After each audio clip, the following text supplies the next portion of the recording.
Please enjoy my final highlights of India's jungle animals.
In what was the highlight of this morning, we stumbled upon a lion pride with 4 incredibly young and playful cubs. It led to some magical moments, including one climbing a tree, or at least attempting to. I will share those moments with you now as I experienced it through my lens. Please enjoy.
Oh my god.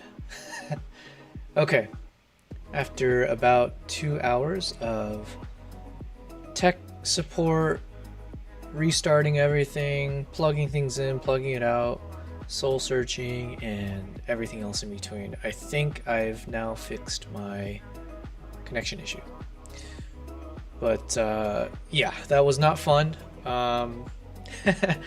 Not sure what to say, but this is part of the learnings. You know what? I'm so grateful. Okay, grateful is the wrong word.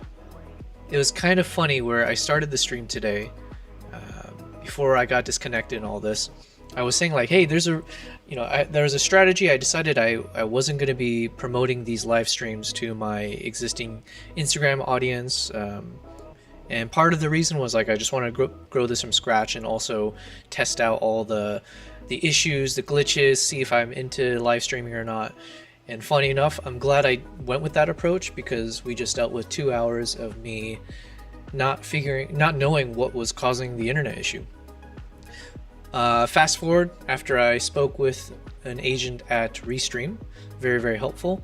It turns out I was using an Istanbul server, apparently, and apparently there's some issue with that where this internet speed completely crashed, and I needed to just divert to one of the faster servers that they had. I'm not a tech guy, I don't know the first thing about internet mumbo jumbo, but apparently that has fixed it. So hopefully in our second attempt, or part 2 as we call it, everything should be fine. I do apologize to my YouTube followers who have their notifications turned on. There is a chance that they might be bombarded with, like, I think honestly maybe it was like 30 or 40 different notifications, because apparently every time my stream disconnected and reconnected, it was starting a new live stream each time. So I had to go manually to my Twitch, Kick, YouTube, and delete all of those 30-second live streams that got kickstarted. So I apologize for any spam notifications. Please don't let that deter you from turning on your notifications on my YouTube. I would very much appreciate it. But okay, so we're back in action, I think. I'm just kind of slow rolling this just to make sure that there isn't any internet issues. But assuming there isn't, I do want to jump right into what we're supposed to do, which was get some work done, which apparently I haven't been able to. Although, you know what, this was good learnings. Now, if this happens to me again in the future, I do know what is the workaround. So all is well, you know, this is all part of the learnings. So what I'm doing now is I'm just reopening my DaVinci Resolve. So we're going to go into our video editing mode, and I want to pop into the shorts. So we were talking about, let's see if we can start off the stream by working on maybe 1 or 2 clips. Let's just do 1, because I have lost 2 solid hours of streaming. And listen, I can go for a long time, but I always need to save time towards the end of my day to play with my cats a bit more and feed myself as well as the cats, and then also take care of a few things like running errands and so on. So, all right, just give me a second. I'm just loading up my DaVinci. You guys should see it pop up in a second. Let me just switch over to this view. But my God, was that just the most absurd thing that I've ever had to deal with. And I'm just hoping it won't happen again. Or at least in the future, I just need to take some lessons on how to be a better streamer. But we're getting there. Okay, so here we are. I am back on. You guys should be able to see my DaVinci Resolve screen. And I wanted to just open up maybe another video that we can work on. So as a quick recap, we do have this clip here that we worked on, which was of the Eagle Hunter racing forward. Now, just to kind of speed this up, there were a few other clips that we had identified potentially, and including one that was in vertical mode, as well as this eagle shot. I think, let me see which one just kind of stands out.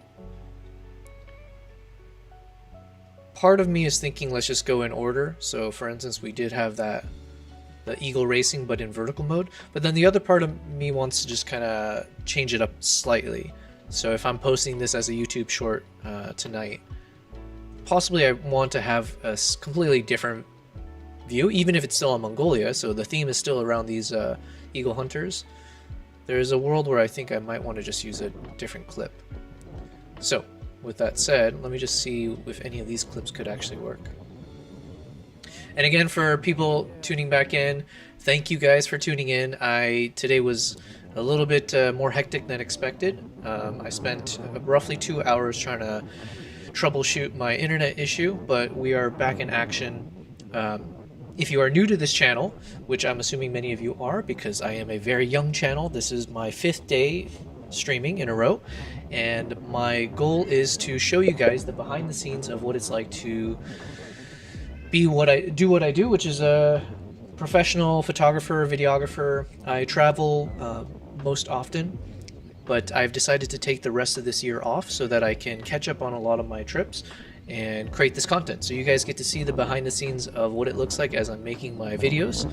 Right now we'll start with, like some YouTube shorts material, but then we'll jump into the meat of it, which is my upcoming travel vlog to Mongolia. Separately, I do want to say hi again to my cat. So Kimbap just hopped over here. So we'll give him a little pet and say hello. He's been a very good boy. Yeah, you've been good. Okay.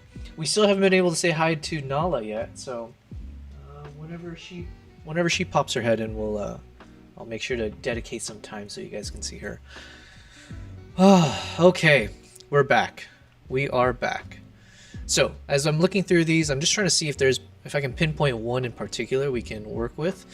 I have a feeling I want to use one of the shots of just the eagle, just to switch things up, because the short we worked on yesterday was all three of them, the eagle, hunter, and horse.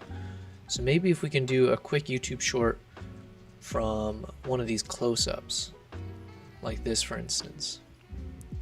And you know what, the goal is just to keep it simple. So I'm thinking, let's say we take this clip right here. Yeah, this one looks fine. And maybe it's just, let's just do a slow motion, just like we did for yesterday.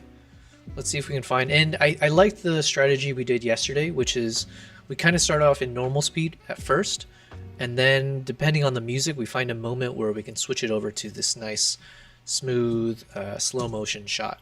So, and the music choice, maybe I'll do it off stream. Just again, I want to catch up a little bit since we've already wasted a few hours dealing with my issues.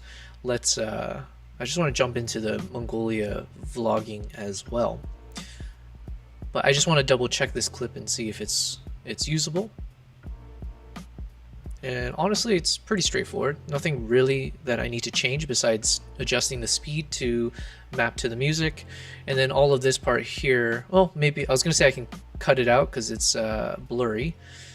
And yeah, I mean, generally, it did get sharp. I did refocus towards the middle of that, but all of this, unfortunately, is unusable for what we want to do.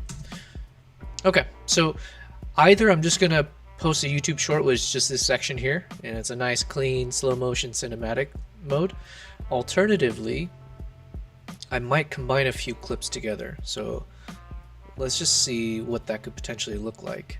And I think I'll just do all of this in landscape mode. Because again, like I said, I'm less picky when it comes to my YouTube in terms of shooting in vertical and all the other reasons why that could be better for shorts or for like reels and stuff. But I'm thinking maybe we can take a clip like this, zoom in on it, jump into another clip. Let's see. Maybe when it takes off and then, or yeah, no, I think this kind of walking shot could be fine. I'm just kind of speeding along to see if there's a cleaner moment. So like here, maybe it's better. Yeah, so maybe just there where the beak opens up, this could be the start of the short, and then it can transition into the eagle in flight. That's my current thoughts. I think it's pretty straightforward. No. Yeah, okay. I think that's fine. So I'm just going to keep a reminder for myself. It'll be a mixture of this clip here as it's walking, and then I'll switch over to the version where it's in flight. And in particular, I think we'll focus when it does the actual full turn and as it starts to fly towards the camera.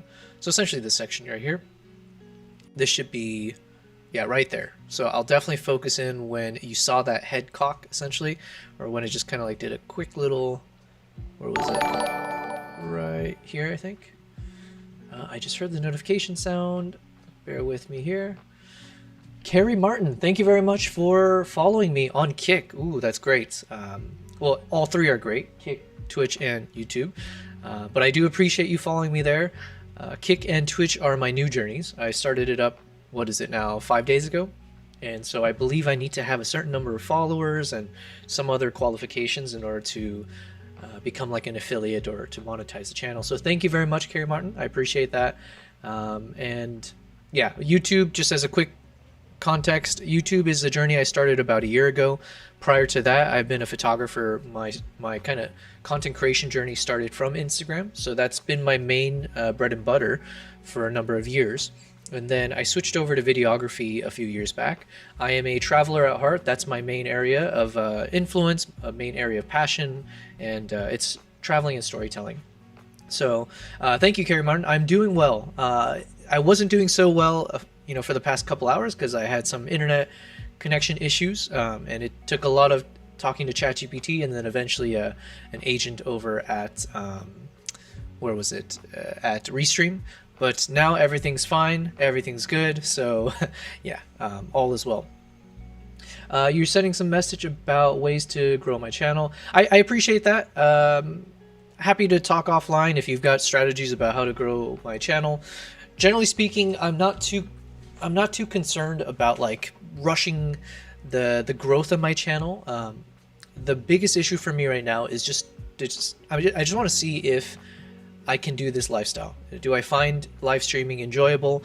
Can I speak in front of an empty audience, or essentially just to a microphone and to a wall and to my screens? Can I do that for hours on end without growing tired of it? Do I have enough content that I think could be of entertaining value? And am I feeling productive? Am I actually getting through the stuff that I need to on a daily basis, which is what you're seeing here? As a professional, photographer, videographer, and doing this full time, I need to make sure I'm constantly creating content, whether that's now in these live stream format. But then, like I said, my journey in YouTube is my main focus. So yeah, that's kind of like my top goal, or my kind of like first priority is determining that. This is day 5 of me doing these kind of live streams, testing out, do I also have the technical capacity to run streams consistently? And, besides today's hiccup, it seems like things do run smoothly enough, or at least I've been able to find solutions for it. So I'm using these next 2 weeks to really test that theory, and we're using my Mongolia vlog as kind of the content. Once that's done, then I feel a lot more confident about how can I grow my viewership, how do I now outreach to my existing audience on Instagram or elsewhere. But yeah, before I jump the gun there and find ways to organically grow my channel in that sense, I want to make sure I actually get the basics and the fundamentals down pat first. So yeah. But I appreciate it, Carrie. And I appreciate you following me on this, and any advice you have for me, 100% I will take it into consideration. Okay, so just wrapping this guy up, I think in terms of the YouTube short that we'll work on, I think right when it tilts its head to look at the camera, which is right around here. Yeah, so that just quick moment there that we saw, where that head there's a little quick blink and then looks over here, that's going to be a highlight for me in terms of where I want to focus the video and the clip and time it to some music. So I might just work on that off stream, or we might go back to this later in the stream, but I want to make up for lost time here. So now that we've kind of identified that, let's hop back over to the actual Mongolia vlog. So if you give me a second here, let me just open up the YouTube projects. And I will give a quick reminder as well of where we landed on things, or what was the last progress we had made. All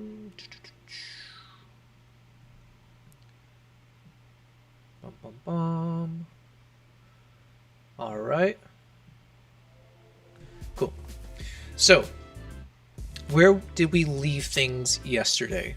Well, we had ended the stream with the photos, which we'll get to later in terms of editing a few photos from Mongolia, but we were working on the trailer, and I think we probably need a couple more days to finish the trailer, maybe even longer, to be honest.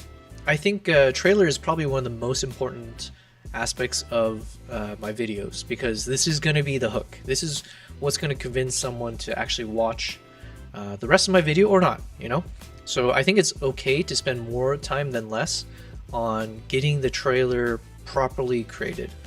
And that includes everything from making sure we have identified the best clips to use, as well as what is the most impactful soundtrack to use. So that leads me to the next area of what we want to focus on. I think I want to spend some time now actually identifying the best music that we can use for this trailer. I think we had identified briefly some potential. So let's just kind of quickly go, let's see what the options were. And let me exit out of some things here.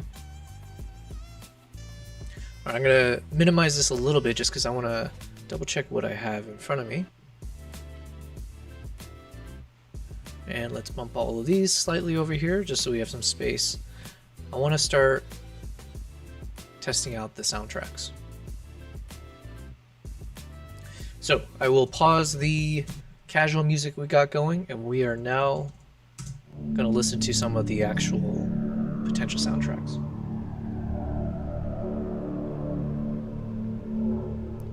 And just to give you a little bit of insight what I'm looking for here, I'm looking for any soundtrack where I feel like it's dramatic. It's generally, in terms of the mood I'm going to look for, it's going to be something more adventurous and dramatic, or like maybe like epic, let's say. Fast-paced. So ideally we'll find like 30 to 40 seconds of a soundtrack where it's got a nice build up to it. And so what will happen is we'll be able to speed up some of our shots as it gets to the climax of the trailer, and then it'll go to like either the final shot where I'll overlay a title about, like Mongolia, blah blah blah, whatever we end up landing on, and then it'll fade into the start, chapter 1 of my trip. So 30 seconds roughly is what we're looking for. As a quick reminder for myself as well, I just want to quickly just double check some of the former trailers, or the previous trailers that I worked on, and just to make sure I have a general sense of a vibe that makes sense. So this is the version without the voiceover. High above the world, no, hidden in India's silent peaks. The way. From Ladakh's untamed wildlife. So then, yeah, we had kind of like a dramatic sound effect or soundtrack, and then here's what I'm saying. Like towards the end, I want a soundtrack where it'll get this nice little speed up at the end as it builds up. Something happens. You can tell it's like culminating is leading towards the climax, and then boom, we have the drop. Forgettable. My adventures, I peel back So its I think like layers of this mystery, revealing raw beauty, one journey at a time. And then we'll have the title reveal. So we don't know yet if that's exactly the same formula will apply. A lot of it's based on the soundtrack I find. If I have this nice like aha moment where it's like, this is it, this is the soundtrack, then I will build everything off of that. But generally speaking, I think this formula has worked, where I might add something similar, if not the exact same thing as what you see there. Let me. There exists a creature of legend, a Just gonna ghost full screen rarely glimpsed and rarely. And mute it a bit. So yeah, I might start with a little bit of a like an opening credits type thing, just like we have it here. Just because I find this this kind of like title reveal thing, it looks cool. It's very minimalist, but it gives you a feel like this is cinema. The other thing that I did to try to make this look like cinema is you can see on the top and the bottom of this video, it's not a full screen like a 16:9. I've actually created these little black borders to kind of simulate what you might see in the movie theaters. So they use like different ratios to get like a very, very widescreen approach. And I couldn't explain the science to you, but it just makes the shot feel more like it was meant for the movies. So anyways, we got that trailer. I'll need to figure out the voiceover, but then what you saw towards the end was where it picked up the speed. So then we saw the clips are going by really fast. I would ideally like to do something like that again as it builds up to the moment, and then it'll segue into the title. So that is kind of my current North Star, is let's try to find a soundtrack that will allow me to build something similar that is roughly, let's call it like maximum, maybe like 40 seconds. If the longer the trailer, you kind of lose the value of what the trailer's for. The trailer's meant to be very short and sweet and then give you a nice hook that you want to watch some long-form content. If the trailer is long itself, then it's like, I might as well just watch the actual video. So anyways, we're looking through. These are 6 soundtracks that we had initially bookmarked from, I believe they're all from the same album in Lens Distortions. So Lens Distortions is one of the streaming platforms that I use for music and sound effects. They oftentimes have really, really cinematic, dramatic type music that works well for this. So even the one we just listened to from my India trailer, I'm pretty sure, no, definitely that was Lens Distortions.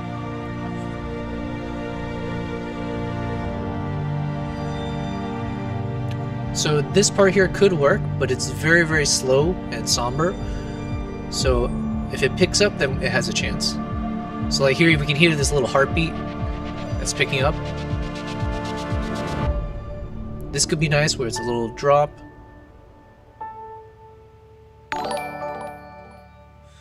Hey, thank you very much, Nasiha. Nasiha, I appreciate the follow.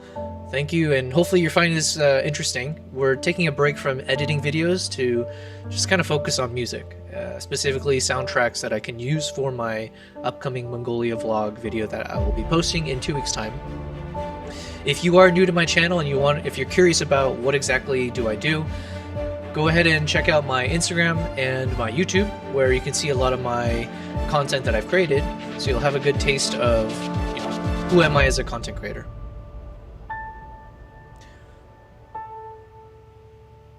So this could be the beginning right here if it picks up.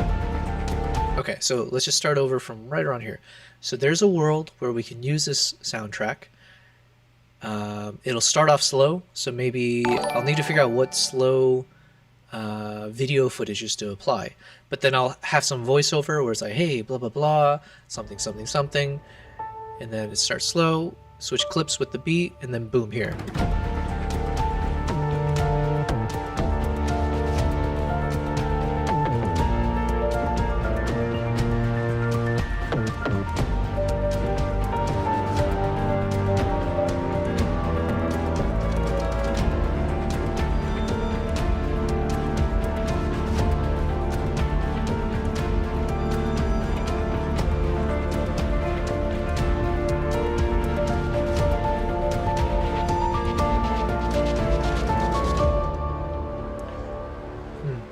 It's got a nice ending, which, like we said, like that's where the title can be revealed. I just need to double check how long this is. And one element I don't think I like as much. I could be nitpicky, and I might actually end up growing to like it. There's like this one instrument or some sound there. Yeah, that really, really deep, what do you call it? Well, it's not like really the bass, but whatever that tone is that they're using, it's like, yeah. That part there. I'm not sure. It might grow on me. Let me just put a few clips overlaid on top just so I have a good sense of something cool happening. So let's take maybe one of my eagle. Actually, no, we're going to take one of the horse racing shots, which was one of these guys. Okay. I'm just doing this to help me have a visual to kind of match, is it dramatic enough or will it fit the mood? So basically, let me just drag this guy over. Okay. And I also need to time it. So let's say I'm going to create a bunch of versions here, but we want one version where we take somewhere in the middle of this. Actually, let's hear this part. So what's good about this section is you can hear that like beat picking up, but then it gets quiet after this part, right?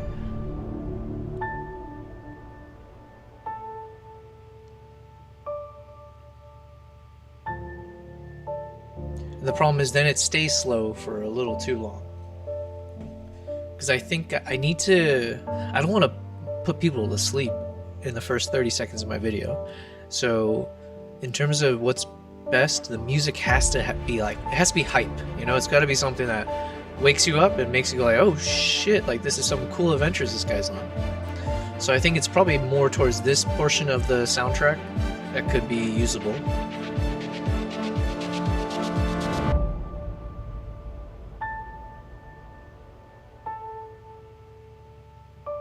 So maybe this part. Okay, so let me just drag this over. I just want to see how long this is. Okay, it's about like 48 seconds from where I cut it.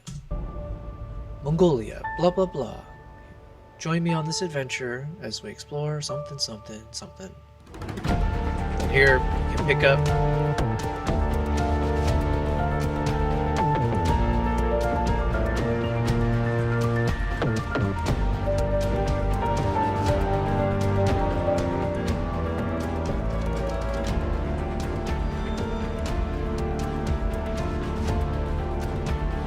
Okay, so I think that's a possibility. It's slightly longer than what I'm looking for, so that's also something to keep in mind. And then, you know what? I might have to go with my Uganda approach. Because we said that I'm like 85% convinced that I need to split this Mongolia vlog into multi-episodes. And whether it's 2 or 3, we haven't determined yet. But if we do that, that means I probably should go with the approach of Uganda. Because that one I had, I think, like 7 or 8 episodes.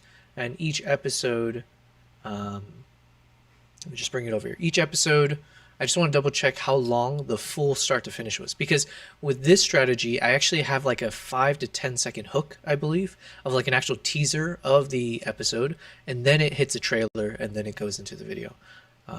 Let me show you what I mean. So let's imagine if I open up. We'll test 2 of them just to see.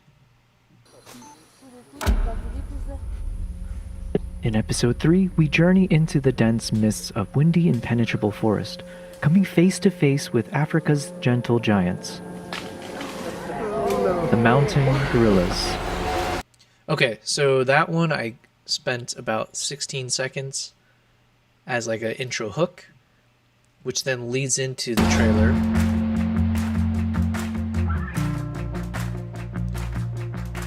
And then the trailer was how long? Like about 45 seconds or so. Okay, yeah, so basically I committed about a minute of the video to have a hook, a trailer, and transitioning into the start of the episode. Didn't it? And then I just want to test one of the other ones. Let's test the wings over Uganda. Let's see what I did. In this 4th episode of our Uganda series, we leave the forest to navigate the mysterious swamps of Mabamba in search of the modern-day dinosaur bird, the shoebill stork. Okay, so about the same, 17 seconds. And we'll test one more.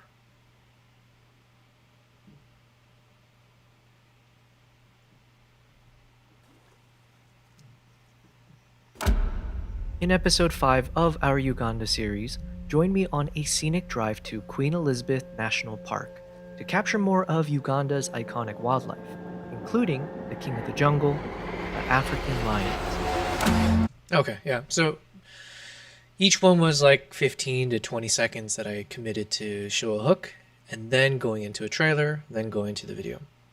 So I think I'll go with that same approach because the reason... Okay, here's my justification. If I didn't have this kind of 15-second hook to start off the video, and I have multi-episodes for, let's say, okay, in this case, Uganda, right? I had, what, at least 7 episodes? But I have the same trailer, right? Each one has the same music and trailer that I created. And if I didn't have that 15-second hook, then, if you tuned in and you were watching all my videos, it can get a little bit boring to have to see every episode had the exact same trailer from the moment you open the video. So you also can't distinguish between the videos unless you read the title or the thumbnail, whatever. So I figured I need to have a completely different opening scene each time, even if the trailer is the same, to differentiate between them and to make it a little bit more interesting. So even though, let's say, Mongolia, it might be maximum 3 episodes, I think the same principle probably applies where I don't want to have the same opening visual and scene for 3 videos in a row. So I'm speaking, by the way, when I'm saying this, I'm like saying this because I'm trying to convince myself and I'm trying to rationalize out loud. So you guys are just listening to me think through what I think might be the best choice. Now, as I grow my stream, as hopefully more people join the community and find this interesting, the hope is that I'll actually be able to just lean into you guys specifically. So anyone who's watching or is typing anything to the chat, you can basically reach out or tell me what your suggestions are. If I can figure out how to do polls, and if I have enough people watching, then I'll do that as well. So yeah, all of that. Sorry, Carrie Martin, I wasn't paying attention to the chat. So let me just see what you're saying. Yeah, you can just, okay, so you're talking about a service that you have, and then we can continue talking. Yeah, listen, I'm happy to chat. I'm also happy to figure out how to make Discord work. I do have a Discord. I opened one up like a year or so ago, but I haven't really used it, and I am very much a millennial in that sense. And but yeah, I'm trying to figure out how to, utilize Discord more effectively. So by all means, please join me there. That'll be a community that I want to build out as well. So let's get back into this. Let's see what other part of the music. I'm going to jump to the other soundtrack now and see if we find something.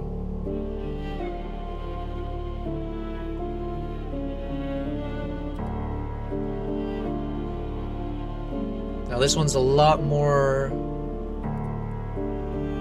somber, but it works well with this scene specifically.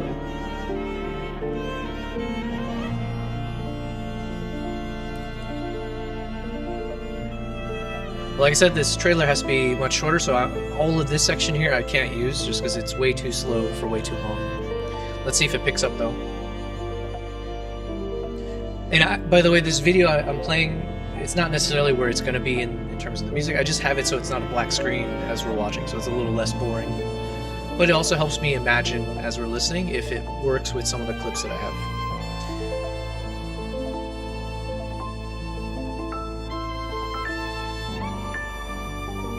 And mainly I'm trying to see if this music picks up soon, to be a little bit more upbeat or fast-paced.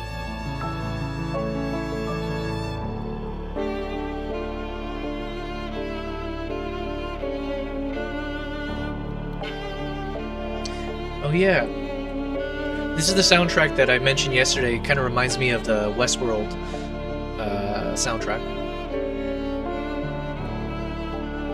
Just a certain part of it.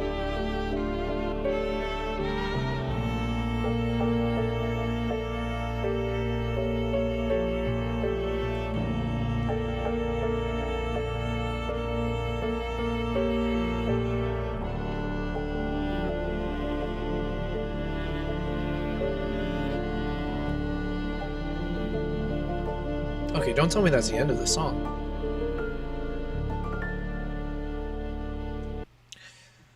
Okay, that's a shame. I love the soundtrack. I think I will end up using it in the vlog itself. But as far as like an opening trailer goes, it's a bit too slow, and too somber throughout. So it doesn't really match the mood I'm looking for. One thing I am going to do is I'm going to create some folders now in my audio folder.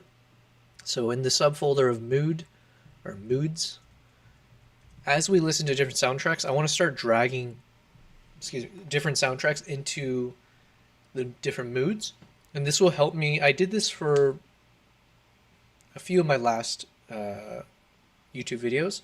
It just helps me so much more if I have these categorized by moods. So then when I'm actually going through chapter by chapter, I can just quickly, click on one of those moods to have a good sense of like, oh, I need something more happy-go-lucky here, or I need something more dramatic. So that's the method we're going to try here. There's probably a better way to do it, and we'll figure it out together, and we'll keep improving.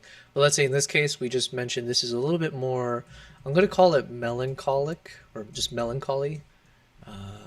So it's a little bit like on the somber side of things, but I do like it, so I want to keep it, and we'll refer to it later. So that was called Burn the Ships. Okay, let's try out this soundtrack. Something called Lost Arts.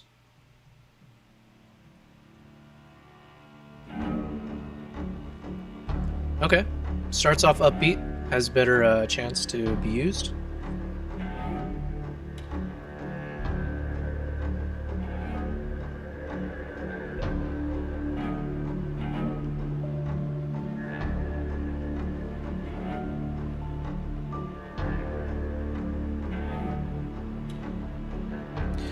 And the whole time I'm doing this, I'm also trying to like think about a potential voiceover, or like, can I see my voice fitting into this, and what kind of general gist am I sharing as a teaser, and then hopefully it all culminates to whatever changes in the music.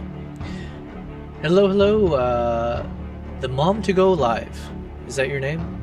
Or did I split it up incorrectly? But the Mom to G Live, the Mom to Gliv. Hello. Thanks for saying hi. Thanks for stopping in. Mom Tog. My god, is this like some kind of lingo, Twitch lingo that I need to learn? Mom Tog. T-O-G. You are the mom to go, okay? Well, thanks for chatting in here. If you're just tuning in, oh, you're a mom and a photographer. Great. I would not have understood that from TOG, but I'm learning. I just learned about Skibbity Toilet, or I don't know if I said it in the right order, but yeah. So just bear with me there. You're a photographer. That's great. That's one of the big things. I'm hoping I can build out a community here and meet other photographers as well. I met a couple yesterday, Sora and Philip, and was it Maple? And I apologize on the names, but yeah, apparently there is a community of photographers on Twitch, so I'm very, very excited to hopefully meet all of you guys. Your son says that all the time. Oh, Skibbity. Yeah, I don't actually know what it means, but it does roll off the tongue nicely, so I can imagine that's why it's gone viral. I don't know why they add toilet to the end of it, but yeah. So, Mom, that also sounds weird to say that, but yeah, so anyways, Mom, just for reference, we're working right now on my next travel vlog for my YouTube channel, and so you guys are watching the behind the scenes as I'm trying to piece everything together. So hopefully you guys will find that entertaining. Everything from photography, videography, I just share everything, my travels, and right now we're just honing in on a particular section of my vlog, which is creating the opening trailer scene. And one of the biggest challenges for me is finding the right music. And once I find the right soundtrack, it makes my life easier in terms of the rest of the building, the constructing of the trailer. So yeah, we're now just testing a few soundtracks that I had bookmarked as potentials. But if it doesn't work, or even if it does work, I'm going to still go through my whole audio library to kind of see if there's something else that really, really hits. And we're looking for about 30 to 40 seconds. The mom, you said you met Maple, Fran, and B. Connolly yesterday during your first stream. Oh, that's great. I only met Maple, but hopefully, yeah, it's you know, if we follow each other and if you're all streamers, that's great. So I'll make sure. I don't know if I can follow you straight from. So I am very new to streaming. This is my 5th day of streaming.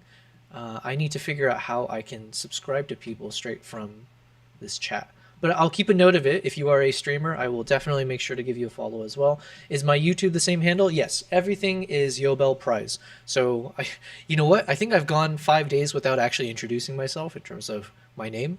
But yeah, my name is Yobel. I've gone by Yobel Prize on all my social media handles. It just was a way that I used to introduce myself to people growing up. Ever since as long as I can remember, I would have to tell people, hey, you know, I grew up in the US, so when I tell people, hey, my name is Yobel, they just give me a blank stare. And so then I would have to be like, it's like Nobel Prize, but with the Y. And then there's a light bulb moment and everyone understands it. So eventually when I started creating content and I was struggling to figure out what do I call my content, Yobel Prize just kind of hits, where I was like, hey, you know what? It worked before, might as well utilize it, so. There is my backstory. My name's Yobel. Nice to meet everyone. I live in Dubai, but I'm originally from the US. I've been out here for about 7-8 years or so. I've lost track of time. And I came out here just from a corporate standpoint, not for photography or anything like that. Photography was a hobby for me for a number of years. And moving to Dubai was partially so that I could travel much more easily and keep exploring the world. And as I was getting into photography, it gave me a lot of fresh content and areas for me to practice and shoot. And then post-COVID, for the past few years, I've now leaned into video. So learning the art of filmmaking, storytelling, and it started with Instagram with my reels. So if you go to my Instagram, same handle, Yobel Prize, you'll have a good sense of the content I create. A lot of it has been leaning towards wildlife, and that still is a big goal of why I travel or what I look for in terms of potential places to travel and where to bring people. But I love capturing everything, and so whether it's people, nature, wildlife, everything in between, anything that can look cinematic and that tells a story or shows part of the world that most people might not have the privilege or the ability to see, hopefully I can capture it and share it with everyone. So then YouTube is what I've been focusing on for the past year, is how do I do long form content? And that's what you're watching right now, is me trying to create another long form content, which is this trip to Mongolia from February of 2024. I have about 10 other trips that I've been on, actually probably closer to 12. Since once I'm done with this trip, we'll have a lot more footage that we have to work on. So there will be no end to the exciting content. I can guarantee you that in terms of what you'll watch. But yeah, so that's what the goal of the streams will be. So right now we're just listening to the soundtrack. I think this one has potential because it's got a nice little like dramatic strings element to it. If it picks up the speed at some point, like if it has a build up, that would be even better.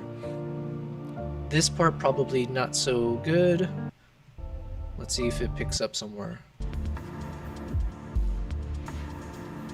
This part's a little too soft for me, even though it is got like a faster drumming element to it. But maybe right here I can see in the wave.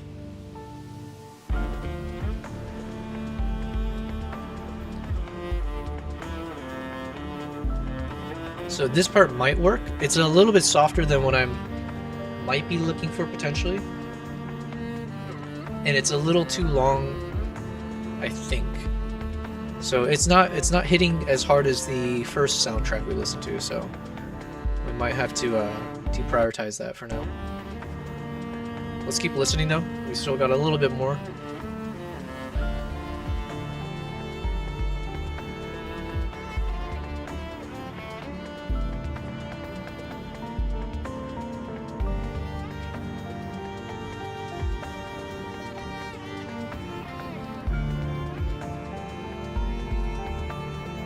Oh, and also,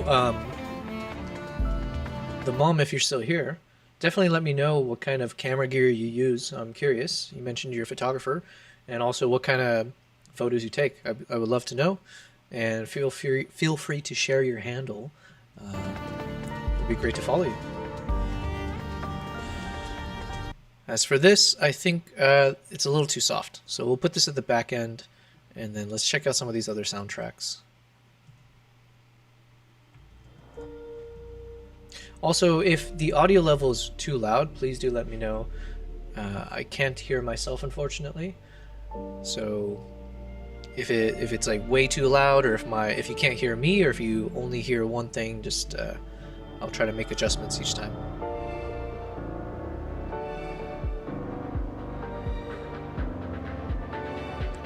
This one's I like the soundtrack.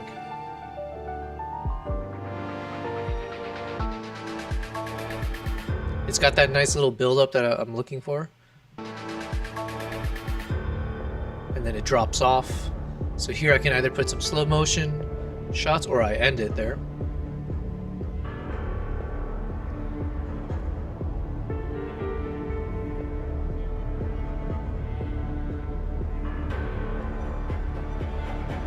It's pretty good, actually.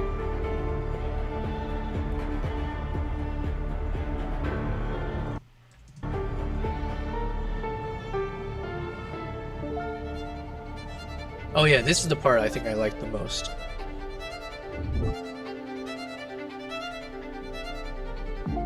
And the thing is, I can always splice the music, so I can cut out some parts and just find a nice way to blend it. Because I think I really like this whole string element here. Very, very fast-paced. It's got a cool... like, it's very intriguing. But I also like some of the parts from earlier on. Like this part. So then maybe what I'll do is I can find a way to cut out a lot of the stuff in the middle to jump to the string part here. The mom, you said you're a family and motherhood photographer. Oh, that's amazing.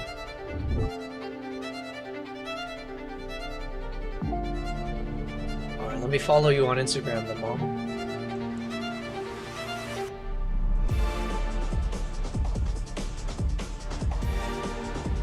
Oh, you know what? I'm remembering now a conversation I had yesterday about the soundtrack. I think. Because I was saying I liked a lot of the string elements, but when the drums kick in, or whenever there's like really modern instruments, like imagine like an electric guitar, I haven't been as big of a fan of it. I don't know why. I think maybe in my head I'm trying to like imagine, well, the theme of this is a lot of like being out in nature. So if I can find soundtracks that are sounding more like natural instruments, if that makes any sense, then it would hit harder. But I think I'm also just kind of making things up, so I don't actually know if any of what I just said really makes sense. But I'm gonna give you a follow to the mom, or I guess I can call you Cassandra if I remember your name. Apologies if I don't. I'm really bad with names. But yeah, again, thanks, Cassandra, for sharing. And yeah, I'm happy to know that you're a fellow photographer. Um, I briefly mentioned, but that's one thing I wanted to see for myself is there a community of photographers and travelers, videographers, everything, that I'm kind of in the world of?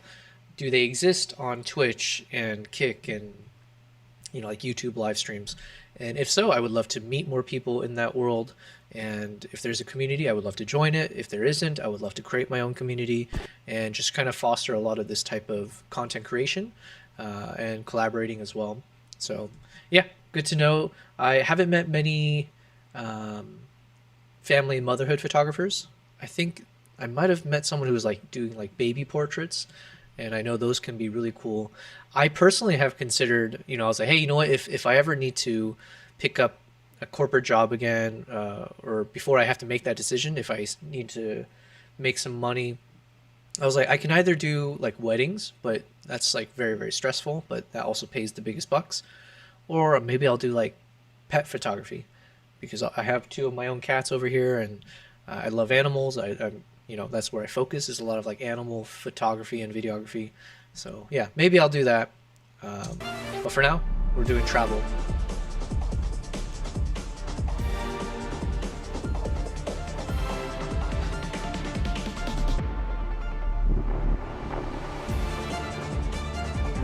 Okay, maybe this part here. So I might not use all that in the middle, but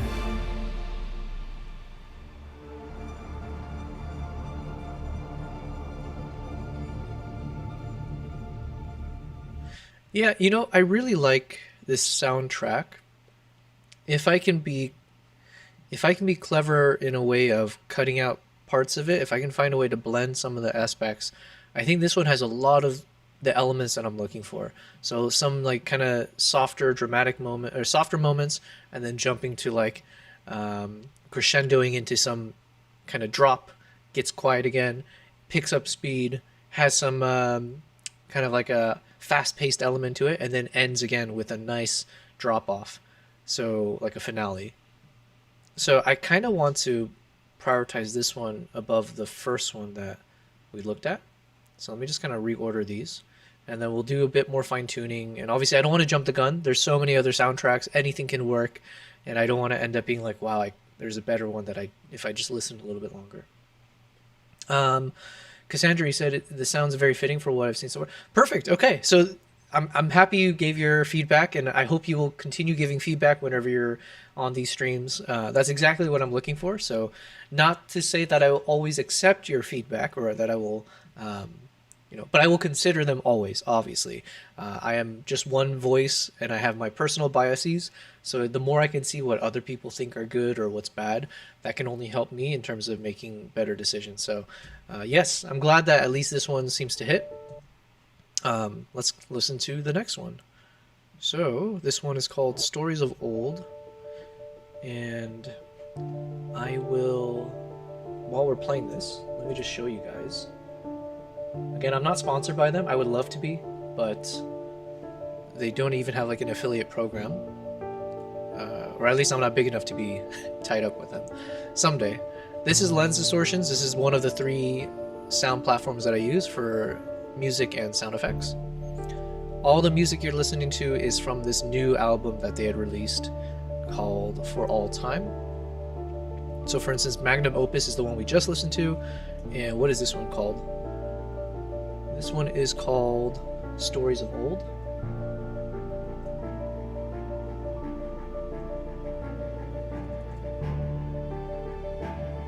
This one's nice. It's very, very slow in the beginning, so far I don't know necessarily if it will work. But maybe it picks up. We can definitely see it. It's going to get a bit more epic in a few seconds, so. And good to know you're laid back, Cassandra. Also, really cool photos, by the way. I didn't have enough time to really look through it, but I love your style, the way you color grade. You clearly have your own personality with your shots. That's something I haven't really figured out for my own photography. I kind of just shoot and my style constantly changes, so you don't see something that, like, if you see a photo I've taken, it doesn't necessarily be like, oh yeah, that's clearly a Yobel Prize photo. At some point, maybe it'd be nice to get to that style. I just haven't found it yet. Okay, so it picks up here, but like what I was trying to explain earlier, I'm not sure if I'm a big fan of these kind of like drums necessarily. Out of all the instruments, I definitely like the piano and the stringed instruments. The drums kind of starts feeling, unless it's like a different type of percussion, but these types of drums feels very, very, very modern. But I could be convinced otherwise.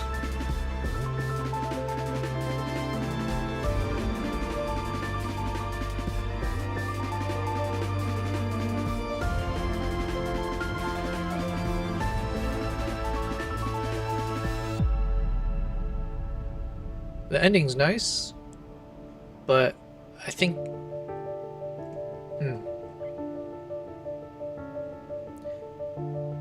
I'm gonna say what I said for one of the other songs. I like this song a lot. Maybe not for the opening trailer, but I think it'll be something to use for some epic scene. Especially this portion right here. I like this very soft.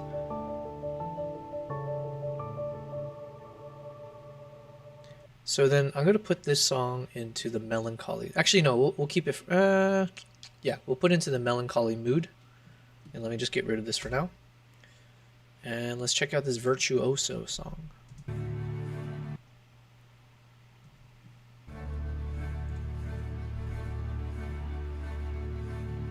Cassandra, you're mentioning you had like a identity crisis with your, or just in general, I guess, and you're leaning into like film and cinematic storytelling. Perfect. Yeah. Well, if there's anything you can learn from me, I'll be all very, very, very honored. I'm not very experienced yet. I'm only about a year and a half into kind of filmmaking, cinematic storytelling, but I do feel like I've learned a lot. I have a lot of travels. I have a lot of stories that I want to tell. So if you ever have questions, or if there's anything I'm sharing that is useful for you, I'd be very happy to hear that. And likewise, I'm always happy to learn from other people. How do I find clients to do this type of work? So this kind of work actually was just from my own dime. You know, I was, especially for the past year and a half, generally speaking, I was spending a lot of my own money to just travel all over the world, mainly to scout. So for instance, this trip to Mongolia, I went in February, and the goal was I just did some outreach to a number of tour companies, tour operators, and then whichever one I could negotiate with in terms of finding a good itinerary, good costing, and all that. Then I would go. So I went with a company called Beck Travel, and I spent about 1 to 2 weeks with them in the wild. So I went there to just spend time and explore Mongolia and spend time with the eagle hunters. And then the goal was that off of this trip, obviously I wanted to create content from it. So then I would use this as a tool for me to build YouTube videos, which is what we're doing now.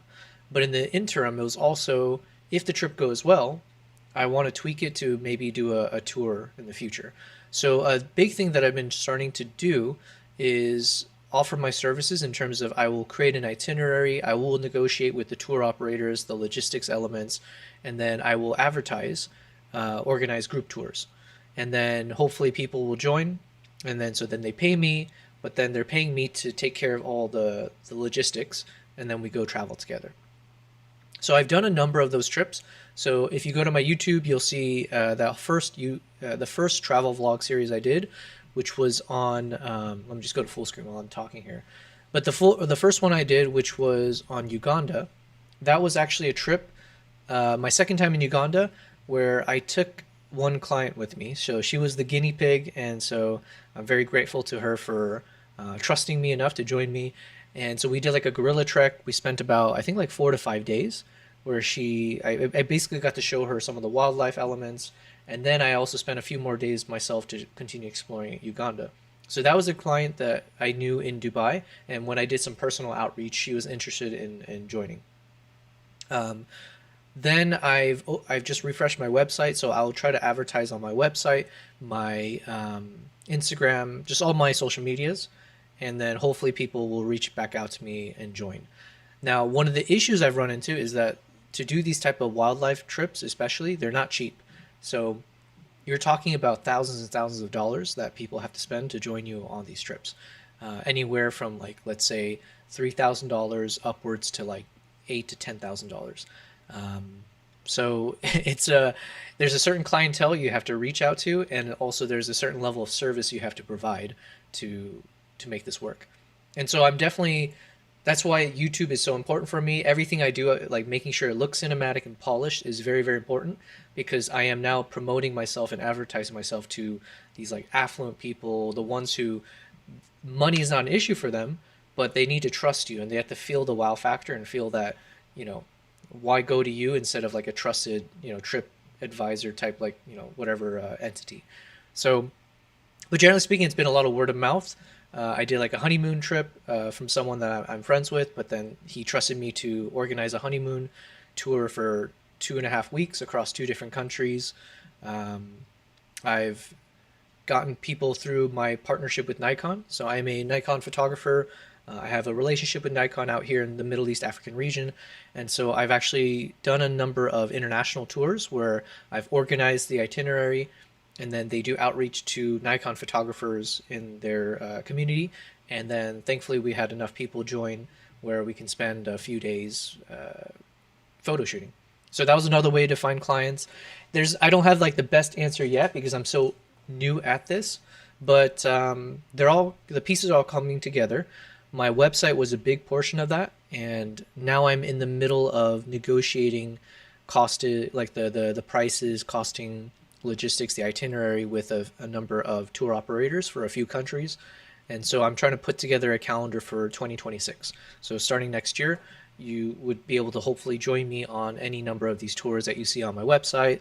And it'll tie up with my YouTube, my Instagram. Every time I make a video, I would hopefully be cross promoting and letting people know you can join me on these trips.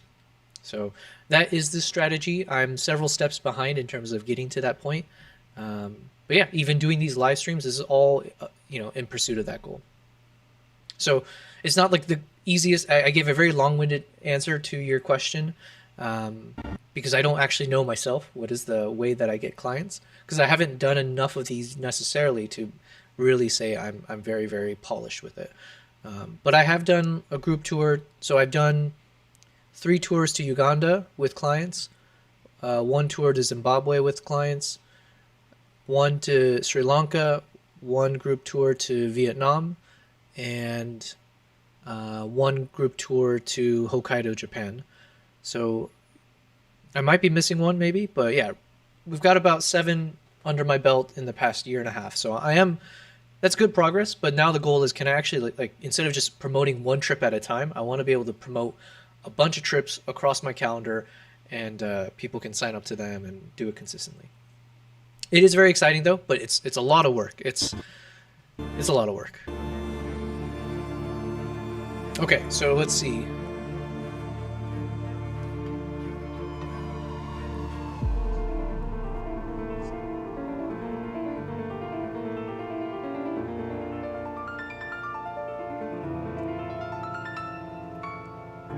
I like the piano part, but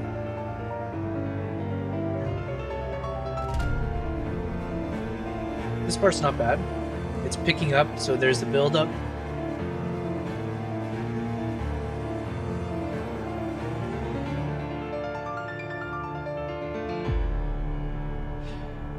Okay, so here's obviously everything is subjective. My current thoughts with this soundtrack. Oh, sorry, let me switch over to the view. My current thoughts with the soundtrack is that it has some good elements to it. It's got a nice little build up towards the end. It crescendos. However, I think it's like it utilizes piano a lot, but it doesn't have a lot of string elements. And so if I had to make a choice between piano or stringed instruments for this trip, I'm like leaning more towards the stringed side. So anyways, that's my current thoughts. And you know what, another thing I haven't done yet, we have actually, yeah, okay, let's get into that now, because I think we've listened to this one already, right? Wait, did we listen to this one? Oh, no. Okay, sorry. We have 1 more song to listen to. Because I was going to say, let's listen to 1 more that I have on the docket. And then I want to explore a few other soundtracks, obviously. But I might actually research if there are soundtracks that are, like, very Mongolian, you know, like throat singing or like the types of instruments. So, you know, might as well fit the theme if they have a really cool epic soundtrack for that. But let's listen to this real quick. Like this beginning here is really cool. Like this feels a lot more like Mongolian, let's say.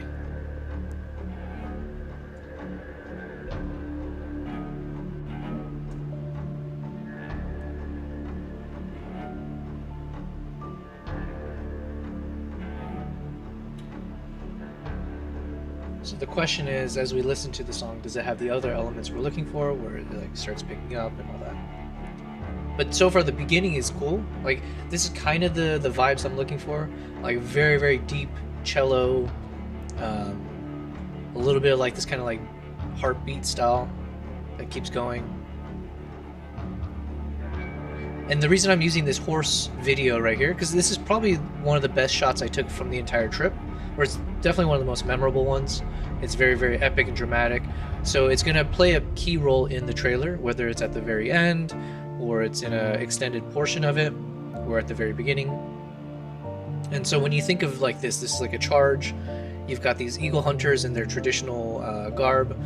So it kind of feels this, like, it gives a sense of like a battle scene as they're like charging straight to the camera, and especially with the snow, it's like overly dramatic.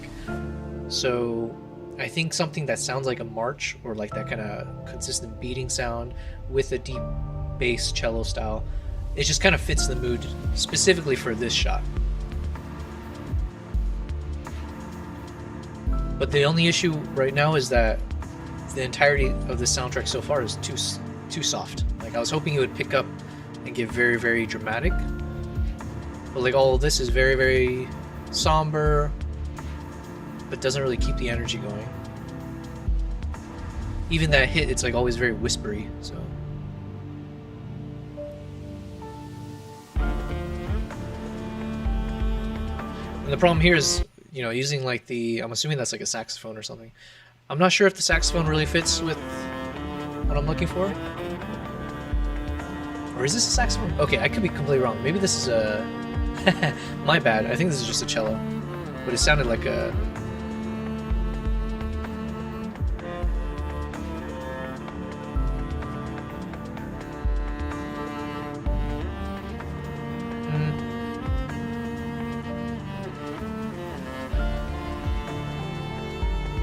Yeah, I think I'm going to prematurely say this is probably a little too soft to use, but it's perfect for future portions of the video.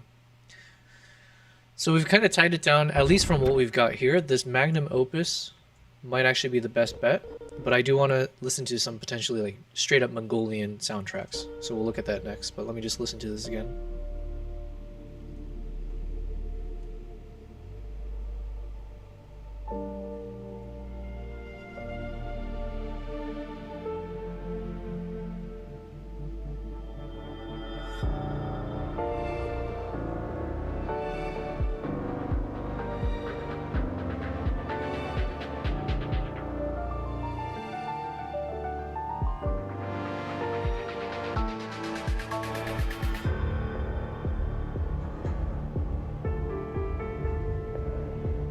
So this little beat, I think, is nice.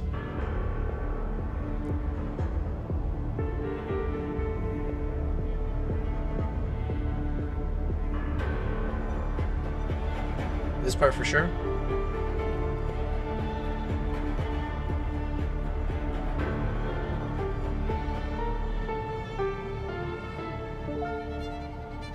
Definitely the strings.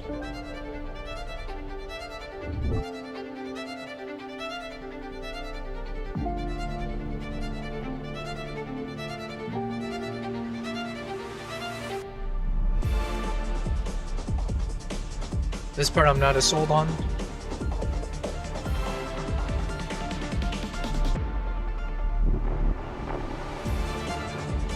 But this part's good.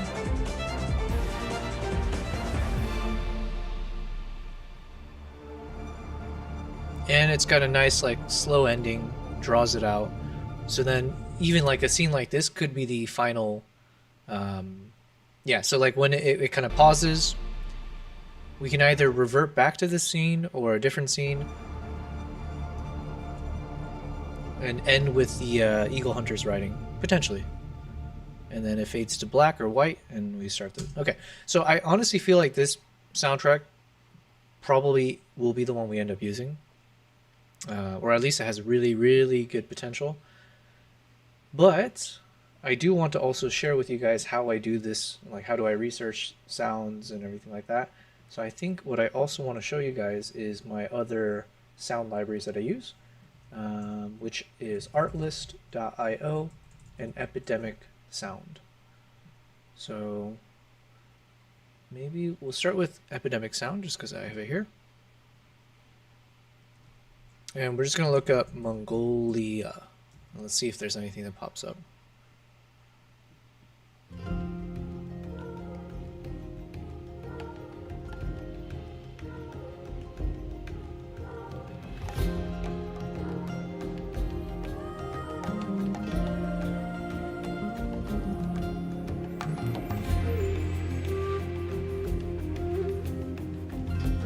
And if basically I would look for, I'm looking for something that sounds very, very distinctly like a Mongolian soundtrack.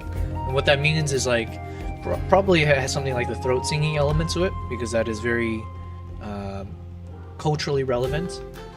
That would be nice. And I have no idea if we'll find it or not, but yeah. We do see there's some songs down here called Mongolian Dawn. So far this is not hitting.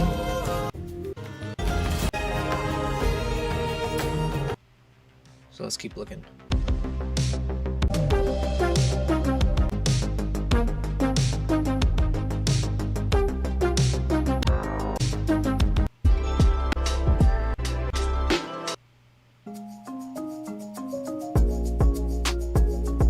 Nope.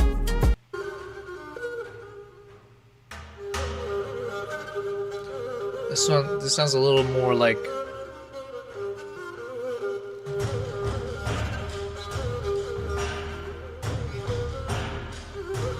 yeah, this has more of like an East Asian flavor to it, I think, but let's listen to it.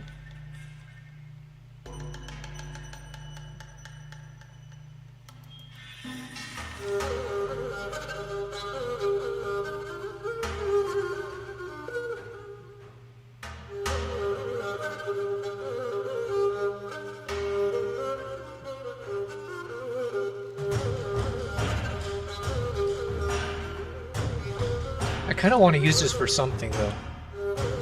If it's not this video, I need to travel to China just to get this soundtrack in.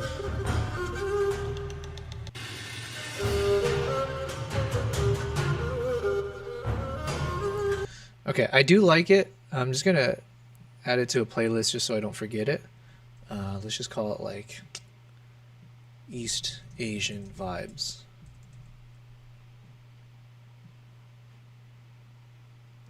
What did I just do? Didn't I just create this? East Asian Vibes. Okay. Mongolian barbecue. That's gotta sound Mongolian, I'm assuming, right? Give me some throat singing, and then that could be it.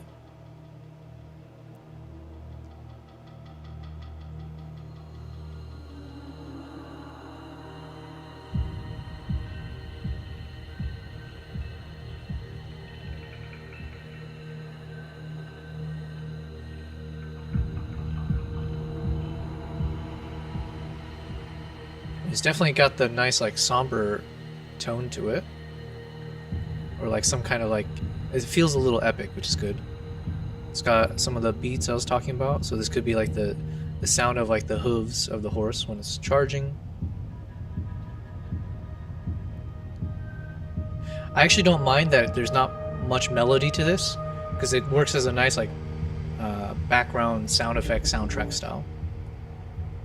So then it doesn't, like, for instance, drown out my voice when I add my voiceover. But it adds enough interesting tones to the audio, so we'll see. The only problem so far, it hasn't really picked up in the pace. That's cool, because that sounds like a horse whinnying.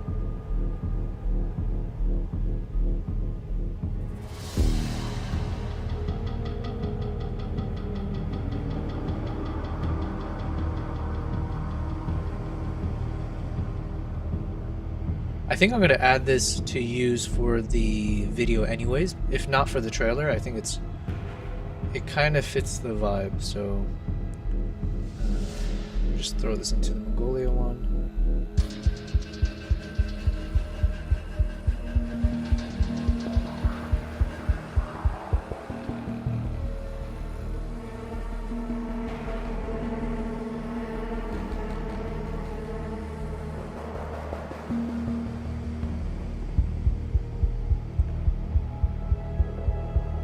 Yeah, but it's unfortunately a little too soft the whole way through to be used for the trailer.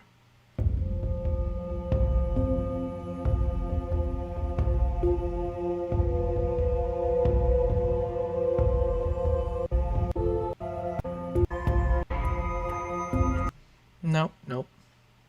Unfortunately, I think those are the only two that seem to have Mongolia in the title. Let's see if I just put Mongolian.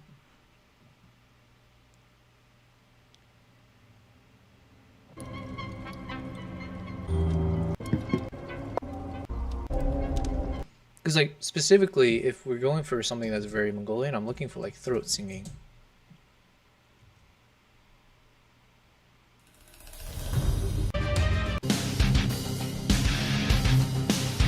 Definitely not that.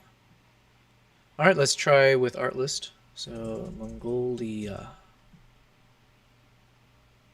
Mongolia voice. Wow, that's loud. Let's try again.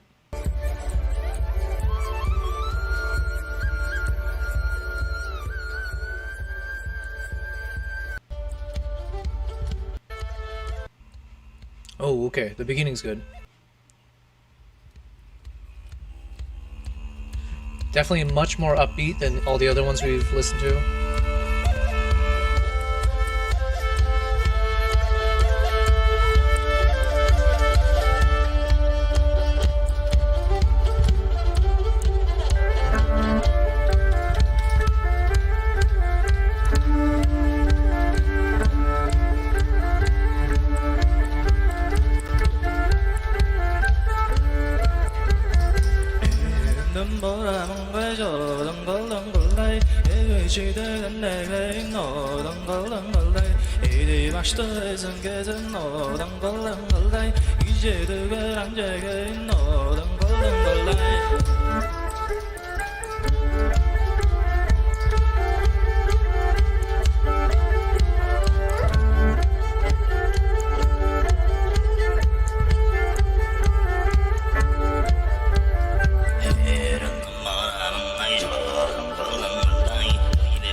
Melodoc, thanks for the follow. Appreciate it. And on Kick, double thank you.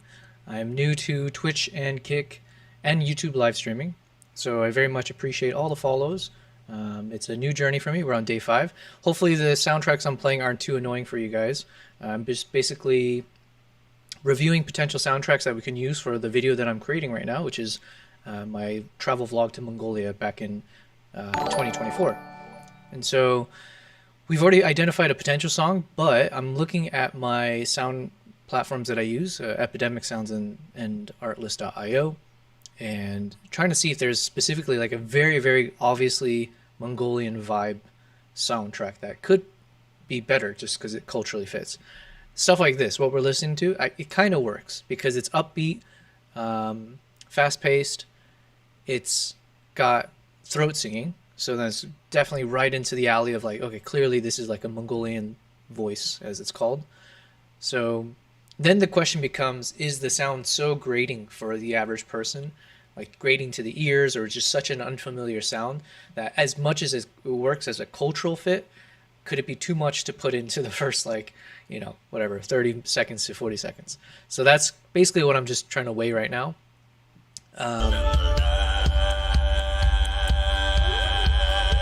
Because that, obviously, that soundtrack right there, what we're listening to, it's kind of like, it might be an acquired taste, is what I'm saying. I like the taste, but I just gotta weigh that. One thing I like, this kind of beat, for some reason it's reminding me of like a Guy Ritchie movie. Probably just because I was recently rewatching the Sherlock Holmes ones with Robert Downey Jr. And I feel like parts of this has a little bit of like that vibe. Not this part, but here.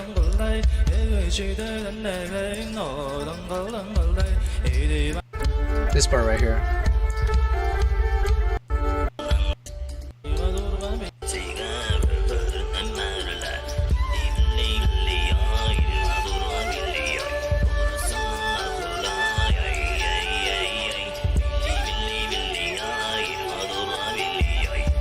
Melodoc, you said, look up Genghis Khan type beat on YouTube by a guy called Gunner. That went hard. You know what? I don't doubt you. And the big concern I'm running into is I have to have like copyright free. Oh, okay. Well, you just read my mind. It's free to use. Perfect. Okay, let me go ahead and check it out then. Because there is like one band that went really viral. It's like a Mongolian band called it's like, it's in the back of my mind. It's like Yuva. Am I even spelling it right? Yuva. Yeah, this one. Okay. Now, I really want to play this, but my concern is that I've been dinged with copyright on like the first 2 or 3 of my streams, and I'm on day 5. So I've had bad luck with accidentally playing things I'm not supposed to. So I'm just being extra careful here. But you mentioned one called Gunner. So let me just pop this one open as well. And thanks for the suggestion. I'm gonna just open up a window now so we can listen to it. On youtube.com, what'd you call it? It was Gunner.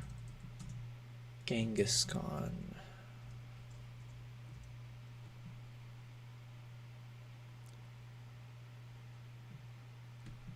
Okay, let me see.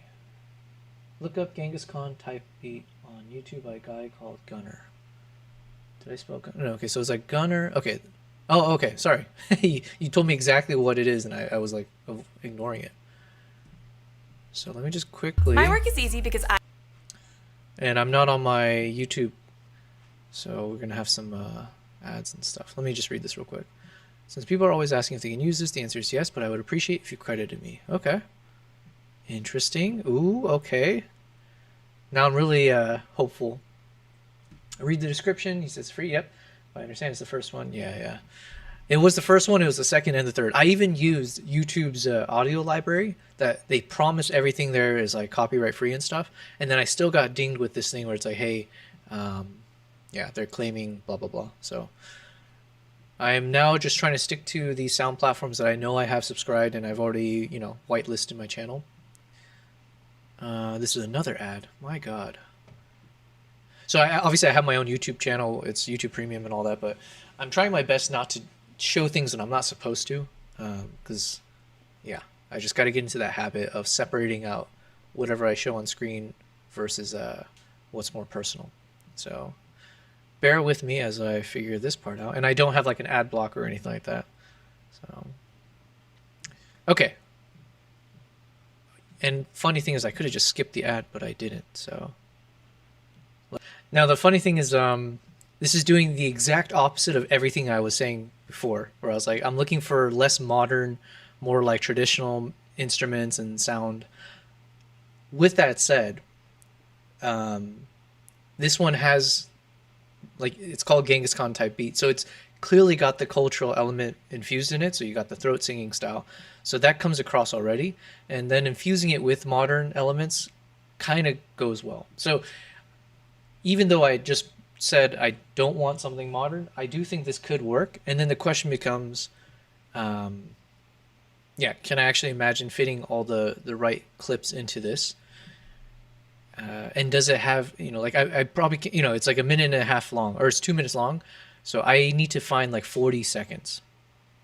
So the question is, can I splice the right portions together?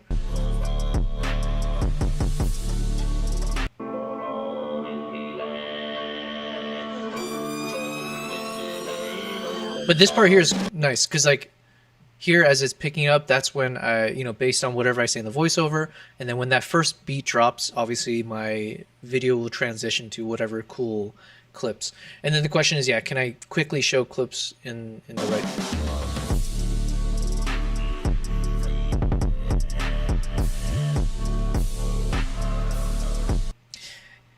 Okay, you know what? I am kind of leaning towards this. Definitely is one I want to look into further. Now, is there a way that I can download? I've never really downloaded YouTube. I might just have to bookmark this for later.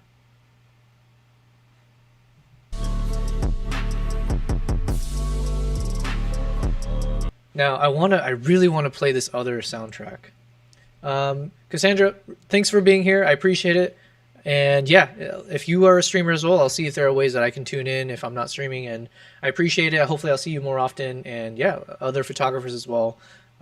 You guys are always welcome. So appreciate it.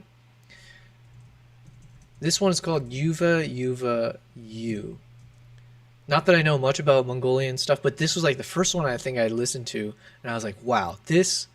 So Melodoc, if you liked the Genghis Khan type beat, which it sounds like you did, and I liked it a lot. This one is like, this was my introduction to it, and I'm just trying to do my best to not get myself copyright struck. But yeah, do they ever say like what's allowed or what's not allowed?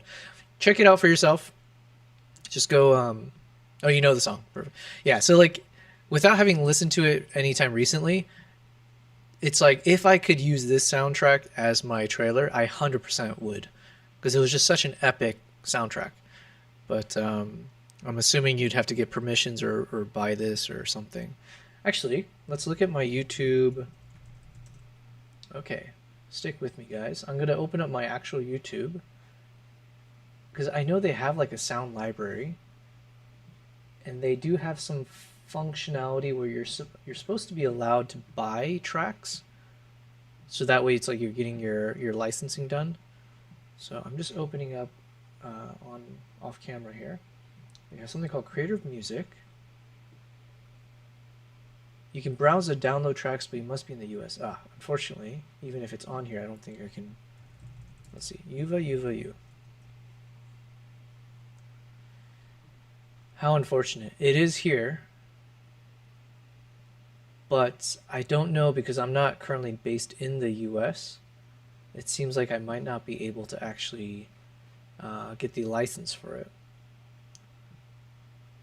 which is a shame. Track is eligible for revenue sharing without any duration restrictions. Please note that usage terms may change. License not required to monetize shorts. Okay, good to know. So technically that means I could play it on stream and it just has to split the revenue or something like that, but I'm not going to risk it until I make sure I don't break any rules for a long enough time. But for anyone who hasn't listened to it, it is a really cool song. So Melodoc, yes, where am I based? I'm based in Dubai. So I'm originally from the States, and then I've been in Dubai for 7-8 years or so. And yeah, life is good. This is where it just makes easier for me to travel wherever I need to. I'm near like 3 different continents. But like what I was saying earlier, I'm not traveling for the rest of the year unless some opportunity pops up that I can't refuse. The goal is to stay at home, do these kind of live streams, and cut through all my 100 terabytes worth of content that I'm behind on, including this Mongolia trip. So, all right, so I'm at an impasse because I want to download that soundtrack, Melodoc, but I also don't want to waste time or waste you guys' time as you guys watch me struggle to figure out those steps. So I think what I'll do is I'll take care of this off stream in terms of downloading the soundtrack, having it ready. But let's just listen to a few more here, and then we'll spend some time actually going through the actual trailer clips, right? So let's continue doing the exercise where we need to start highlighting the potential clips that we want to use for the trailer. So I think that's the game plan. Thank you very much, Aylin Ramirez. Thank you for the follow. on Twitch as well. So I appreciate that. I'm on day 5 of live streaming. So if you guys find this interesting, that's awesome. If you don't find it interesting, that's still awesome. It's all part of the learning. Right now, we're just doing some soundtrack sourcing, and my day's been good so far. So thanks for asking. Hopefully you're having a good day wherever you are. I am from the States. So originally, ethnically, my family is Korean. I was born in the States, but I've been living in Dubai now for 7 or 8 years. So there's my quick bio. And what you're watching is me creating my next video for YouTube, which is a trip I went in February of last year to Mongolia. And we were just listening to different soundtracks that potentially can be used. Yeah, so you guys get to see the whole thing, how I create my content. And what I was saying is I'm just going to listen to a few more songs, and then the rest of the time we can hop between prioritizing some of the clips from this trip to Mongolia, which will be part of that 30-40 second trailer, and we will also edit some photos. So everything is going to be Mongolia based. I want to get through all this content, and hopefully I put a timer of 2 weeks. We're on day 5 of 14 days, where I want to be able to publish the video on YouTube by the end of 2 weeks. So that is kind of the goal that I set for myself. And we're utilizing these live streams as a way to kill 2 birds. I've always been wanting to test out live streams as a content creator. I have all the equipment, especially now if I'm not traveling. I have the endurance to just be at home. I haven't even left this chair for however long. So yeah, and my bladder is strong. We haven't had any restroom breaks. So yeah, I figured let's go test out everything and see if I can be a content creator doing live streams.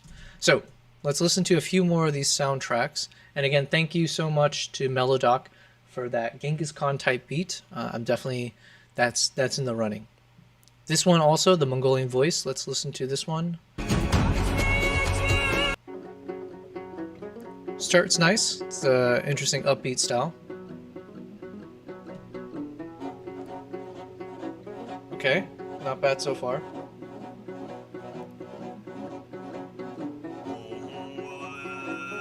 And the way, by the way, I'll be oversharing a lot because I assume that's the whole point of live streamers anyways, is you're supposed to be able to talk for long hours about everything.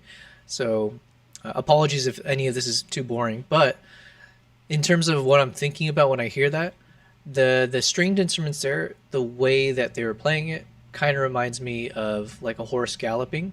So in some ways this one is getting extra points as potential use, especially if I know that I want to prioritize the footage that we have of the horse riding, right? Because it's very, very dramatic. So now if we have some shots like this and we've got that horse riding sounding track, that's a bonus point. So this part of the strings, we got some throat singing.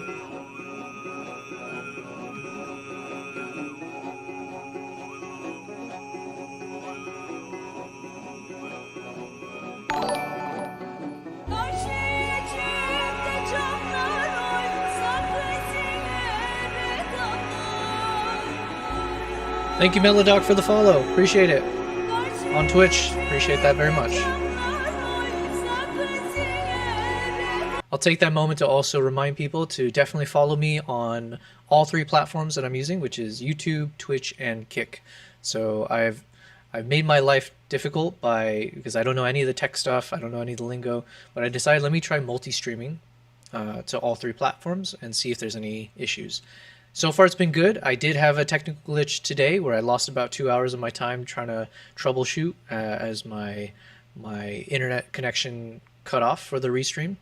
But my goal is to grow all 3 channels. So if you can follow me on whichever platform you use, I very much appreciate it. So again, thank you very much to Ramirez and Melodoc. Let's keep listening to this.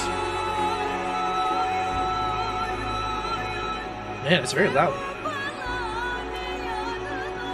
This part I'm not as big of a fan of, so...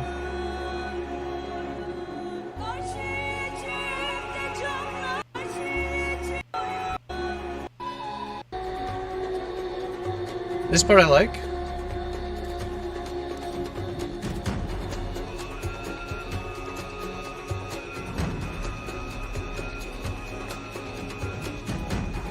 gonna go ahead and download this one as well.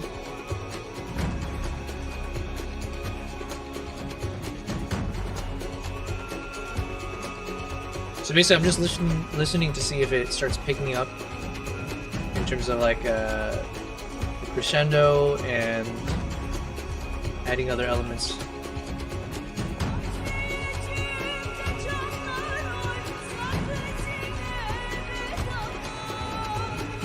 So one issue I'm having with the female voice there, I'm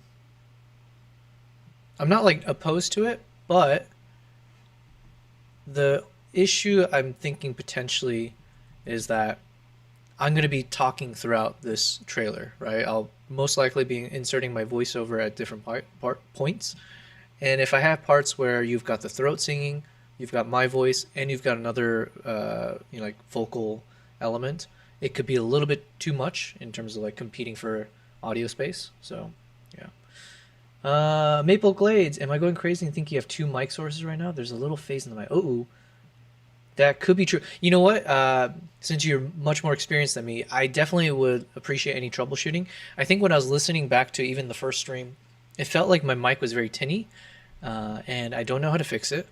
And then in OBS, at one point, there was an issue where my Mac OS audio capture was also somehow acting as a microphone.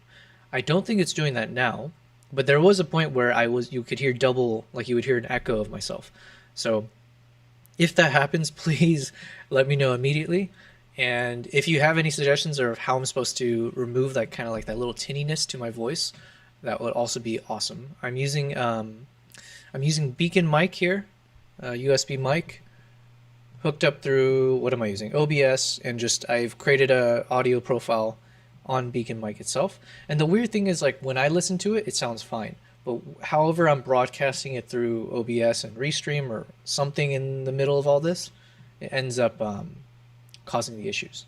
So Maple Glaze, you said we can also hop in Discord and quick run you through a setup. It sounds a little echoey. Okay, yeah, I appreciate that. I don't know if we do that off stream or not, but yeah, whenever you've got the time, whenever you think is appropriate, I would love that.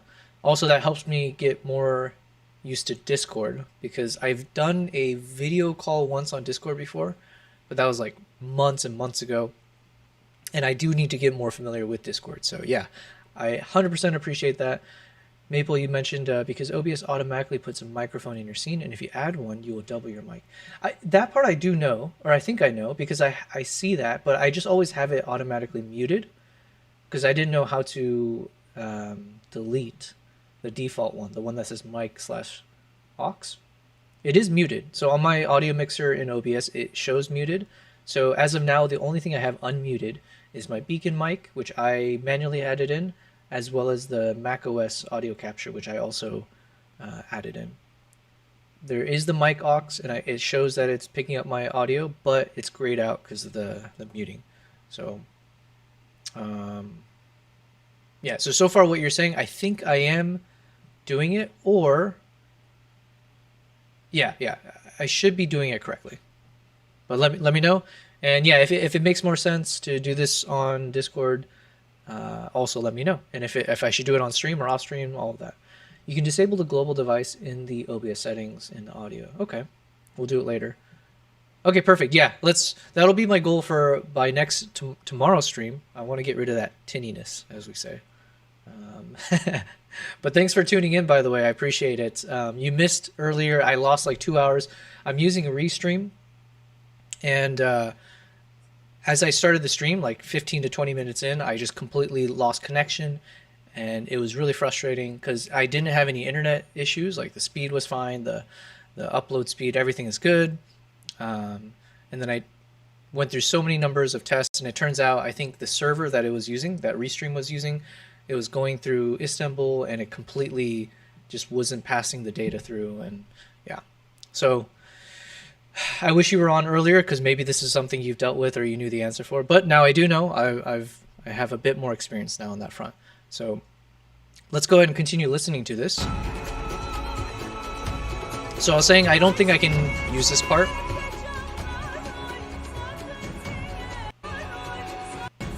But there's parts of this that is okay. And then the question is if I can splice the soundtrack so when it starts dying down, because I really do like this kind of horse galloping style part of the soundtrack. I think it has legs, no pun intended, to what about this one? Sacred Mountain.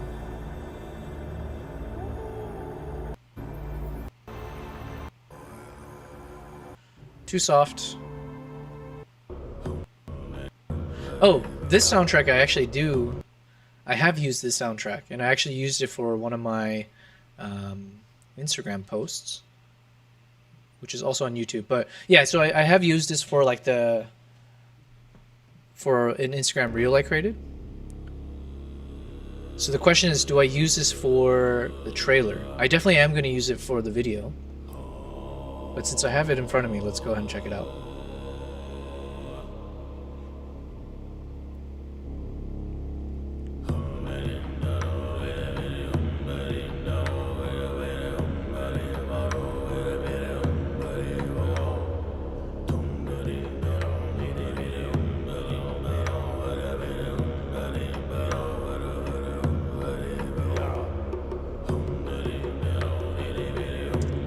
As much as I like the soundtrack, and I know I will use it, I think it doesn't get as like epic. Like there's no like real good climax where I can do some nice transitions or switch some of the clips around in a trailer. Let's see if this part's good.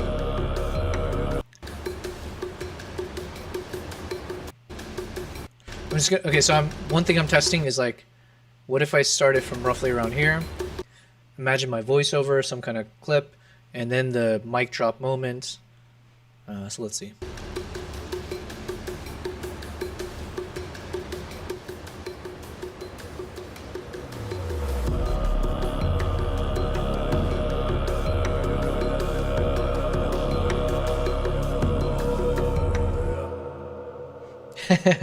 It's like pretty basic, right?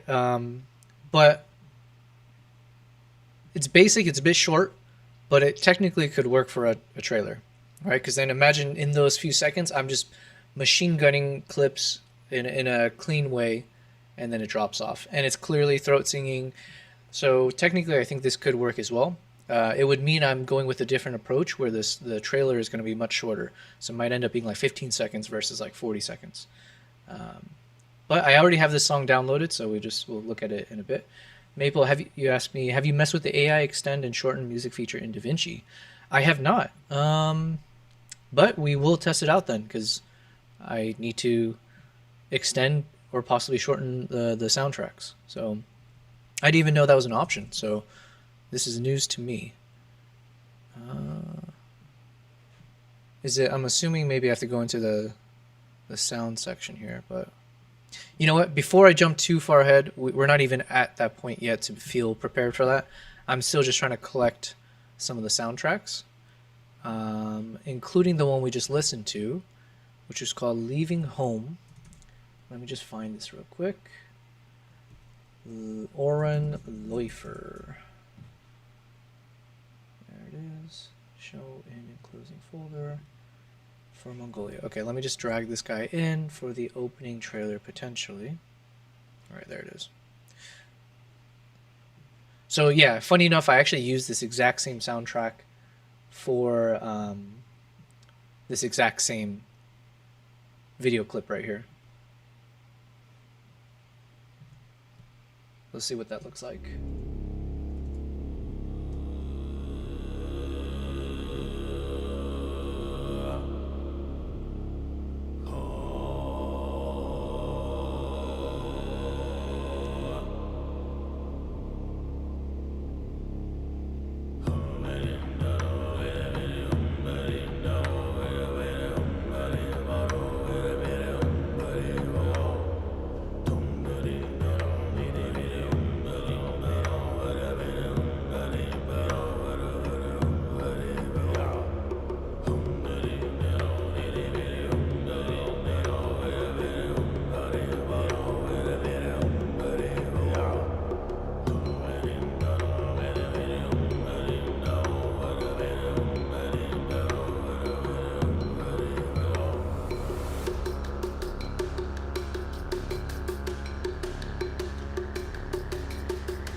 yeah, so that portion there, actually, and let me show you guys the actual clip that I made. 1 second here. So this is the, it's been a while, but this is what I had created maybe like over a year ago. My Instagram reel. So I used that soundtrack. I used a similar portion of the clip, but then I had obviously spent more time to edit and speed up the certain portions, like certain portions of it. So here, enjoy as we play.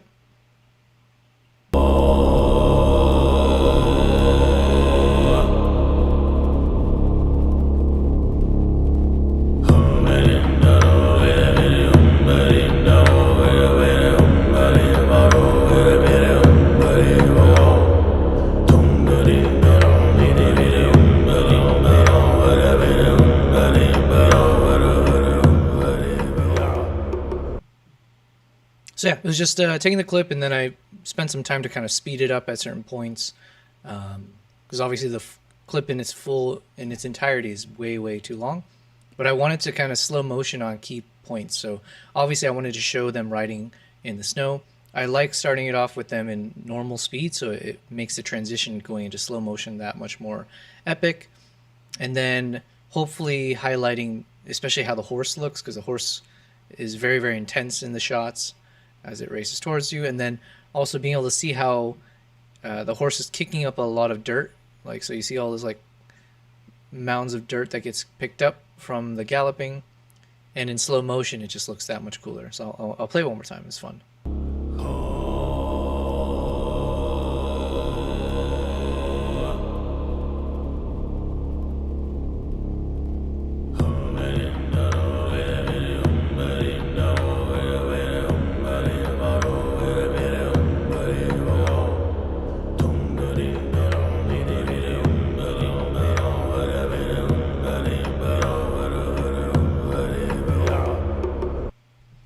So yeah, funny, we're going full circle here, but basically we are back to that soundtrack and that same moment.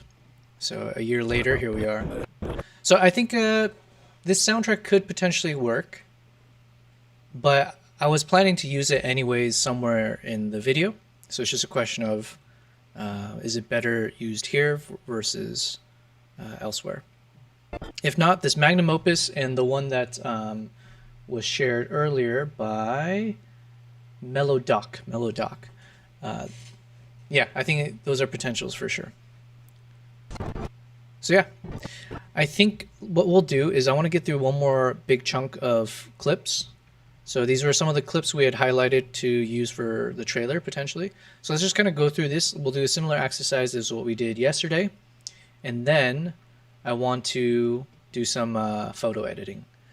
And Philip, good to see you again. I appreciate you being here.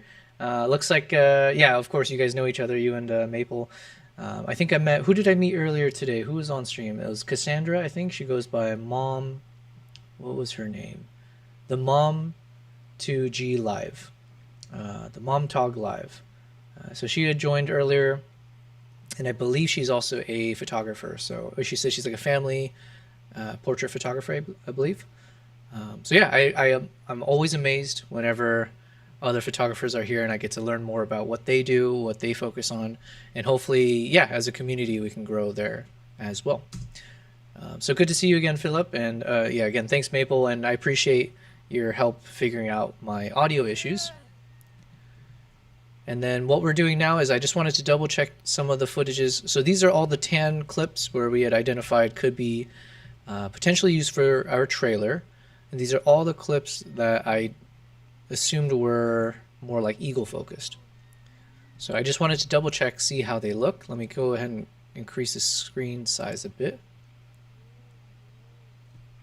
So in terms of like the trailer clip, most likely because again, imagine I can only use like a couple seconds of each clip, most likely. So a lot of this I don't really need. I just want stuff where there's really cool motion involved in a matter of a short span. So it could be like that little hop. It could be when you see the wing. So it could be just this right here. Not saying that we'll end up using this, but in terms of making the next cut, I think we'll say this part. The rest of this we can kind of delete. This part for sure. So when it does a little mouth opening and closing. And Maple Glades, you mentioned, you know what, you said that you're saying the exact same thing she said. Tog as in, oh my god, I'm so slow.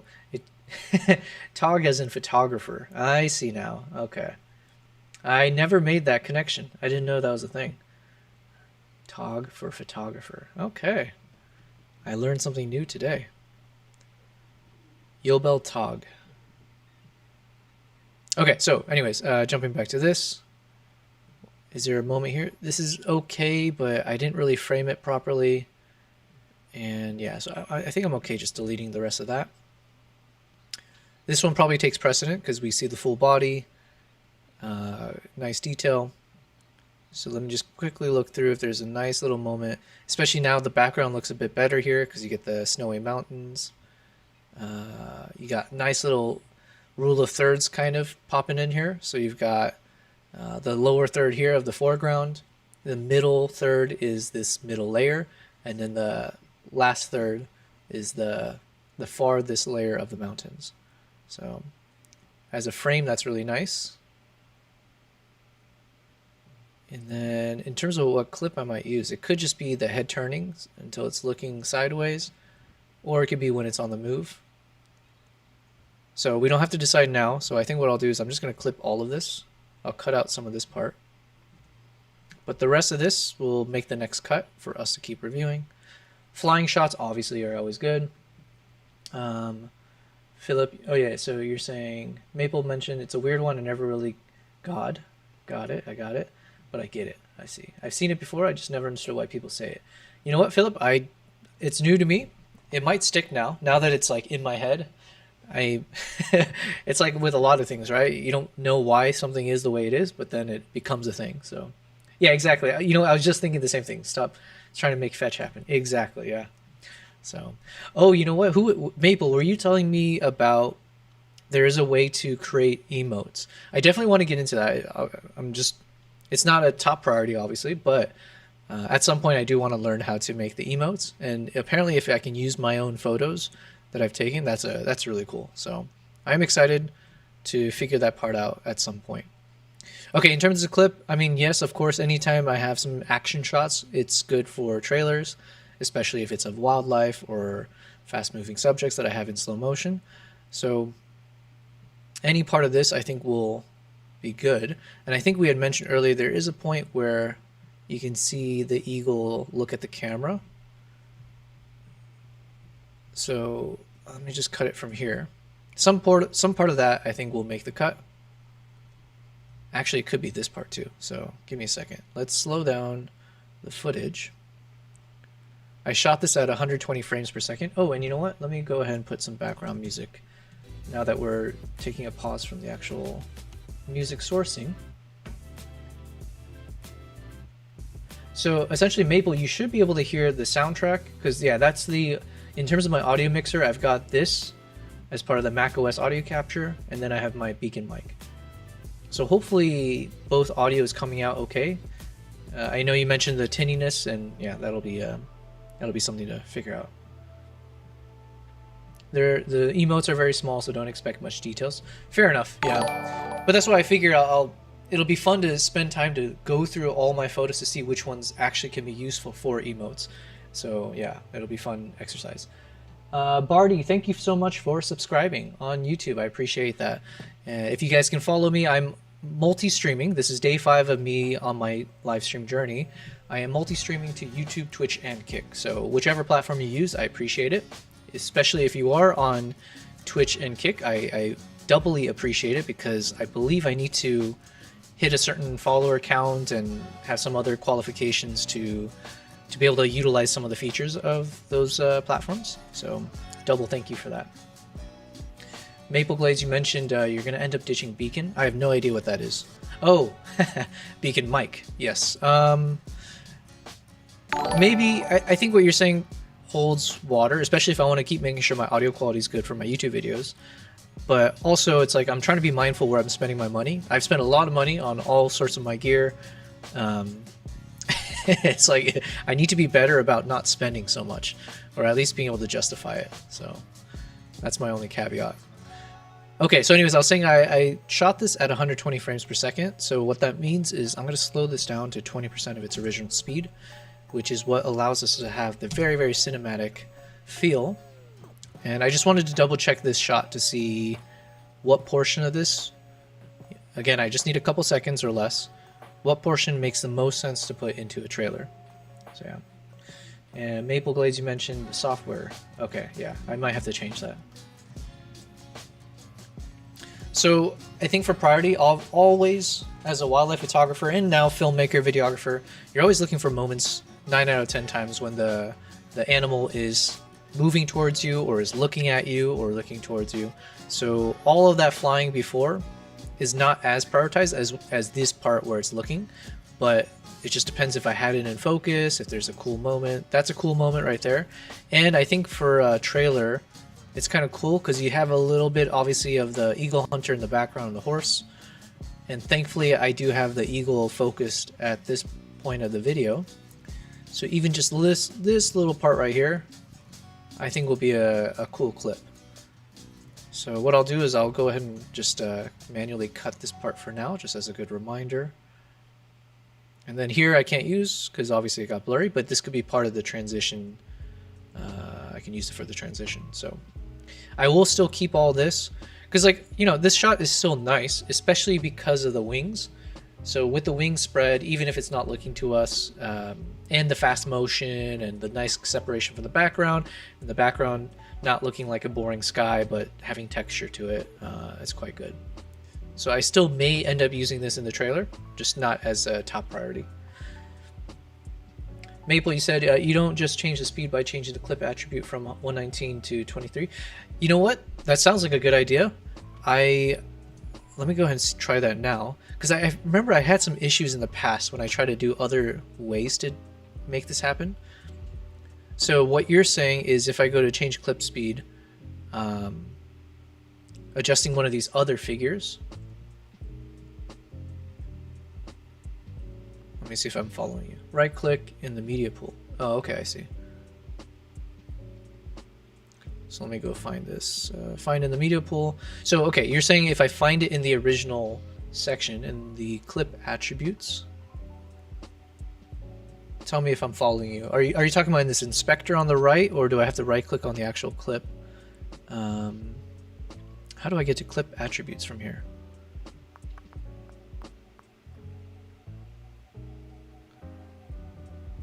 If what you're saying,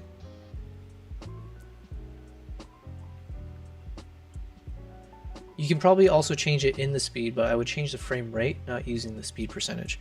Yeah, I think I definitely agree with you, because I've been running into issues when I'm trying to figure out how to do speed ramp in DaVinci, and it just becomes a mess for me to actually, if I make changes manually, as much as I can automate, the better. I've just got into a habit of like, I label all my clips by the frame rate, so you probably can't see it because it's kind of zoomed in, or it's zoomed out. But all of my files, I label it usually by the date that I shot the footage, the resolution. So for instance, this clip is 02-15 underscore 4K 120p underscore Z9, which is the camera that I used, and then just a string of random stuff to identify each clip. So then I already can see while I have the clip on my timeline that this was 120 frames. So it does make my life easier, where when I do go to change clip speed, and let's say in the speed section, I just switch it to 20%, and that's just, I've done the math already, so I know it's 20% for 120. Then when I hit change speed, I know it's dropped it down to 24 frames per second. But I imagine there must be a better way to do it for sure. So as you identify these things where I'm doing it either incorrectly or it could be done better, let me know, like what you're doing now. You're asking if I'm doing 24 or 23.976. I'm using 23.976. Not that I know exactly the reasons why. I know that's the one that's used for like media broadcasts and stuff. I just know from my actual camera gear that I shoot with, generally speaking, it's shot at, you know, those decimal. So I've just gotten the habit of making my timeline at 23.976 as well. In your timeline, then I would put 23.976 in the speed change, not percentage. Let's see if I can go back to this and do what you're saying here. But what I don't understand is, okay, I'm going to revert the changes. This is a shot at 120 frames at normal speed. So I'm playing it at 100% speed. And let's say if I'm following what you're saying, I'm going to go to change clip speed. Now, where I'm running into issues is that for whatever reason, when I do it from here, speed is correct, it's showing 100%, but then under frames per second, it's actually showing 23.976. And I'm assuming that's because my actual timeline is set to 23.976. So then yeah, this is where it gets a little confusing because it's already saying what I want it to be. I want my footages to be at 23.976. However, the footage itself is actually at 120 frames. And so, yeah, this is what I'm saying. It's a little confusing. It's not as intuitive, at least for me, why that doesn't happen the way it should. But to your point, I guess if I want to be much more accurate, it would have to be what? 23.976 divided by 120 is 19.98%. So yeah, to your point, I guess if I want to be very, very accurate, it should actually be 19.98. Will give me the perfect smoothness, let's say. You were saying change clip attribute to the 23. Yeah, so I'm hearing what you're saying, but I don't know where this clip attribute you're talking about. I don't know where I can find that. Because I have the clip and I see the media pool, which is off to my left. I just don't know how exactly do I access a clip attribute section. So, okay, you're saying right click it. So let me just go ahead and undo, find a media pool, right click. So here, what are the options I see? I can create new timeline, clip operations, AI tools. Okay, I definitely want to test those things out. Clip color, where are you? Oh, at the very bottom. Huh. Very bottom. You know what? I was gonna get there eventually, right? Starting top to bottom. Okay, cool. Video frame rate, 119.88. Oh, interesting. Wait, is that true? Okay, yeah. So technically, it isn't 19.98% that I want to reduce it to, because I guess I shot this at a 119.880, at least from the camera. But to your point, you're saying now I can essentially switch this to 23.976. Let me hit OK.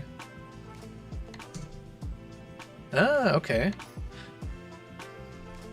However, I do have an issue here because now it's giving me the proper speed, or the potential slow speed that I want, but it ended up clipping everything outside of whatever was in the parameters of the timeline, which is kind of annoying because obviously I want to extend the timeline. Let me try that again and see what happens.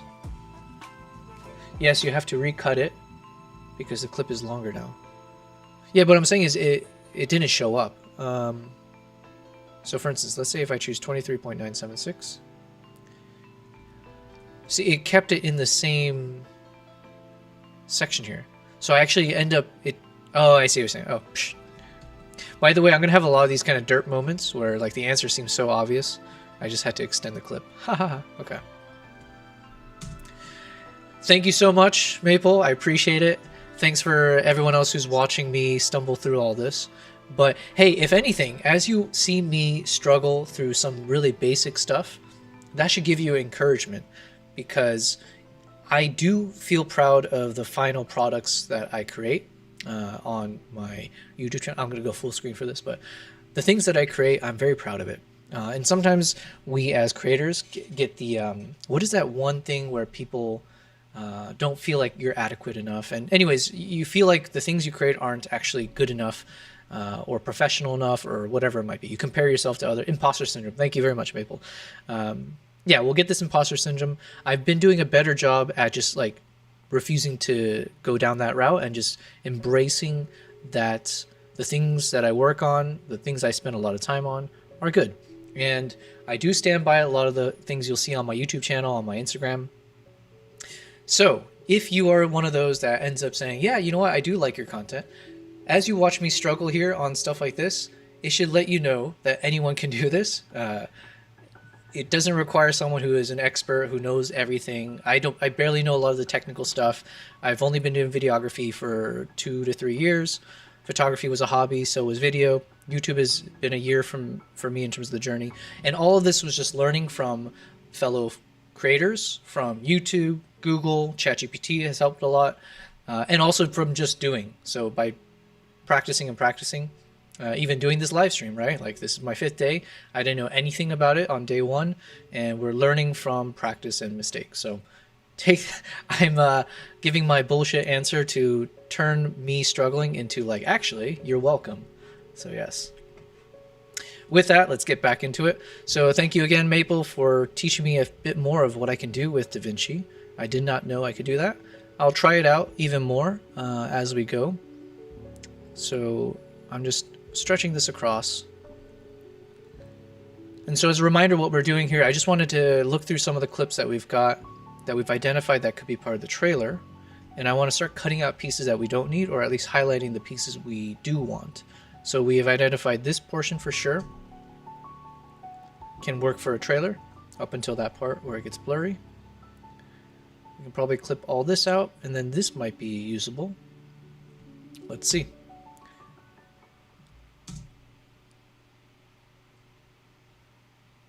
Unfortunately, I didn't have the focus for the entirety of that. So unless I can think of something really creative where I am actually leaning in on the blurriness but then making it look dramatic, I think I won't use this. And what I mean by that is, let's just assume if I use, let's say I want to use this clip, but the problem is obviously everything's blurry. So maybe I lean into it where it's like something's coming at you, but it's not really in focus, so then it can feel a little bit more dramatic. I'm most likely not going to use this, so I'm going to be a little crazy with the edits. Let's just imagine from here to there as it zooms in. So what does that look like? So maybe in the trailer you see this big blob of darkness coming right at you. Not a good example because I think it actually doesn't work well, or the shot looks ugly. But that was just an example of, like, sometimes not having crystal clear detail is okay. Because this is a quick trailer, you just want to be able to throw as many scenes in there that are relevant, showing a lot of action moments, like even this part here, because it's a nice close-up, could potentially work. Unfortunately, oh wait, no, that's because I have zoomed in on the shot, so let's see. Yeah, so this part here could work, where I might just zoom in on the face. But like we said, unfortunately, the eagle's not looking at us, but we can see the textured feathers really well. And it is a cool aspect of these eagles, is looking at the textures on its neck. So maybe I do like a close-up of the eagle. I might have better footage of that, but we'll keep it for now. Same thing here, this is a nice moment. Do we want the whole bit? Let's see. The problem is it's out of focus up until this part. So unless I do a speed ramp and then jump into this. I always look for these blinking moments. When you see that little side lid come in. So anytime I can include those parts, I think is nice. So let me clip just let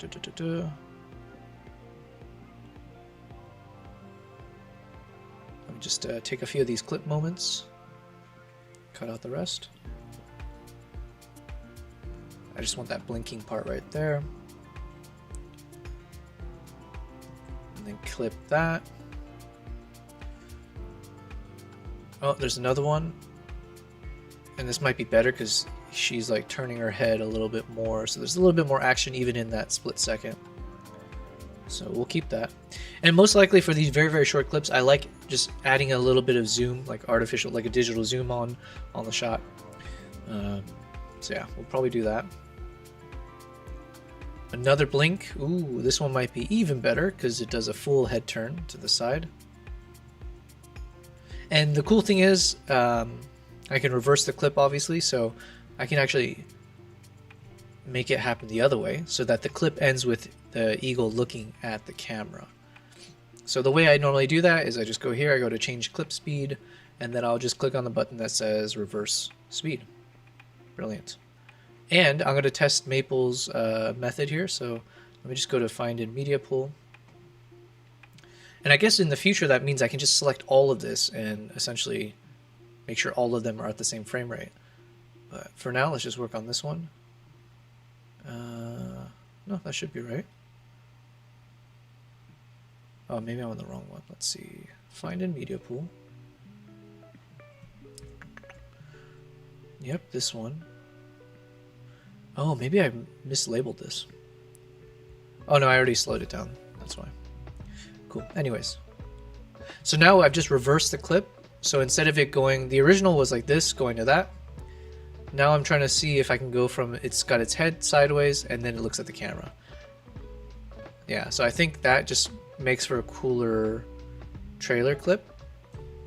Because it makes more sense as well, like in terms of what is more dramatic is having the animal end with looking at you as opposed to end with looking away from you. Like it doesn't really hit the same. So boom, like just having that blink and it stares at you, I think it's a better effect. So I'm going to keep that in reverse. And let's keep looking through some of these footages. Obviously I can clip all of this out because that's very, very ugly and you can barely see what's happening.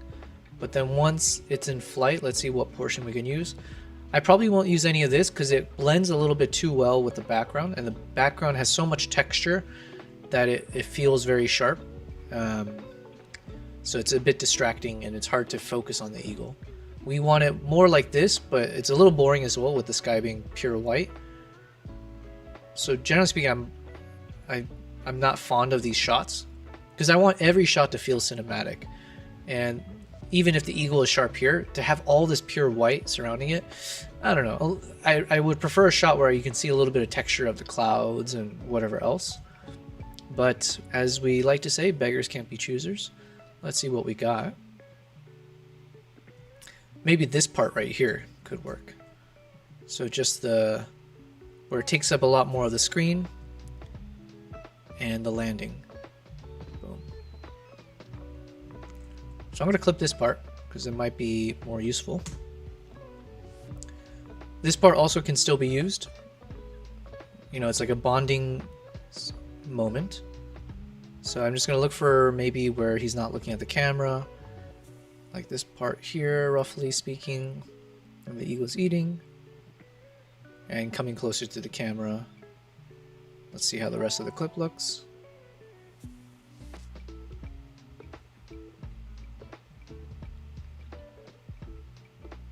Yeah, okay. There's like two potential moments. Let's drag that over. This one I don't think will make the cut because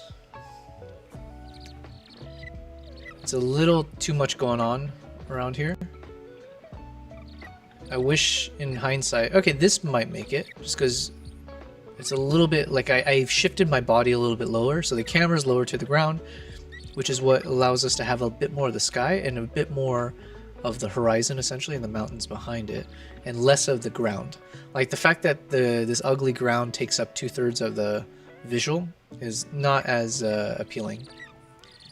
Here at least it's like roughly half, and we have better separation of the eagle's head from the background.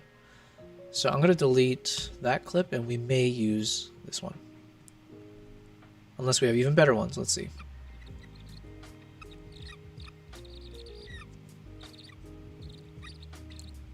So maybe just one part of this where the mouth, when it's chirping. Like that. I don't think I'll use much of this shot just because it's just like we were talking, we want a lot more motion in all the shots. Because it has to be fast paced. So you have to it's an adrenaline. The trailer has to be an adrenaline rush, which means I probably can't prioritize. I can't prioritize clips where subjects are not really moving. So yes, the mouth is moving, but if the rest of the scene is not, it's just not gonna be as stimulating of a shot. So things to keep in mind. These are what's going on in my head of my thought process here, but yeah. This doesn't work because it's so far away. Background's ugly, but maybe as the eagle is landing, the eagle has landed. So maybe from here is potentially usable. So, and it could be that I speed it up right until the landing pose. So like that. And I think what I mentioned was there's a world where if I can be really creative about it, I can try to like mix the two shots. So like from the 3 different, let's say from however many attempts we did of this. So here it's landing this way. What if I then splice in like a scene like this? And basically the trick that I'm trying to figure out is, can I make it look like I took the same flight shot from multiple angles? So I'm just doing a crude example here, just for fun, to see if like, can we actually make it work?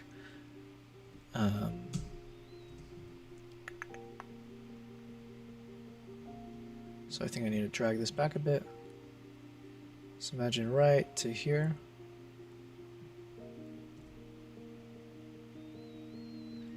You get the picture. So there's a world where I can look at, if I did like 3 or 4 of these attempts from different angles, possibly I can stitch them together to make just like a quick rapid motion as it switches between all the different shots.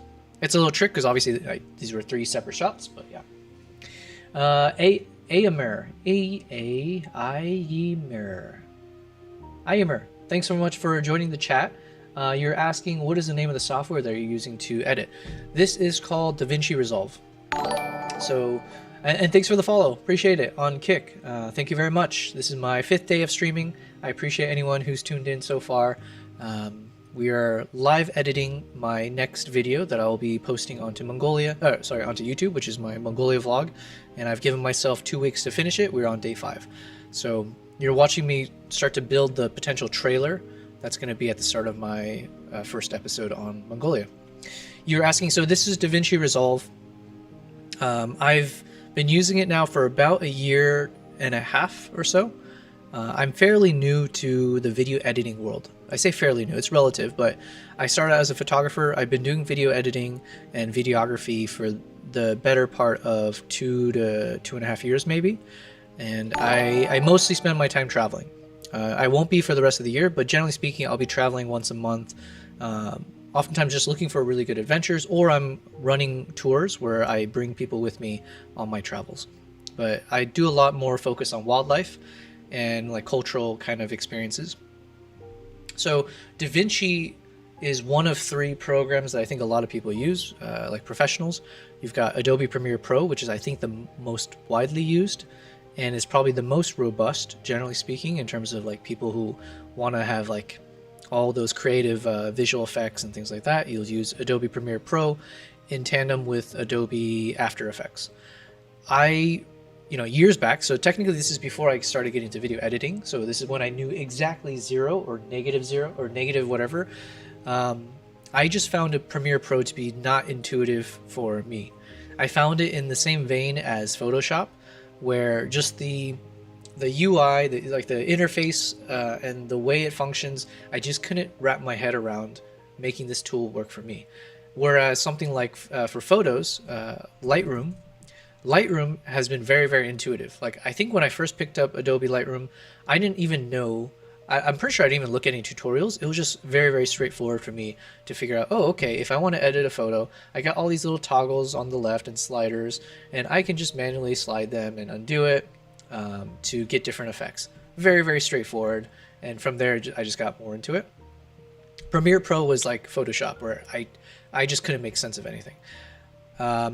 When I first started making Instagram Reels, I actually started with Final Cut Pro, and I did find that somewhat more intuitive, but that could also be tricky because maybe by then I was a little bit more familiar with video editing and video terms, so possibly that's the reason why. DaVinci, I got into it more out of forced into it because the camera gear that I use, they are Nikon Z cameras, and they shoot with the proprietary format for their most like high resolution shots. So everything you're seeing as we're editing, all these like most cinematic shots, they're shot with my Nikon camera, and it's shot with what they call NRAW. So it's like their proprietary log format, 12-bit color, blah blah blah. But it basically gives me the most control over my colors and this kind of raw format. And as of now, DaVinci I think is the only of these three platforms that knows how to read those files. So it's not compatible with Premiere and Final Cut. So out of being forced into it, I learned how to use DaVinci, and now I love it. DaVinci is amazing. It does, like, the results that I get are exactly what I'm looking for. So in terms of color grading, so maybe I can show you an example. So Ayamir, if I haven't bored you with my ramblings here, let me go ahead and show you an example of what I'm talking about. So let's look at one of my raw clips. I'm just going to randomly choose one from my Z9. Okay, we're just going to drag this guy in here. So this is what that footage looks like in its raw format, which is very, very grayed out. But again, like I said, I filmed this with my professional camera, the Nikon Z9, and the NEV format. So the one that can only be read by DaVinci out of the three I mentioned. So the cool thing is, when I take this shot, DaVinci is known for being, I think, a lot of people stand by the fact that DaVinci has the best color grading and the most like color control. I've created this little power grade, so it'll adjust a lot of the things for me as needed. But you can see here, I've taken that original clip that looks super ugly and gray, and I'm able to bring back all the colors and end up with the shot that I'm really happy with. And then I can work on the other things like the speed and all that fun stuff. So you're just seeing me just play around with one of the clips that I have. This is obviously when it's coming in. But the colors are awesome. It's exactly what I'm looking for. So DaVinci Resolve, that is what I use. Let me go ahead and undo all this. And Samuel, thanks so much for the follow. I appreciate it on Twitch. And oh wow, that's cool. This is my first, wow. Today is a first for a lot of things. You've rated me. How cool is that? I've heard of that term before, and I honestly have like no idea yet. This is my 5th day of streaming. I appreciate that very much. Thank you for the raid. I believe that's referring to the fact that you were live streaming and then you have sent your followers or whoever is viewing to watch my stream. And so I really appreciate that you would trust your followers to not be bored with what I'm about to show them. But yeah, thank you very much. Samuel, I'll make sure to follow you later. If you're a photographer as well, let me know. I'm finding out that on Twitch there is a community of photographers, so I would love to support you guys in tandem. So, and thank you, Mabel, for doing the job for me. So you are basically hand-holding me as I am baby walking through how to be a live streamer. So, but yeah, thank you guys. And for the ones who just joined, my name's Yobel. I go by Yobel Prize on all my socials. I started off as a photographer about, let's call it 8 years back. And then I've switched over to video as of the past 2 to 3 years. You can find all my photos and my past work on Instagram at Yobel Prize. And my newest journey has been YouTube, and I've been there for about a year. And I do a lot of creating long form content now, so these kind of vlogs. So what you're seeing here is the behind the scenes as we are creating together my next video, which we'll publish on YouTube. I've set a timer essentially of 2 weeks to get this finished.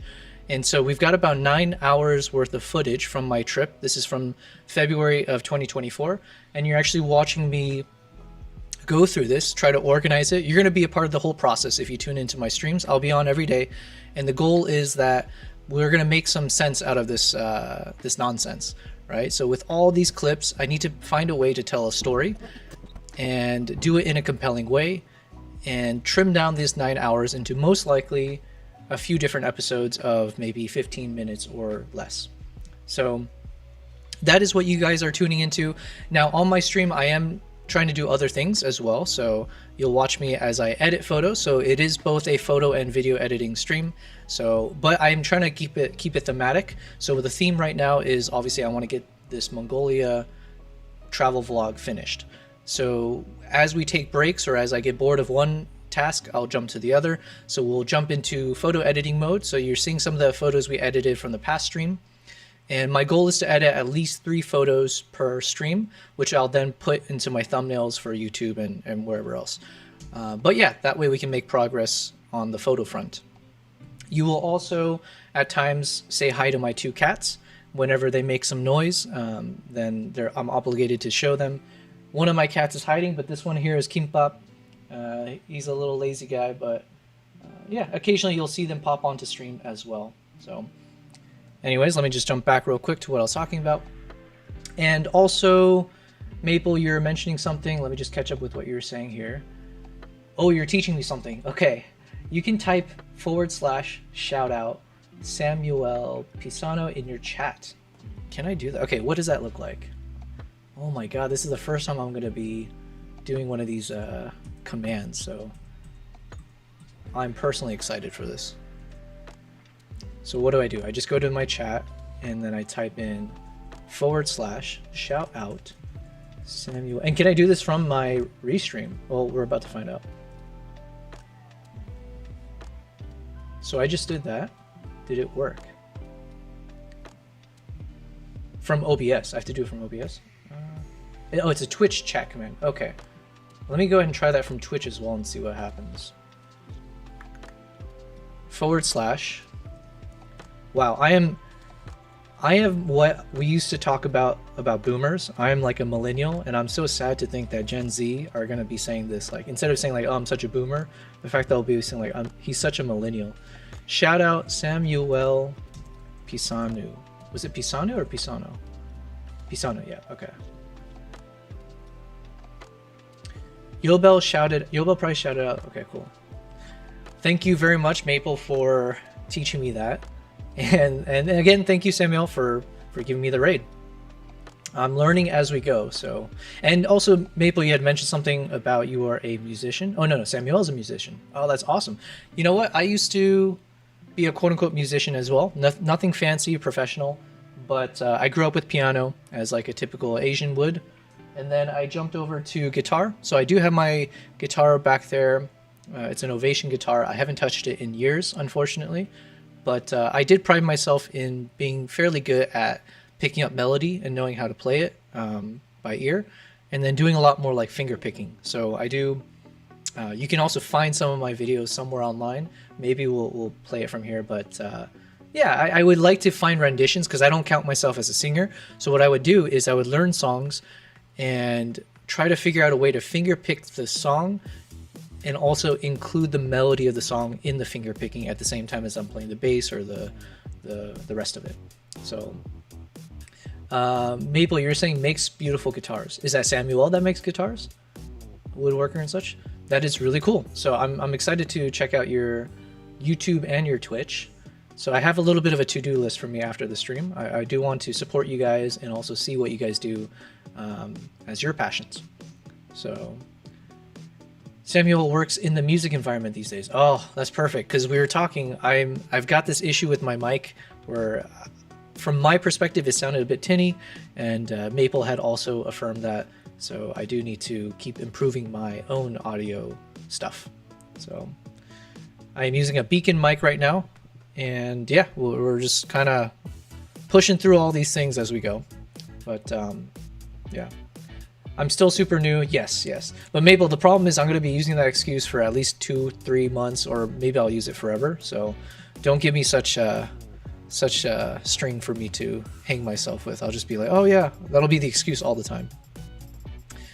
Where were we? We were looking through all the eagle shots. So again, for those tuning in, this is my Mongolia stream. So we're just kind of going through some of the clips. In particular, we are focusing in on my opening trailer. This might be a good time for me to also re-show some moments from my past videos that I've created, so you guys have a sense of this is hopefully the quality we're looking for in our final creation. So let me go ahead and share this with you guys, and let me full screen this. Okay, so these are some of the YouTube vlogs that I made in the past, and specifically these are the trailers that we created. So specifically, let's look at maybe, yeah, let's go with this one. Uganda, a sanctuary for the wild. Home to primates that swing through misty canopies and lions that command the sprawling savannas.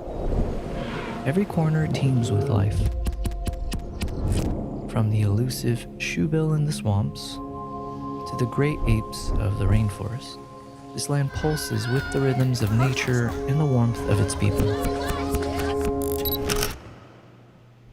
Join me in this video as we explore the Pearl of Africa together. Okay, so this was something that I had created for my first. It was at the end of my travel vlog series that I created on Uganda. That was the first of my vlog series. That was from a trip back in November of 2023. I'm trying to go chronological here. And Uganda has a special place in my heart. It's my favorite place I've been to. And I've been there now, I think 4 times. I've brought people with me 3 times at least. It's a beautiful country, amazing wildlife, amazing people, everything.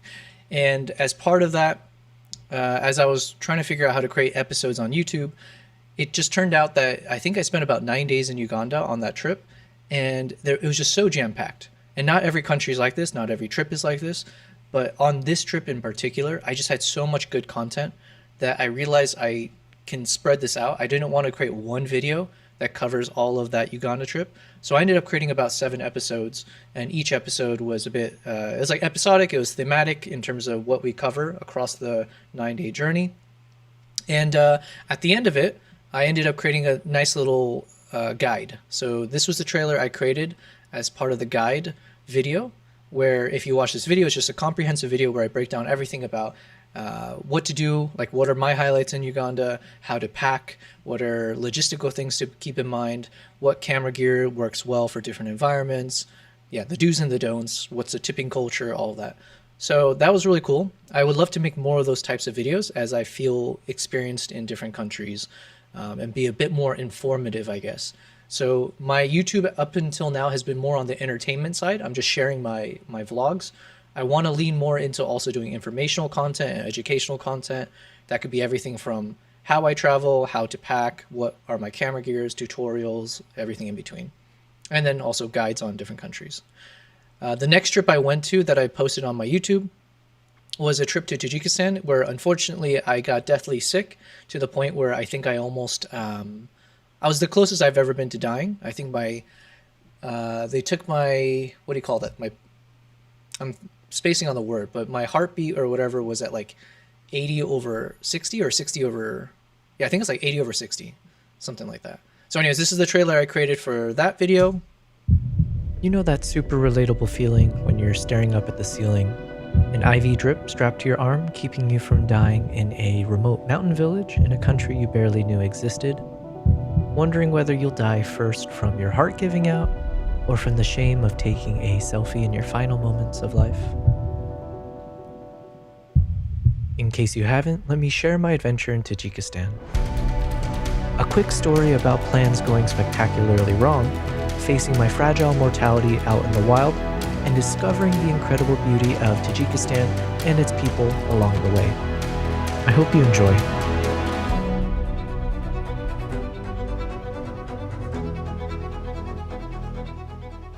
So I think in terms of preference, maybe I generally like that kind of style of trailers.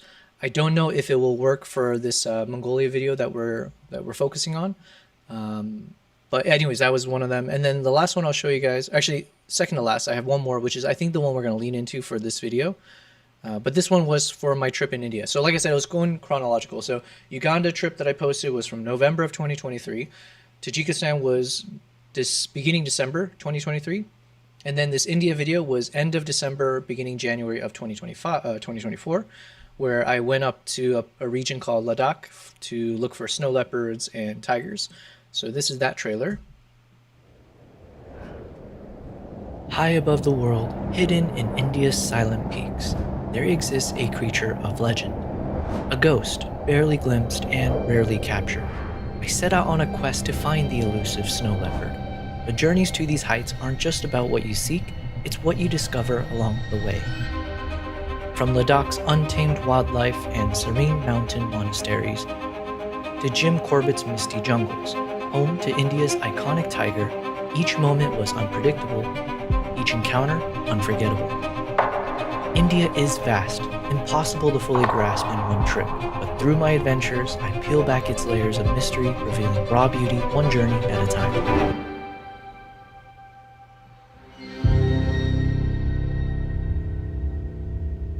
Okay, so then that was the latest travel vlog was on my trip to India, and this is like the intro trailer that I created for that one. And then I think that's the last vlog that I created. So now we're on to Mongolia. And so Mongolia, this is now that February of 2024 trip that we're working on. And in terms of where we were struggling, or a lot of the brainstorming for today and yesterday, was trying to figure out what is the right format for the trailer. Some of it is going to be based on the music that we end up selecting, but then also I think we decided that for Mongolia, I have enough content where I don't think one video will cut it, because the video will end up being like 30 minutes long at least, unless I cut out some of the juicier parts. So in order to not cut out the juicy parts and give it justice, I think 2 to 3 episodes will be what we create for Mongolia. So with that said, if I create a trailer, it has to be something that I can put into 3 different videos. So I think I'm going to go more with the approach that I did with Uganda on the travel vlog side, where I start with like a 10 to 15 second hook, where I kind of show a teaser of one of the best parts of the episode with some voiceover, and then it'll play this trailer, and then I start the video. So not to kind of retread the same ground too much, but let me just show you very quickly what I'm talking about. So for instance, this is my Uganda episode, and you can find all this on YouTube, and I do hope you guys explore my YouTube channel. That would obviously support me quite significantly in terms of the algorithm, but also you'll have a good sense of who I am, my personality, and all that fun jazz. So what I'm saying is, for instance, let's just open up a new one I haven't showed today. In episode 2, we dive into the heart of Mgahinga National Park in search of Uganda's hidden gem, the golden monkeys. So you'll see I had like about 7, in this case about 8 seconds or so of like a little hook. Not the coolest hook because it's just a guy walking, but this is my second video that I created. Samuel and also Maple, you know, if you guys are like audiophiles, you'll also probably be able to see that or hear my audio quality it like changes from video to video, because like I'm also learning each time and trying to hopefully improve each time on like the audio quality. So anyways, if you ever see some of my older videos, you'll also see hopefully a progression of improvement. So then, yeah, this one I had like about 8 or 9 seconds, and then this part of the trailer is the same trailer I would play across all 7 episodes.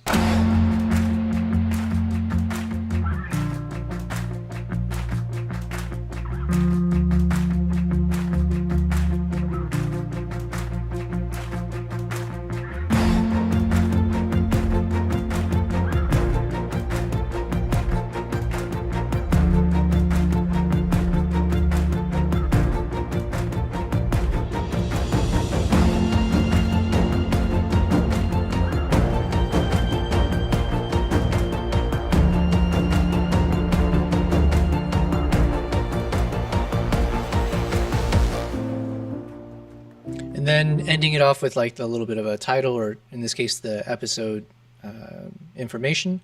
And then it would kick off into the chapters of the video.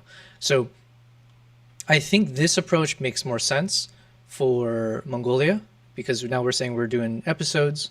So one thing I'll also have to figure out is what is that little teaser, 10, 15 seconds that I pop up in the beginning for each episode. So I don't have the answer now, but as we're working on this, you will get to see how we come up with those decisions. And part of the excitement for me, I hope, this is a hypothesis, but I'm hoping that if there is value from these live streams, it all depends on the quality of the outcomes, the outputs, the videos.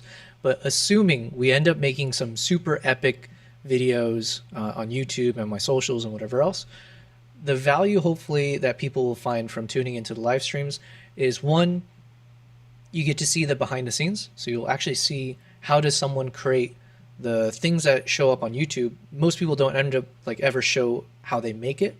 And so I figured I'm an open book. I'm happy to share everything.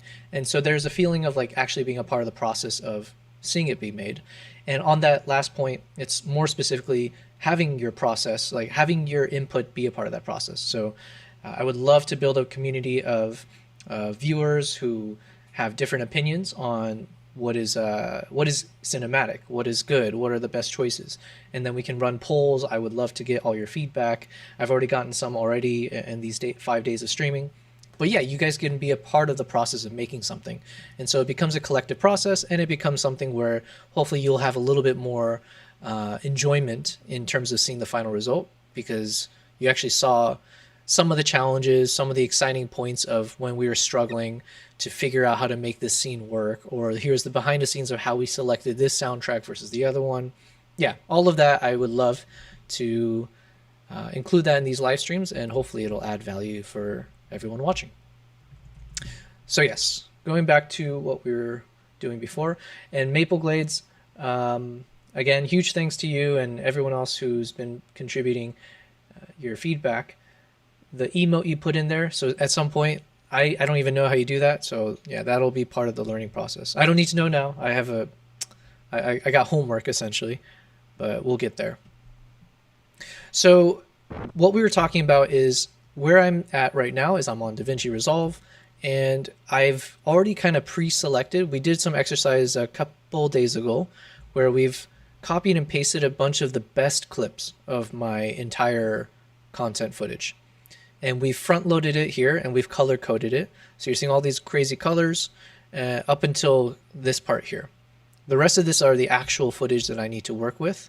So let me go ahead and drag these and move it a little bit farther away so we don't confuse it. But all of these clips that I have here are the clips that we've identified that can be used for the trailer, which is way too many clips, obviously, especially when we're talking about only using 30, 40 seconds. So what we're doing now is an exercise of trying to filter through and reduce the number of clips, or at least continue to find the best clips and keep rearranging them so that when it comes time, once we've identified the right soundtrack, it's a little bit easier for me to just drag and drop the potential clips. The color coding is based on whatever it was I'm capturing. So yesterday, for instance, we worked on this orange section, which was all these like domesticated animal footage. So anything that wasn't necessarily wildlife, not that we saw much wildlife, but I included eagle as quote unquote wildlife because they're like kind of a hybrid since they're somewhat domesticated. But yeah, so we have some of the 2-humped camels, the goats that we passed, the horses and the dogs. So any of these kind of like cattle and livestock and domesticated animals, I had a category for them. And so we spent some time yesterday kind of finding some of the select moments that could potentially be used for the trailer. So obviously like moments in the snow where I just need 1 or 2 seconds maybe where we see, you know, this animal covered in snow. So it kind of gives off the vibe of some of the adventures we went on this trip to Mongolia. So for instance, like these shots of the horses, again, caught in a blizzard. So yeah, all of these, we had spent some time to just kind of identify which ones are useful. And we also talked about how probably, I don't know if the trailer will end with this moment, but there's definitely a moment here when you see the horse staring straight at the camera that is a nice kind of either ending point or definitely a moment that we want to let it linger in the trailer. Like this point here where it's staring through the snow. And then what you can imagine I'll do as an edit is I'm going to start slowly zooming in on the horse's face as we show the shot.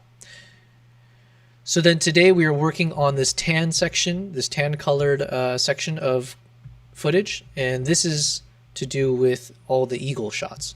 So any of the shots that we'd identified were really just focusing in on the eagle. I just put into a separate category. And so we'd been spending some time on these guys up until here, where we found some good moments that potentially could be used. And what I'm looking for is any quick, like 1 to 2 seconds or less, some moments where some kind of action or motion happens that can be understood quickly in that, you know, like in a second. Can the viewer process it and it still looks epic without confusing the viewer? So that's what we're doing here, is just trying to find any of those key moments. So it could be a moment like this, as we talked about, where we see the eagle has landed essentially. So only problem with this shot is in terms of the framing, you know, it's off to the right here, and then you have all the space, and this is just user error. Obviously I could have filmed it better, but in this case I didn't track properly. So during the landing portion, it's being cut off. So it kind of loses some points in terms of potential But then here it's a nice landing. So even if I just cut over to this moment here where you see it landing, I zoom in on the eagle, that could be nice. Now also what I don't like as much is the fact that the background is very, very stale. It's a grayish, boring, bland background. So to me, what I want to prioritize in the trailer should be some of the coolest cinematic shots. So yes, the action of the bird landing is cinematic, but this white kind of color looks so, I don't know, like it could just take away from the shot and make it look like more of a standard shot, like not from a professional gear, but maybe like from an iPhone, let's say. So even though this part looks great, I just happened to choose, or just the background wasn't necessarily the best. So that's just kind of like my inner thoughts here in terms of, yes, I still want to keep this and maybe still use it in the trailer. However, just the lack of colors around it degrades it. This might be useful if I have a good moment where it's focused, just because it's so bizarre. You're seeing the eagle on a children's toy truck or whatever, or even this close-up here. So if I have a moment where it's nice and sharp, and hopefully if it opens its mouth, yeah, like this, I can use it. But unfortunately, a lot of this, I actually have it out of focus. And it's a bit too dark here, so let's just see if there's an earlier moment. It would be cool if I can show this, just because how bizarre it is to be able to show that there's there's this massive eagle hanging out indoors, wearing the mask, and chilling on this toy truck. But sadly, I don't know if I will use it, just because, one, it might be a little too confusing. Like, it doesn't really, it's hard to really tie this back in terms of a story, because it is the most bizarre thing, and it's just like hard to connect. So that's one thing to keep in mind. 2, it's not always in focus, and I don't have the right framing always. 3, there is a lot going on in the shot, so if I show this for 1 second, the viewer has to process like what the heck's going on, and this is so confusing already. It might be way too late for them to realize what's going on. So the close-up is cool, but it might end up being a little too dark. But I will keep maybe this portion here when it chirps. So we're gonna keep that part. I'm gonna delete this part and delete this part. Also, I'm gonna put music on again. Background music. Cool. Now this shot, I already know I can cut a lot of this. I know the part I'm looking for, which is towards the end. So this is where we attached a GoPro to the eagle. So this is Arduk. He's the eagle hunter who I stayed with, him and his wife. And this is his eagle. I forget how to pronounce the eagle's name. But he had actually created, he like handcrafted a little harness where you can attach a GoPro. So thankfully I brought a GoPro and we tested it out. I didn't get like the best footage each time, because I didn't even know this was a thing we could do. And so we were just doing some trial and error, but I think I did get at least one of these flights. It looks really cool. Both the point of view from the GoPro, and then we have the footage from my big camera where I was showing the eagle in flight, and you can see the GoPro on its back with the red dot recording. So, but at least for this scene, for a trailer, I think it's going to be when we see it take off here, it looks like. So let me cut out all of this, and then let's see what we can use. So starting from here, obviously we won't use any of this, but then here we go. So it launches in the air, too shaky. Oh, it hasn't launched yet. Okay, it's about to launch. And basically, this is part of how they train it, but we were positioned all the way at the base of this mountain, and there's another eagle hunter holding like I think at one point there's like a fox's paw. Basically, they hunt everything, right? So they had a piece of raw meat, and then they call the eagle, and they use the meat as bait to kind of, or as an incentive to, get it to fly towards the other eagle hunter. So this is like part of how they train these eagles to come back to them. Yeah. So I've already slowed down this footage, hence why it's taking so damn long for me to get to what I wanted to see. Let me just speed it up to where we see it take off. Where the heck is it? Okay, here we go. I thought I did clip it earlier. My bad. Okay, so from here, and basically I just want to hone in on, is there a particular section of this that could work for the trailer? I think I already identified a part yesterday, but, you know, fresh pair of eyes, let's go ahead and see. Hey, Matej Benko, thank you for subscribing. I appreciate it. Hopefully you're enjoying this channel, the stream. So we're just kind of going through as we see these footages that I might be able to use for my upcoming YouTube video, which will be on my trip to Mongolia from last year in February. So you guys who are tuning in, you can watch me actually create the video. So that's the point of the streams for the next 2 weeks, is showing a lot of the behind the scenes and also getting your guys' input on how to create these videos. So right now I'm just looking at this clip that I had a GoPro attached to the eagle's back, and I'm not going to use all of this for the trailer, so I'm just trying to see if there's a specific section here that can look good. And I think it's actually going to be a little bit from an earlier part of the shot, because here you can see a lot of the, obviously the fast motion of the ground moving. So I want a little bit more of that to convey a lot of action.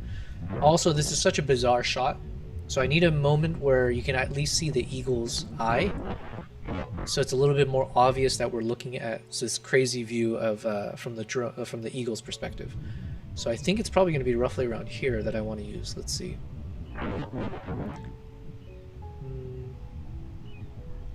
just need a moment where you can see the eye of the eagle. So like right here maybe. Yeah, okay. I think this is what I'll use.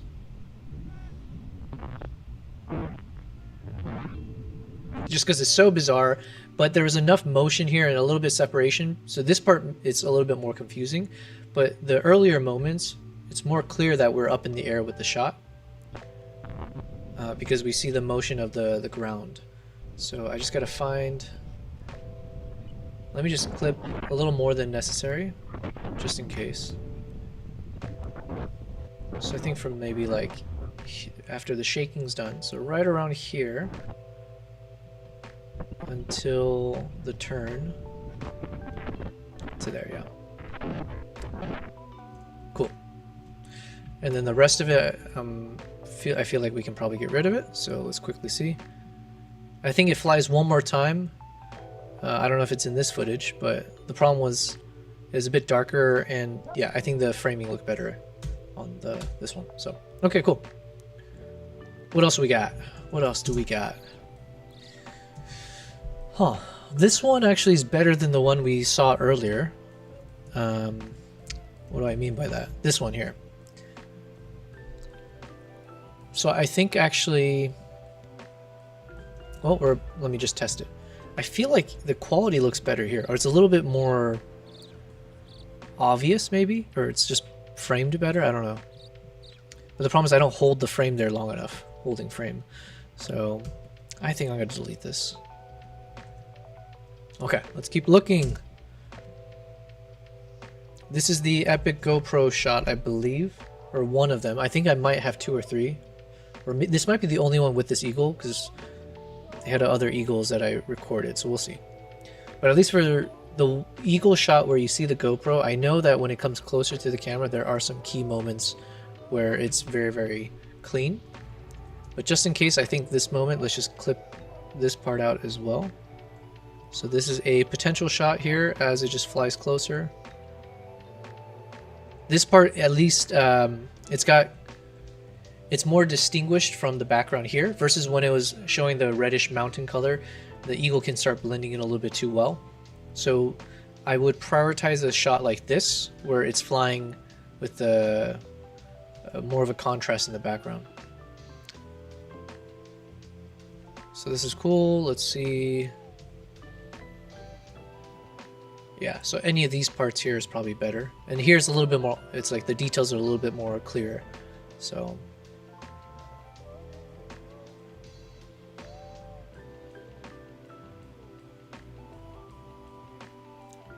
and the eagle has landed. Oh yeah, I think the landing was really cool. Yeah. Okay, so what I think what I'm gonna do is we can safely clip up until like here. So this is definitely a part of the shot that I want to use. Let's delete this. But I do want to, I'm going to delete a lot of this, but I want to keep the landing. Because the way the eagle landed was actually kind of a, you know, in my opinion, it kind of looked funky. Because it looks like it's like walking on air as it comes down. So I think that's a cool touch. I may or may not use it, but let's just keep it for now. And then the rest of it we can get rid of. Yep. Next clip. This is the next landing, or the next flight. So let's cut all this out and let's check it out.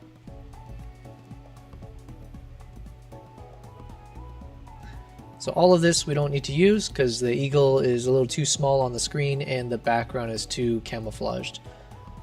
But at this point, some of this could be usable if the focus is good enough and if I can get it when it's flying towards the camera. So these parts are a little bit too, not jittery, but too fast and side panning motion. But right here, maybe around here. Okay, let's keep an eye out for that. So let me just cut it roughly here and let's see.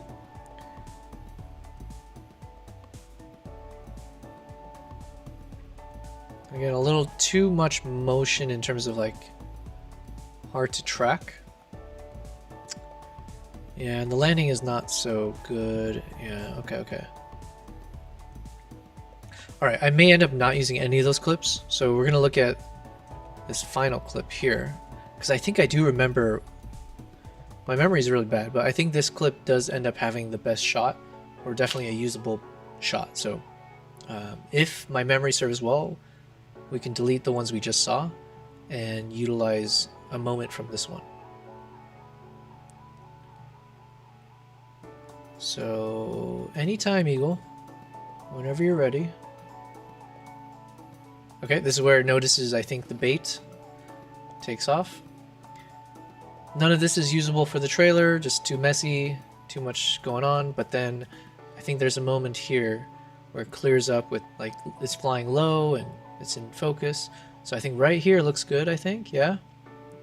Straight on, not too much motion in my camera. Yeah, this part right here, this is great. Maybe I'll include the landing just because at least here we got a nice close-up and the wings are spread and it's facing almost perfectly towards the camera. So we're going to clip from, let's just call it roughly here, until the landing. Cool. And then that means we can just delete all of this. And when I say delete, I'm just deleting it for the potential use for the trailer. Most likely all of them I will use in the actual video, just not in the trailer. These are epic scenes. I want to give it room for the story, but yeah, we're being a little bit more nitpicky for the trailer. Right here, this is a good, I think this is a cool cultural shot. So it was meant to be all the eagle shots, but I think this is actually good to show off the eagle hunter. So sometimes I like when it starts off blurry, but here the eagle hunter closer to us is a little bit more in focus.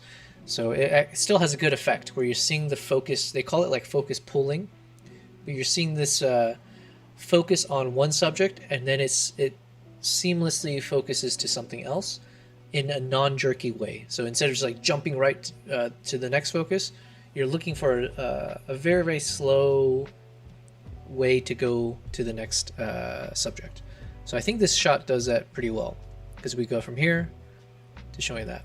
So I will want to keep, but I want to redo where the cut off was. So maybe I'll cut from like, you know, we'll cut from here just to, we might not end up using it, but we'll start where we can see the eagle. And as we pan up, jump to this guy. Cool. So technically I want to recolor code and relabel this guy because it's not really an eagle shot. It was more for one of the other code or the other categories we had, which I believe is this navy colored one. Yeah. So this colored one, which we haven't gotten to yet, is all of the shots I put together that was more to do with the eagle hunter, where either it's just the hunter himself on his own or with like on horseback or with the eagle. So technically speaking, this shot belongs more there. And I believe that was a navy blue.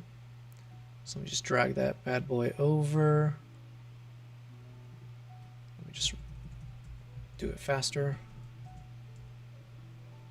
Bring it over here. And we'll deal with that later. Cool. Where were we? Oh, okay, we're almost done, at least with this section. So we got these really epic shots of Eagle flying straight to the camera with the GoPro.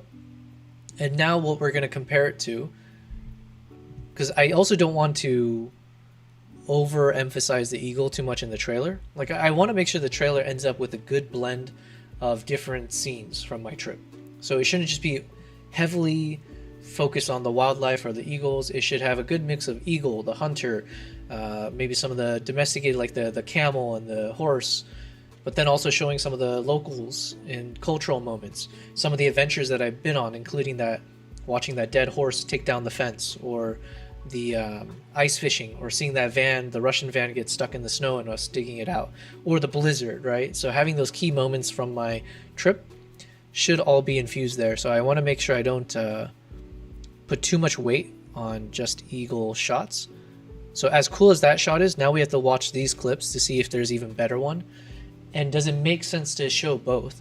If I was a really good video editor, which I am definitely not at that level yet, but if there was someone, there's definitely someone who would know how to do this. But there's a world where I can take all of these clips of the eagle in flight and I can somehow stitch them together where you see you match the motion of the eagle, but then we're swapping out obviously the scenes. So then you see it go from this shot and then seamlessly transition to the eagle, but at nighttime or at a different location or with the GoPro on. Those are like aspirations of like, can I get to that level of video editing in the future? Maybe, let's put that goal. This is really cool though. Definitely this part right here needs to be kept. The actual flight part, possibly, but this is a priority. Just that landing moment would be nice. So in terms of like shot scenes, I want landing shots. I want eagle by itself in flight. And yeah, those are the main two, I guess. So let me cut out all this.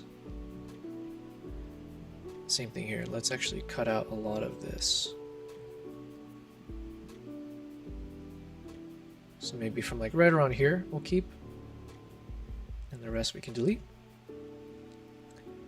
Here, we can, same thing. It's like these parts, it's just not cinematic enough in terms of close-up shots or good separation. So we don't need all that, but maybe starting around here. Let's see how good the clip is.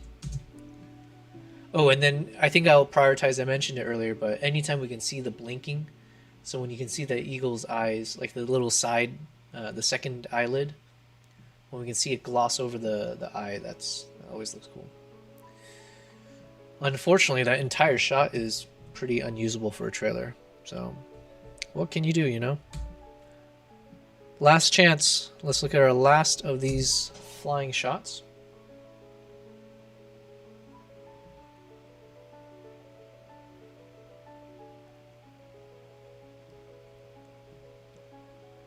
It's cool so far, but same issue. It's a little too far away. It's camouflaged a bit too much with the background. So, hey, thank you very much. How do I say your name? Strouge? My God, I don't think I've gotten a single pronunciation correct. But Strouge, thank you very much for your subscribing. I very much appreciate it. We're on day 5 of my streaming career, the genesis of me as a streamer. So everyone who's supporting me so far, and everyone in the chats, and just in general, everyone who's reached out to me that I personally know, thank you very much for the words of encouragement. Thanks for actually also, participating. What you're watching now is me working on my next video that I'll be publishing on YouTube in the next 1.5 weeks.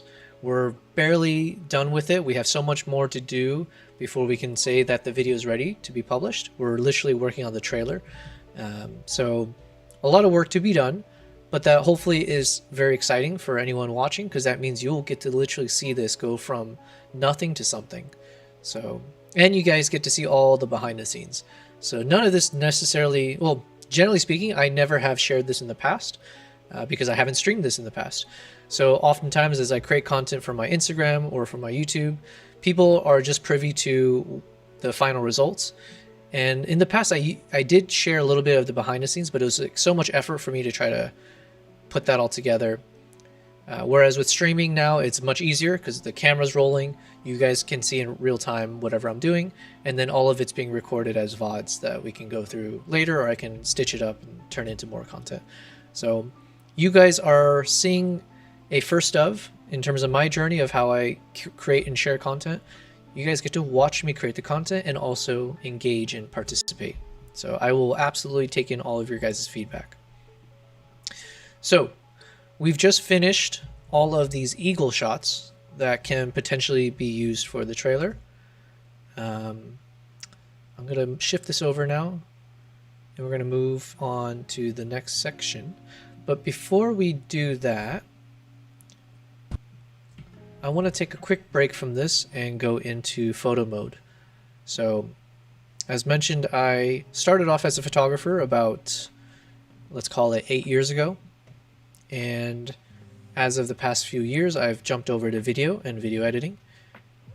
But photo and photo editing was kind of like my main, my first of these kind of passions. So I don't want to lose sight of that. And also I do need to edit all these photos anyways for the same goal. As I post these videos onto my YouTube, I want to include like a photo montage that's pertinent to whatever I showed on the camera. So I'm just jumping over to where we left off, which was, I think, the day after this, but let me just quickly look through it.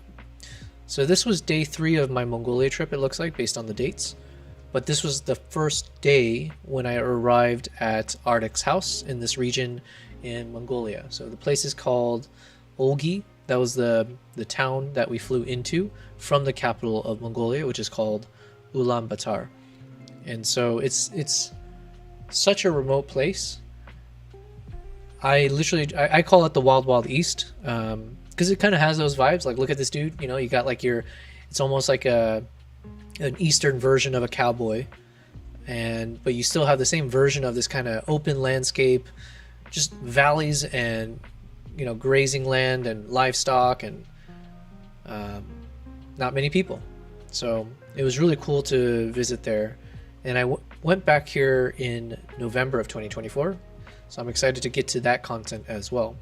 But anyways, so in terms of our photo editing, we had gotten to this point. I did get really excited with some of the shots. I think I said my favorite shot was not here. Where did I put that photo? It must be on the next day. But I mean, obviously I liked all the shots that we had highlighted. This was a really cool one. And the other thing I had mentioned, for anyone who's tuning in that's new, I like to try to maximize value as much as possible. So as we edit these photos, the goal is, as we edit at least 3 photos, I'm going to use those 3 photos for my next live stream. In terms of the thumbnail that I create, I'll be updating my thumbnails to include those 3 photos. So hopefully every day of my live stream, especially, I don't know how it looks on Twitch and Kick, but on my YouTube, they should all look somewhat similar but distinct from each other. So you're showing a little bit of a progression. Yeah, so we used one of these photos, not this one, but this one. I was pretty happy with the results of this. But it also shows how massive these eagles are. So, and then we ended yesterday. We did edit a few from the next day of the trip. So let's see if we can jump to it real quick. We had edited one of these horse shots, and the problem with the landscape I was mentioning is that I couldn't get it to. I didn't think it would jive with the other photos I wanted to share. So we may publish that for tomorrow's stream. So far, this is my favorite photo, though. Something about the pose. There's a bit of action. You can see because obviously Ardek, the eagle hunter, is tilting his body forward, so it looks like they're fighting against strong winds, which they were, and they were on a mountainside. I added a little bit more of the kind of cool tones to the background, but you can barely see, but you can see hints of the fact that it was snowing. And so, yeah, and it's a cropped shot, but it has a nice way to frame it. This might end up becoming like one of my hero images, or even potentially the image I might use for a thumbnail for the actual YouTube video. I say maybe because we have so many more photos to go, and some of the photos I know I've taken show a lot more action that might be more of a hook. So, but personally, in terms of like the ones that we've edited, and in terms of like an artistic feel to it, this one's my favorite. With that said, let's keep looking at photos to edit. So it's up to us to choose what we want to work on. I am prioritizing a little bit on like those 16:9 ratio shots, so like the landscape shots, because I want to be able to publish it right away on my thumbnail. Let's see how good this shot actually looks. So generally speaking, I'll apply a bit of a subject and background separation. This is one of my presets that I use. So anyone who is a photographer that is watching this, this is a good time for me to plug who I am, what I do. But if you like any of the edits as you're seeing them, generally speaking, they pull from my existing presets. These are presets that I've created over the number of years that I've been especially traveling and taking photos. I have 2 volumes of presets, including a new batch of 50 that I've released, I think about a month or 2 ago, based on some of the trips that I've done in the past 2 years. As the first volume is from my earlier trips, as well as different travels that I used to do. So the new volume is a lot focused on wildlife, and the second one was a mixture of wildlife, nature, and people. But yeah, so I'll be using a lot of my presets because I created this for a reason. It's meant to speed up my workflow, and I enjoy my presets, so obviously I want to show you guys how it can look. So yeah, check out my presets on my website. I believe I've included the information on my stream details as well, but you can find it on my website, yobelprize.com/presets. So this one I kind of like. This one is called Forest Golden Monkeys. So I've named each of my presets based on the actual photo that inspired it. So obviously this must have been a preset I created for a shot of some golden monkeys. It looks quite good for this. You get a nice little warm light coming in to kind of like mimic sunlight. Yeah, and it's a little bit soft, the tones.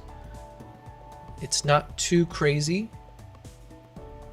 so I might keep that, and then we can work off of that. So that will be the base if we keep it. I'm just kind of looking through the rest now just to see if I can get inspired by different editing styles. This one fits more of the mood, obviously, because it's a very cool tone to mimic like the winter time. But so far I'm still sticking to the one we already selected. Moo Dam, Muddy Buffalo, Muted Giraffe Walk. I'm still feeling fixated on the first one we selected, but we'll double check the rest. This one's not bad. A natural look to it, and again it's like leaning into the winter tones, so it's not as artificial as like the other one I'm looking at. So right now I'm leaning either between this one, because obviously it focuses on the cool tones of the blizzard that we were in, versus the one I selected, which then is a bit more dramatic shot and adding more of the golden tones and simulating light from the other direction. I don't have a good answer yet. I kind of like this one, so we're gonna stick with that for now. But it doesn't mean that's the one that we're actually gonna focus on. I just saw the image. I wanted to just double click on it. Let's just quickly look at some of the other shots that I took. Problem with this shot, I say problem, but it's a cool pose, but I believe that the way I have it framed doesn't really work for a landscape shot. This is something I just learned retroactively and just with more experience, and then also it's a very subjective thing, but when I'm shooting this kind of landscape mode, having the subject centered is not always the right idea or the best idea. In this case especially, there's 3 of them, but like there's all this empty space surrounding that doesn't really add much to the story, in my opinion.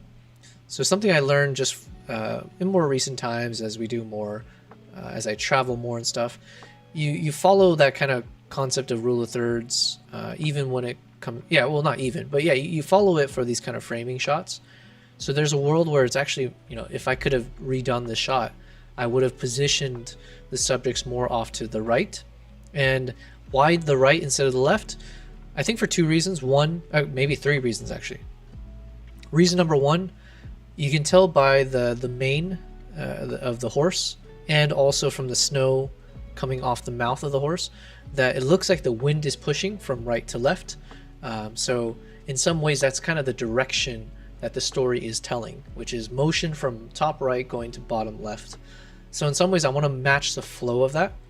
So I want to leave breathing space off to the left where you can almost see and follow along as the snow goes in that direction. The second reason I think is all the subjects are slightly, very, very slightly, but they're slightly looking off in the direction of my left. So same thing, I want to give space for the like the direction that they're gazing, so that it gives space for whatever they're looking at. Whereas like if I cut it off in the other direction, it looks like they're staring straight at a brick wall, or like the end of the photo. So I think that's a second reason. A third reason potentially where I think we frame it to the right is based on the background. Again, same thing, I'm trying to look at all the leading lines in the shot. And like what we mean by leading lines is just any of these natural or unnatural lines that exist in the photo. So if I look at this, where are these kind of lines and the contours of the shot? So you can see there are some of these kind of lines that are going in a diagonal format from bottom left to top right. So I want to kind of match the flow of that bottom left, top right diagonal lines that we see. And then when we think, like for me personally, like intuitively, we're at the top of a mountain and the mountain goes down. So I also kind of want to follow the flow of gravity and the flow of, yeah, just in general, going from a top down. So in that same sense, those three reasons combined: one, they're looking more to the left; two, the wind is pushing from right to left; and three, the mountain is going from top to bottom is from right to left. All of that kind of leads to why my natural inclination was to, maybe in hindsight, if I could reshoot this so I had more space, I would have framed it more where they were off a little bit to the right third of the shot. Unfortunately, I shot it more centered, so I don't have a lot of space to crop the shot more as I would like to. I'm going to take a quick pause here because I've got a guest that just arrived on my lap, which is my second cat, who hasn't made an appearance. She did not appear last stream, which is surprising because she's the most needy of cats, and she's also very talkative. But let me go ahead and jump over to my camera, and I'm going to show you guys my second cat. This is Nala. Yep, like I said, she's a very, very talkative one. Aren't you, Nala? There you go. You want to speak into the mic, Nala? You want to say that again, Nala? Yeah, there you go. So this is my first cat. I believe I'm really bad at keeping track of, you know, age and stuff, but she is around 4 to 5 years old, and Kimbap is around, I think, 3 years old, something like that. So she's the older sister to Kimbap here, who is the spoiled little brother. Aren't you? Look at him. So yeah, there's my quick little pause. Since Nala's jumped over here, I figured we should introduce you. So, going back to what we were doing, which was work stuff. What about these shots? Now, this is super dramatic looking, so I definitely think one of these shots has to be included. So this is what I was talking about earlier. Any of these shots where you can kind of see that second eyelid kick in and makes the eyes look very glossy. It's very, very dramatic. It's a little like eerie, suspenseful. So I do want to see which of these maybe I want to work on. Now, one of the challenges on this one is that I shot at 2.8 aperture. And sometimes when you have such a low aperture, it's hard to have the right focus. And I think at times the focus was off.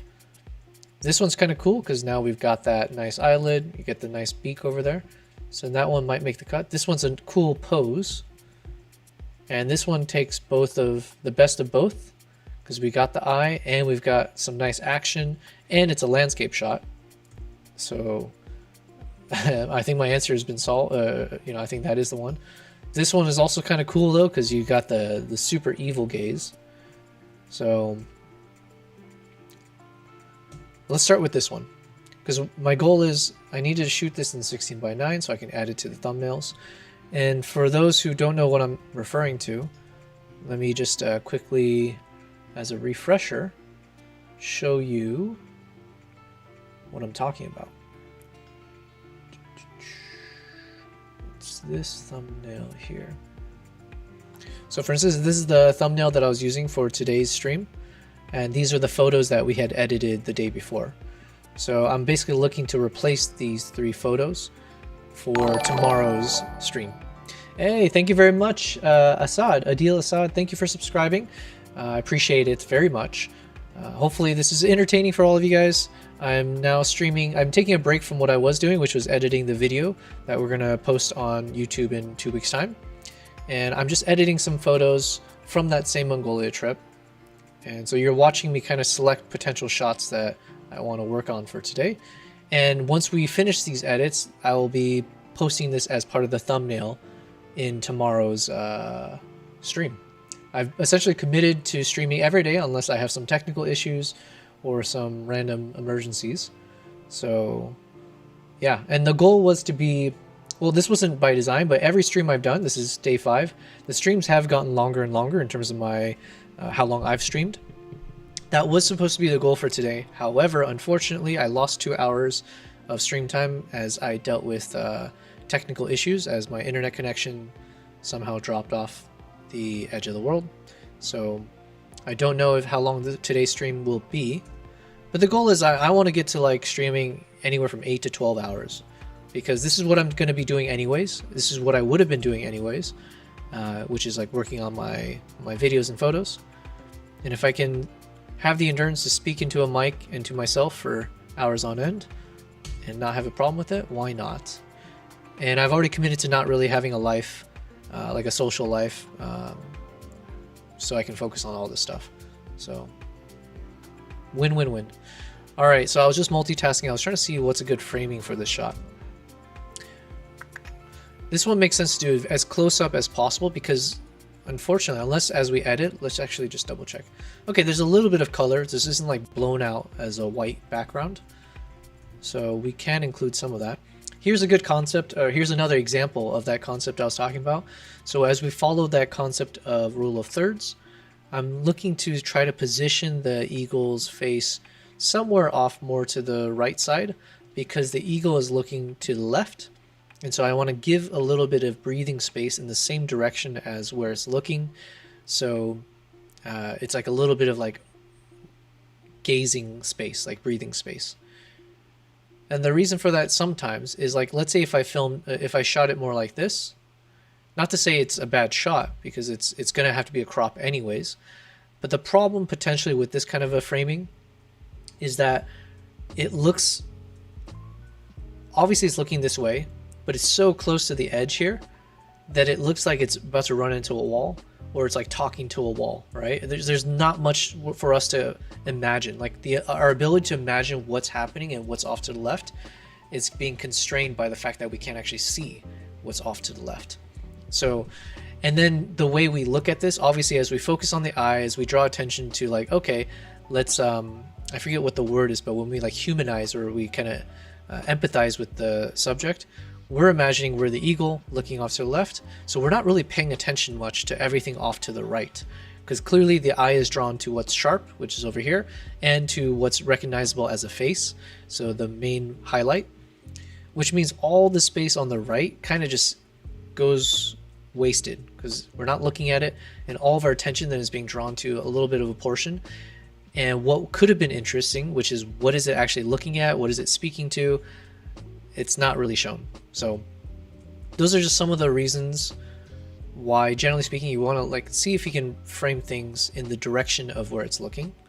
It's not an exact science, right? It's at the end of the day, it's just artistic endeavor. So you do as you please. But it's a good rule of thumb to keep in mind if you're ever struggling or if you're a beginner at photography, just stick to that rule. And if you disagree with it, then don't stick to the rule.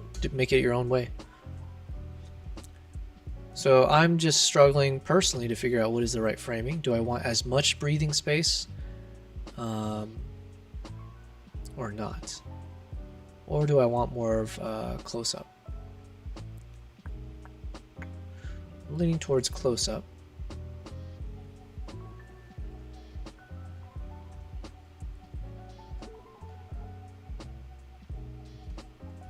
So that potentially could work. Let's try a bigger version. Now there is one eerie part of this image which works and doesn't work to its favor. The way that it's posing and all that, it kind of looks misleading, where maybe not when I'm zoomed in like this, but if you kind of like cross your eyes a little bit, you can almost look at it as like, of course that's the beak, but not the beak of a bird that's got its mouth open. You almost like this kind of camouflages away, and you see like the eyes maybe over here somewhere. And this eye gets hidden. So I do think I need to amplify the eye a bit or highlight it a bit more so it stands out. Otherwise, you're looking at this and you're not really understanding the head position. So this is one thought I have, which we'll look into as we're editing this.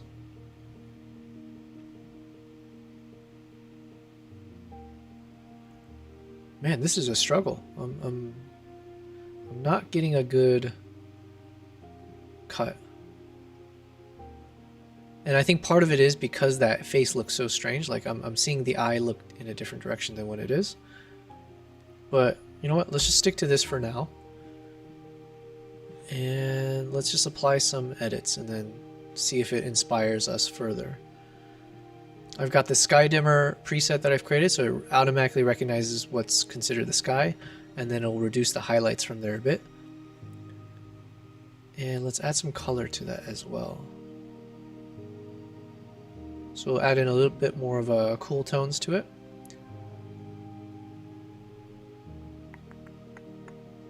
Okay, that's good for now. Let's focus on the actual eagle. Now I'm going to do a little bit of a manual work here on the eye. So I'm just creating a brush that we can highlight the eye, because I want to make some changes that only affect the region that I'm brushing in, which is in this case the left eye. So what you're seeing is me just kind of manually with my mouse, I'm just kind of brushing in what I want to work with. I mentioned this on the last stream, but there was a time not too long ago where, I mean, I still am very much a perfectionist if I have to label myself, but there was a time where, especially when I only focused on photo editing, I would spend day or days editing a single photo. And like if I was doing these brushes, I would be being super, like I'd be zooming in almost at a pixel level to make sure I don't bleed into elements that I don't want, like this. I'm just doing this for fun now, but like now I've become less OCD about that. But yeah, that was in a former life. Now I'm still doing that, but on the video side, because that's my new learning journey that I'm on. Photos, I'm trying to be a bit quicker, but this is also fun to just kind of go through this. All right, so I've highlighted the eye. The reason it's black is because the preset of this brush just had it so the shadow was super low. So let's just remove that. It's now red because that's just like the overlay, the neutral overlay, just to show where the effect will apply. It's not actually red. So what I want to do is I want to brighten this up a bit. So I'm going to lift the shadows a bit so that it's a lot more visible than what it was before. And then the question is, how much is too much, right? Because like here's an extreme example. Obviously that's way too much. So I think I just want to lift it slightly. And we're going to brush a little bit here later to also lighten this up, just so it's a little bit more obvious the facial structure. I'm going to lift a little bit of the whites, contrast slightly. I might remove the contrast just because this is like this filmish looking eyelid, so I might want to retain that filmy kind of look. But let's see. See, like what I'm saying is, in this one, usually I would add a little bit of texture to the eye so it's a bit sharper, and I may still end up doing that. But if I do the opposite and I completely remove the texture, it makes it kind of accentuates the glossiness of that eye. And in some ways, I'm actually open to that. So I'm a little bit torn.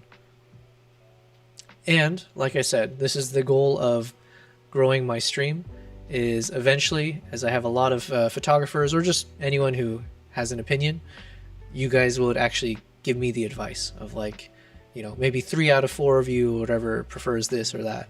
And then eventually, if I have hundreds of people, then we run polls and, you know, have fun with it.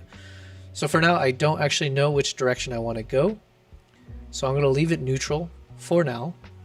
Let me just maybe change up a few other things here.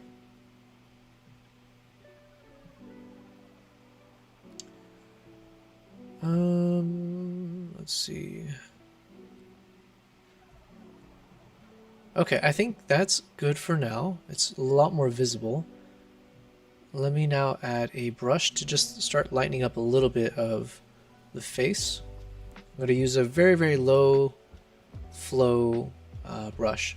I think there are different ways to do this, but there's something called flow and density, which changes the, well, technically I guess a flow and density, but it changes the power level of my brush. So this way, if I brush over it with my mouse, it doesn't fully bake in like with the brush, but it just lightly filters it in a bit. So that's what I'm doing now. I've got a brush with the flow set to 19 instead of 100. So this way it allows me to more, in a less aggressive manner, apply different effects. So in this case, the effect that we're looking for is lifting the shadows a bit. So you can subtly see a little bit of the changes I'm making. I don't want to go too crazy, but I just want to remove some of this contrast that we see of this dark patch versus the lighter patch surrounding it. And the reasoning is because this picture looks so bizarre that sometimes I'm struggling to even make sense of what I'm looking at. So I want to make sure that off glance, a viewer can immediately tell that is the eye that I need to focus on. This nostril opening, you don't confuse it as the eye. You can clearly see the mouth, and I need some separation here so the neck doesn't fully blend in with the rest of the body. So I just want this face to look a lot more distinct.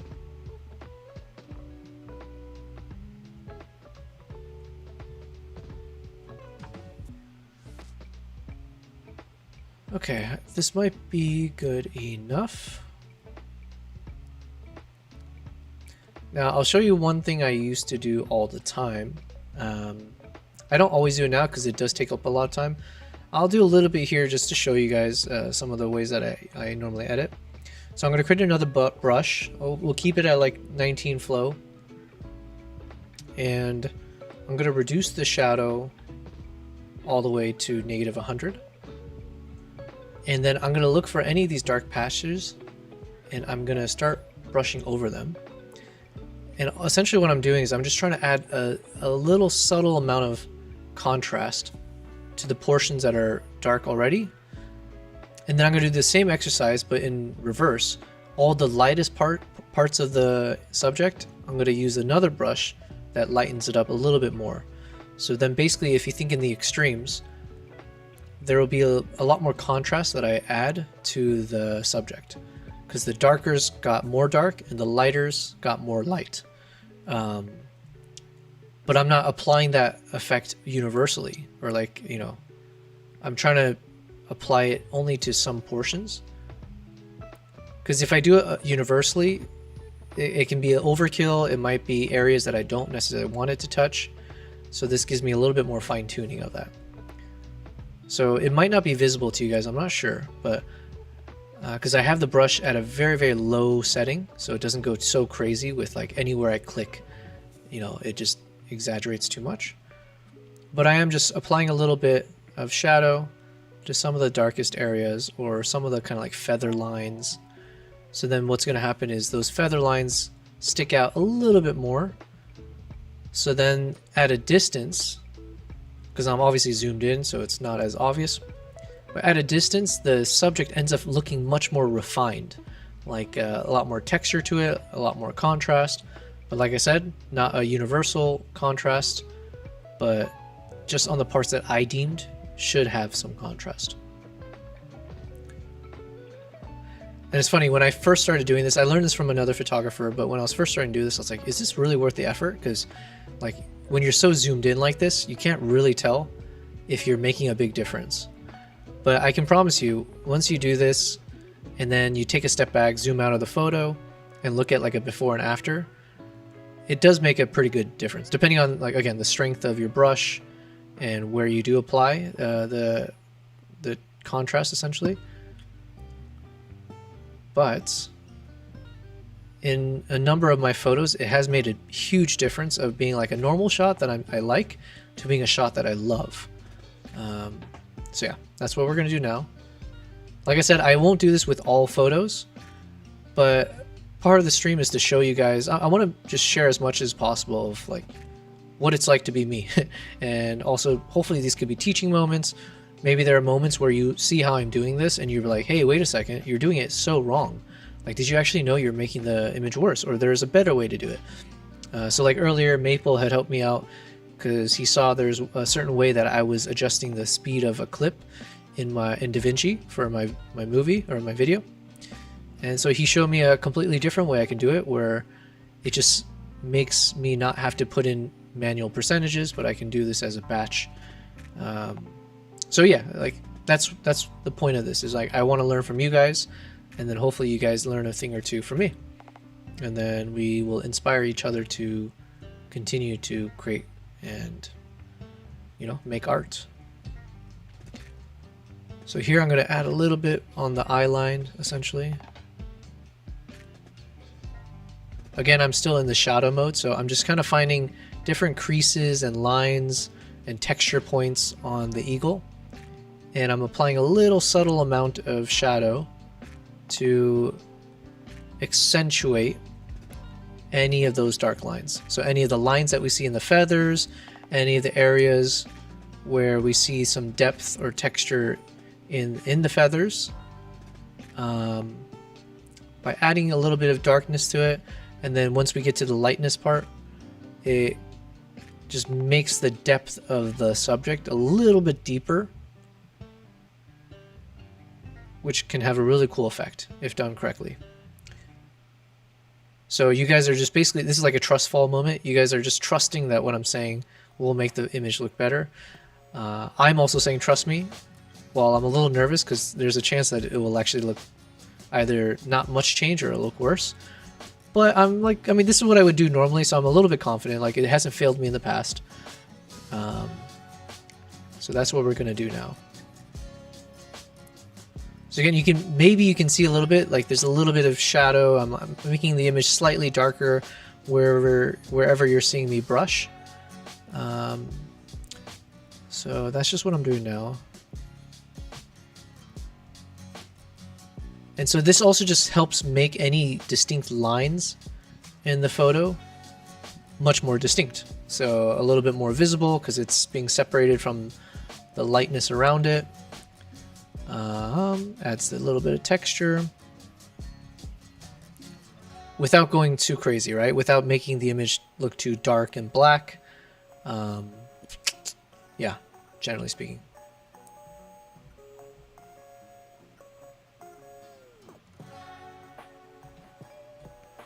I'm so glad I have a better computer for what I'm doing now. That was one of the reasons I didn't stream much earlier, is I needed to upgrade to some of my streaming gear, especially like my computer, my internet setup and all of that. So, but now everything should be fine. So even like the technical issue I had earlier today with the internet cutting out, it wasn't actually it's weird to say. It wasn't my fault. Like, as in, my computer actually was running very, very fast. There was no issues with the speed. It was more just somehow Restream, the service that I'm using to do the multi-stream, it had kicked me over to a server that was essentially just very, very slow and was essentially blocking any of my data from being broadcast.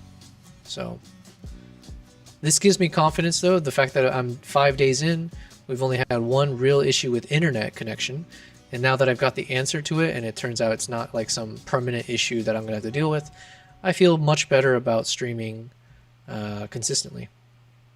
So sorry guys, I'm just kind of talking out loud here because I don't know how, this is probably on the scale of 1 to 10 of boring. This must be near the top because you're watching me zoomed in at a crazy level on this bird, and you guys haven't actually been able to see the final result of what I'm doing, besides me just like watching me pixel paint this bird. So I'm trying my best to be entertaining while we do it, but not much I can do here besides just ramble and be faster with it, and also just explain what I'm doing. So right now I'm just following the lines of some of those, like, kind of, I don't know if you call it tufts, but the little tufts of feather. And even though this is very blurry, this part of the image, you can still see the texture in the areas where it's lighter or darker. So I'm just applying the lines to anywhere like that. I'm really hopeful now that the final image and the before and after is going to be so epic. Like, you guys are going to look at this and be like, oh my god, I can't believe I doubted him about this. That is obviously the goal, which is, unfortunately, now that I feel dug in on this, that means I'm going to spend even more time being OCD about this image, which means more time of you guys watching me do this, because I want to prove my point that this step can make a difference. So unironically, I'm extending the time that we're spending doing this by trying to prove a point. My bad. But I am kind of excited because there's enough points here where I'm seeing that adding the shadow is going to make a difference. Because you can, even on stream, I think you guys should be able to see. You are seeing a little bit of darkening happening every time I'm brushing over something. So if you can see it at the zoomed in version, imagine once we zoom out and at a full scale, when we see all of the brush strokes we made, it will be a little bit clearer that it does help. Okay, where else? I think we're basically done. I'm going to add a little bit more around the eye, because obviously the eye is the main story of this shot. So I want to make sure it's very, very well accentuated.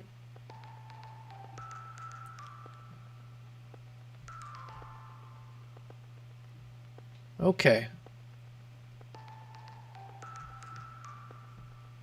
And I think I need to do some deeper ones here. There's a little bit of like lightness here that just doesn't look clean. It looks a little bit flat. So those areas where, even though they're very bright, I might even just add some shading to it just to get rid of that coloring. I prefer a little bit richer tone. So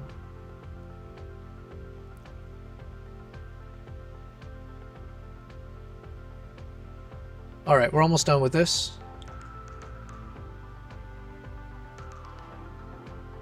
Deepening the shadows here. All right, cool. So normally I would, depending on what I'm doing, but sometimes I'll name these. So what do I just call this? I'll just call this darken for now. And we're gonna do step 2, which is brighten. So here, what I'm gonna do is take a brush again, but this time instead of reducing the shadow, I'm going to increase the highlights. So doing the inverse of before. So now I'm looking for any of the really bright locations, and then I'm gonna apply the brush to just make it slightly more bright, right? So unfortunately, I don't know if it's visible on screen, but it's a very, very subtle brush stroke that I'm doing. So it's just very, very subtly making wherever I'm putting the brush strokes be a little bit brighter. because I've increased the highlights. And the highlights, basically, it's looking for any of the light pixels and increasing it by whatever number I gave it, which is 100. So like the maximum I can lift it is what I'm applying. So I'm just kind of quickly brushing over some of the very like bright lines of the feathers, some of the contours or areas contrasting with the darker spots. Now there is this one point on the beak where it looks like the light reflected right off of it, and I'm assuming it's like a pure white spot. So I may end up removing that entirely, so we can use a number of kind of like AI tools, like they have some like remove fill content tools that are on Lightroom. So I might use that because I'm not trying to post this for like a National Geographic or some contest. This is just for my YouTube channel. Or I might keep it because it doesn't really make a huge difference. In the future, maybe for this image or for other ones, I might do it just to show you guys. Again, for anyone who's maybe new to photography, I'm hoping, not to say I'm the best teacher or I'm the person you should learn from, but I do hope that as part of my stream, I can also teach stuff, or I can show you guys how I edit, show you the different features or tools that are available with the tools that I use. And so yeah, I might edit some of my photos with the AI tools later. For now, we're doing the complete opposite. I'm showing you the very, very manual effort that I sometimes take with my photos. And so what you're seeing me do is I'm adding this almost invisible layer of light to wherever I'm brushing. I say almost invisible because it's very, very subtle changes, but it is changes. And I promise you're going to see it in a second once I'm done. And well, I can't promise necessarily, but I do hope that you will see that the effort that I'm putting into this does lead to a significant change in the final result. I say significant, but this is very subjective. Some people will see what I do and they're like, actually, I prefer if you didn't do that. I prefer it the other way. That's totally fine. You know, this is it's meant to be just whatever makes you happy. So generally speaking, I do want to edit the way that makes me happy. But my goal is to hopefully inspire other people. So my little mantra is very cheesy, but I thought of this a few years back. But generally speaking, I am aiming to share the best of the world with the rest of the world through my lens. And so I want to, and the key thing is through my lens. So I want to share this world with a little bit of my DNA in it, which is the flavoring of how I edit, how I, story tell. But the hope is that whatever I am sharing will inspire other people or evoke. Is evoke the right word, or invoke? It will, as an outcome of it, it will provide positive emotions. How about that? So I'm going to brighten up parts of the tongue here that's already bright.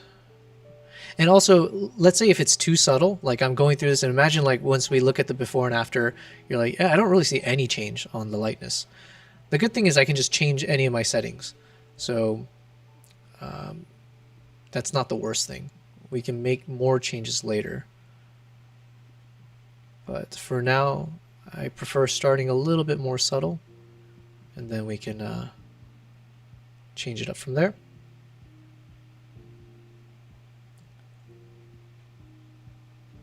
Cool, cool. We're really just scrubbing this eagle's mouth. Giving it a nice little toothbrush, and then now scrubbing the beak. All right, I think we are at a good spot. I'm just going to do a few more here with a little bit more flow.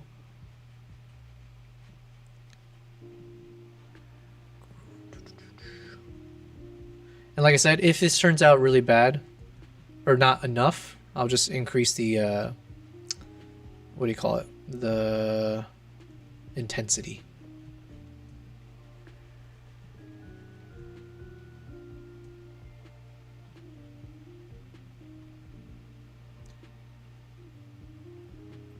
All right. I think we're in a good spot to see if all this work was worth it.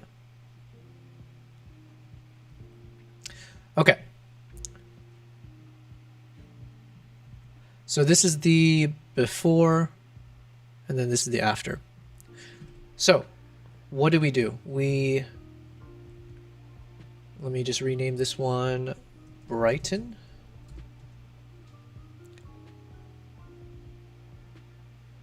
All right, so for instance, the brighten one, I think I need to increase the intensity. The darken one, this is the before and then after. So very, very subtle. And by the way, if you were expecting the image would look so different, sorry, I misled you. I want to add a subtle but obvious change to the visual. And that what I mean is I wanted to add a little bit more contrast to the shot without adding contrast everywhere. And so this is the before and after. So you can see parts have gotten a little bit darker around the face, around the beaks. So then it just gives a little bit more texture to the shot. So I think on the darken side, I'm kind of happy with it. The brighten side, let's just double check. So I'm going to turn this back on. Barely any difference. So I think the brighten, I do need to go ahead and increase some other features. So let's say if I reduce the contrast a bit, increase the whites, and just generally speaking, let's just increase the exposure level. So let's say if we lift it by almost one stop, like half a stop. Okay, what's the difference here? Let's see. Okay, so this is the before, and here's the after. So you can see I've painted in a little bit of light into the image. And so when you combine painting in a little bit more bright light and then painting a little bit more dark spots, it just makes the tail ends or the extremes more extreme or more obviously different, hence contrast. And then just adds a nice little texture to the bird in this case. Now, was it worth the wait of watching me do that? Listen, that I can't really say. But for me personally, it's a fun little part of the process, and I definitely can tell the difference, and I'm happy with the results, so then I'm happy. Now, the photo itself isn't done yet, because what we're going to do, and my cat is now trying to figure out how to escape, but my other cat is right there, so what are you going to do? Uh-oh. There might be a fight that happens as she steps over. What are you doing, Nala? She's literally standing on... Why are you standing on top of my other cat? You guys can't fit in there. Well, as long as they don't fight, I'm happy. But you can see Kimbap is right there, being crushed to death by Nala. Alright, just play fair, guys. Don't go crazy. Alright, so back to the editing. What I was saying is that I want to paint in light now. So I do have a preset where, let me zoom out. I have like directional light as some of my presets. So this is, you can kind of see the directional light is coming from the top right, aiming to the bottom left. And then I have one that's going from the top left, going to the bottom right. This is kind of like a personal, this is personal choice. All of this is personal choice. And so I just kind of take it image by image to see what actually makes more sense. I think it looks better to have light coming in from the top right, and I'll change the intensity of it. But my reasoning for that, and I'm trying to judge it by the shot, it looks like the light was already coming from the right, or at the very least we can see the right side of the beak here in broad daylight. Like the sun is clearly bouncing off of it, even in that one spot in particular. So my assumption is that the natural light was already coming from that direction. So then when it comes to me amplifying a light source, if I follow in the same direction as what it was originally, it just, you maintain a little bit of the naturalness of the shot. Yeah, but then just more like intuitively, like the light is lighting up the face a little bit better. Now this is clearly too extreme, so now what I'm going to do is I created it. I'm going to go to that mask called top right brighten, TR brighten, And we're just going to reduce how much it's affecting it. So this is it at neutral with no changes, and you can see where the effect is going, so we can also change that as well. But for now, let's just test out brightening just a bit, but not going too crazy. Let's reduce the contrast a bit and lift the black. Sometimes I might not do what I just did at the very end there. I've lifted the black, so I've essentially the black slider, I moved it all the way to 100, so it creates this kind of faded look. Sometimes it helps to kind of mimic sunlight a little bit more better, like you're seeing like that sun haze, if that's the right way to say it. May or may not keep it, but I like to start with the extremes first and then adjust from there. So like if we go with that approach, I might paint in a little bit of warmth. So I'm increasing the temperature of this adjustment. We can do the opposite to what it looks like when it's cool. Both kind of work, but let's just stick with the warm side first. And also I want to adjust the... how would you explain this? I'm trying to adjust the intensity over a broader spectrum. So I'm just stretching it out a bit, so the change isn't so abrupt. And now I'm just trying to find the right positioning. So this is obviously too much in my opinion. So we're just trying to find a little bit where it adds enough to tell you something is there. So obviously what it's telling you is that this side is much brighter than that side. And by making it a bit more of a warm tone, it makes it mimic a little bit more of like the sun. And then because it's starting from the top right, the effect of it doesn't even touch parts of the bottom left. And even if it does, it's such a low amount that it gives a nice gradient effect. And then the question becomes, do I want to keep this faded look or not? So let's say if I completely remove that again. So this is what it might have been before. So then here it's a lot more of a contrasted look. You don't get that weird fade. I say weird, but obviously it's like unnatural, but this is the look I had before. This is without that black fade. Now, why do I want to keep the fade? I said it's an artistic choice. Mainly artistic choice. Partially because it can simulate the effect of sunlight in some ways. Like imagine, I think of a good example, but sometimes when you see the sun, like someone's covered in sunlight and it looks like they're bathed in light. Sometimes because of like dust particles in the air or whatever else. But yeah, so the faded look could mimic a bit more of the sunlight. But then separately, as you lift the blacks and you're removing contrast by definition, because you're making the blacks closer to lights or like whites, so you're getting rid of a lot of the distinction or the contrast. So then it kind of flattens out the image a bit compared to this again. So if I go back to the contrasty one, here you got a huge difference between the pure black and pure white kind of. So it adds a lot more texture. But then the other problem is as you have more texture, your eyes wander to all the texture. So if I were to show this briefly, and now obviously we're trained to look at the eye, but at first glance you might be overwhelmed with all the texture in other spots. Whereas if I were to fade it out, it kind of flattens the image a bit. It removes the texture, so our eyes kind of gloss over all of this as one and leans into more of the textured areas, which are the stuff over on this side. I just bullshitted all that. I don't actually know if that's scientifically true, but that's kind of like my intuitive reasoning of what I think are potential effects to a broader audience. I'm leaning towards keeping it, but maybe I will still make some changes. So maybe make it a little bit more subtle. Maybe...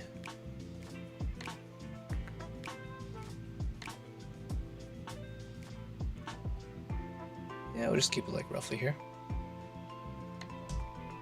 Okay. But more or less this will be potentially kind of like a final image. I still will make a lot of changes.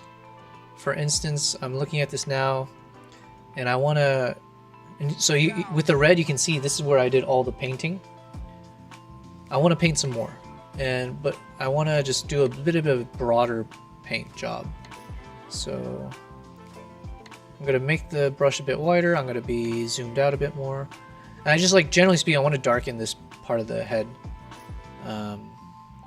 I don't really like it being super light. I kind of want this to be much more darker, richer in colors almost. So that's what you're seeing me do. Just kind of bringing the lightness down a bit on this.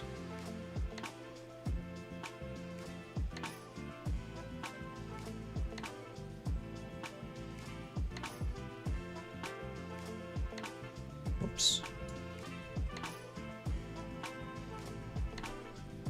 Okay.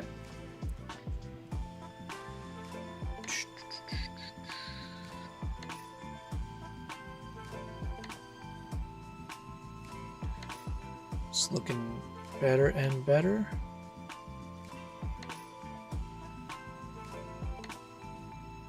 Cool.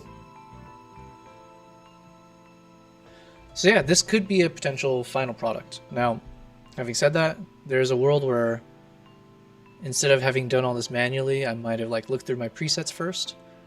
And the reason is it gives me a good idea of the different editing styles that I might want to lean more into. So for instance, this one that I was just looking at, the Falcon Sunset, this one, the colors off on the top right are a little way too bright, right? It's like overexposed at portions, but I do like how rich the texture is on most of the face.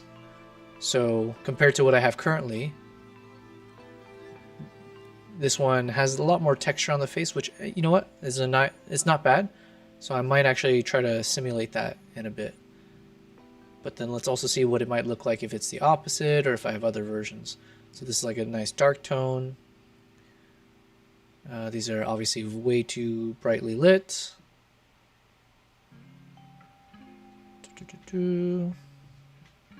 This one's not bad.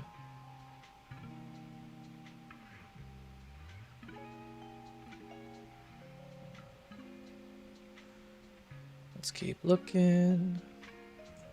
So these presets that I'm going through are the ones that I mentioned I created more recently.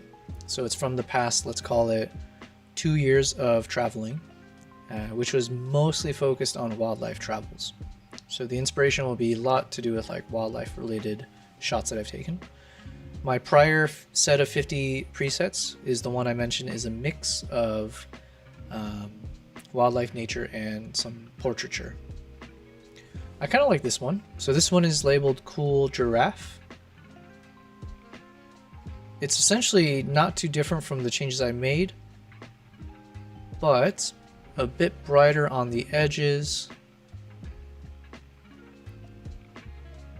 and a bit cooler in tone. So that might mean that I actually prefer a cooler tone, so we can make that change as well. But let's keep on looking. This is a good example of what I mean, like when it's like way too dark initially. In some ways, at this level of darkness, the lower beak, like the lower jaw portion of the bird, can kind of blend in with the rest of its body. So you might not even notice. You might not even recognize that the mouth is open. So I have to be very careful with how I edit some shots sometimes so that you can make more clear what you're looking at. So... Oh, I just noticed Nala kicked out my other cat. She's the bully for today. This is cool. I tend to like these kind of edits. So very, very dark and faded, muted in the colors. So a bit more somber of a shot. And I might end up just even taking with that and make it more of a thematic set of 3. But let's just keep looking here.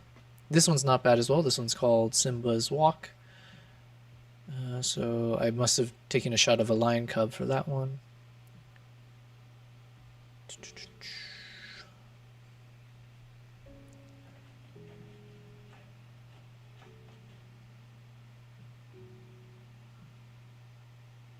So I don't know if this is like if this is common or not, but sometimes I do some photo edits where I retain a lot of the red and a little bit just like warmer tones in general, but then I will desaturate all the other colors. So it's almost like not, would you call it a monotone, I guess? But it's somewhat monotone with like the reddish, orangish colors being the only thing that I will retain to a more muted factor, but there. I don't know if that's just because in general people prefer that or if I'm alone about it, but so a lot of my presets, not a lot, but when it comes to these kind of tones, I tend to have a lot where it's like retaining some of the warm tones, primarily the red, and then desaturating a lot of the others. So you just saw a few of those examples earlier. It creates more dramatic shots, which could work for a shot like this, but I'm not sure yet. I'm not sticking to one option just yet.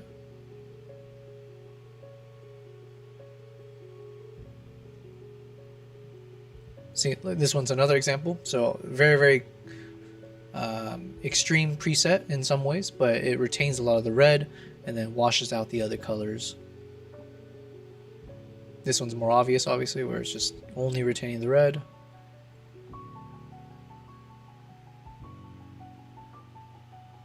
Black and white could also work for a shot like this.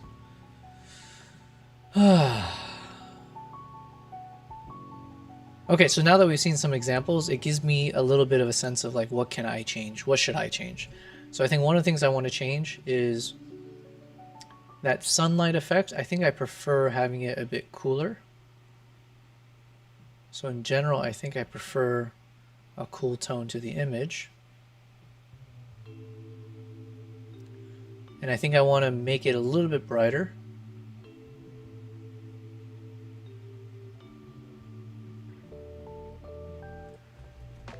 And then I think for the subject, I might just now do a little bit of a blanket contrast or dehaze.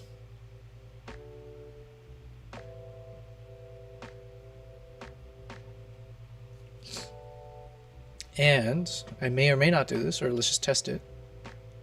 I might just highlight the red.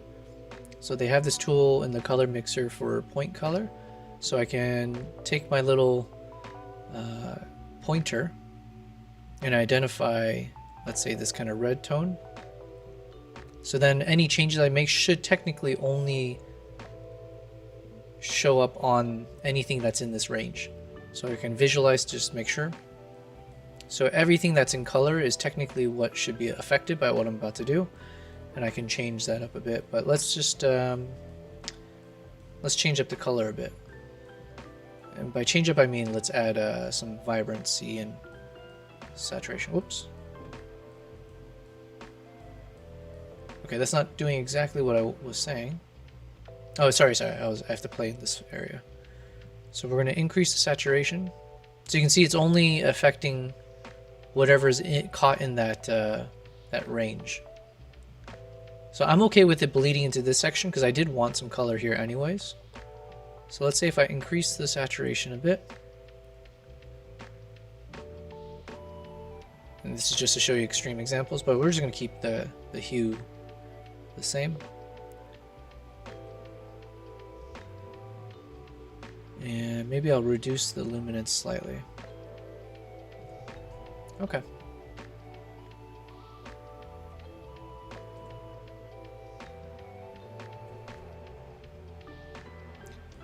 And I'm going to add a brush here. I don't know if this is going to look good or not, but I'm just going to brush this side. And add some, I'm just going to lift the shadow like this, yeah. I'm trying to make the beak's opening, the mouth opening a little bit more in your face so that you don't mistake it or you don't see it or you like somehow see it blend in with other parts of the eagle's body. So that means I also probably need to separate this a bit better. So I think I need to essentially just darken a lot around this.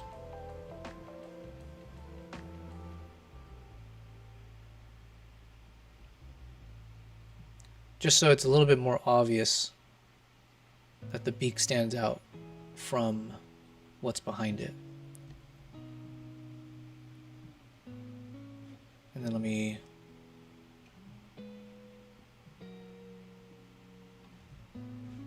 Let's and then brighten up this part a bit.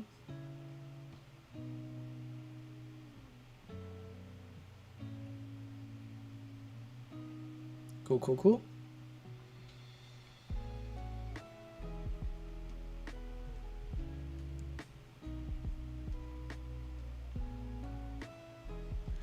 Beautiful. All right. I think we spent enough time on this one, so let's just say for now, this is good to go. I may come back to this and just do crazy edits still, but I'm pretty happy with that one. Just very, very briefly, just to show you again, hopefully, the power of these presets. Let's say we look at this image now. Let's switch it to 16:9, and we'll do a smack dab close-up shot, because we really just want to focus on how crazy that eye looks. It's like kind of like a... right now, the thought comes to my head is like Batman style. I'm not sure why, but we're going to go with that. So now I'm just kind of, since we're focusing on the head, I'm just trying to rotate the image a bit to make it slightly more symmetrical.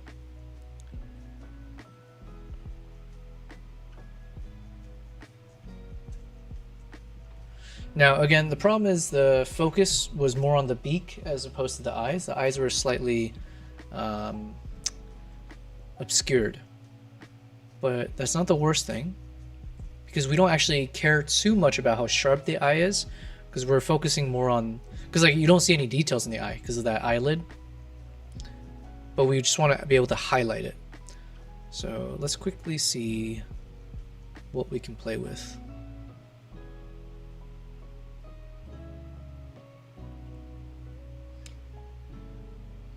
So for this one, I think I want to try to do an edit where the eyes are, it feels like it's glowing. Obviously, I want the eyes to be very, very visible and the focus of the shot. And we're probably just going to manually brush in those sections anyways, but I just want to see if any of these can work for the shot.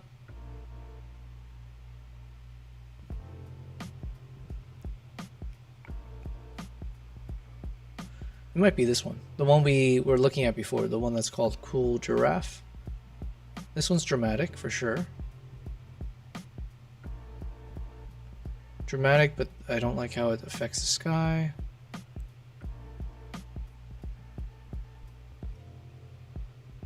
Ooh, there was a faded one we just briefly looked at. I think that might end up being it. This one's not bad.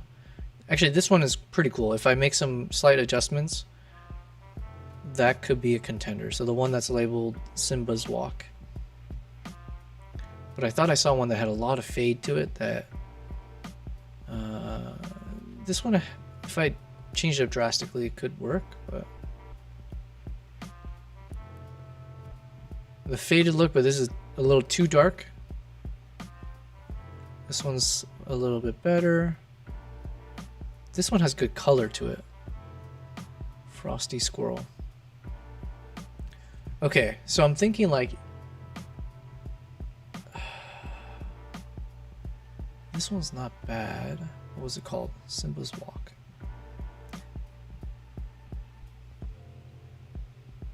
Let's say we click on that one. Can I mix the two? Somewhat. This feels like a shot where it's like you want half the face dark and half the face light. You know what I mean? So wait, before I make these changes, I just want to see briefly. I do have some presets where I have done something like that, but it might not work for this shot. So yeah, this one, I don't think... oh no, sorry, I'm looking at the wrong ones. These guys. Yeah, so this one I did something where it was like, it was based off of a dog that I took a photo of in Istanbul that had the heterochromia, so the mixed colored eyes. So I changed the background color for each half of the face based on the color of the eye, which was like a cool and a warm tone. But that's not exactly what we're looking for. I'm looking more for something like this probably, where you see half the face light and the half the face dark. So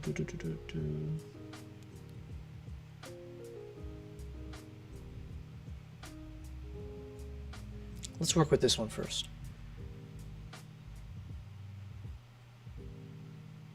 But what we're going to do is increase how dark the other side is. So we're trying to create like a split look.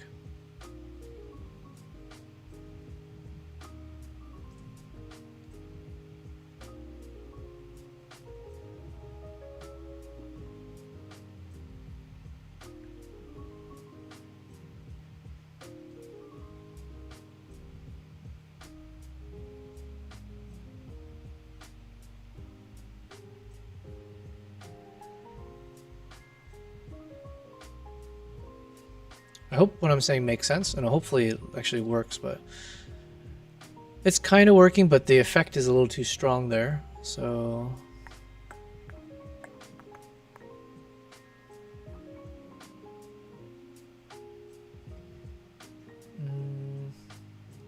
I might have to shift it like this a bit.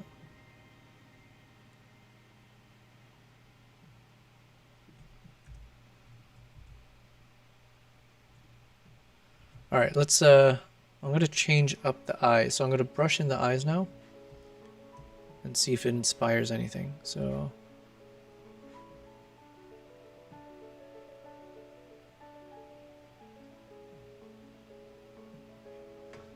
all right.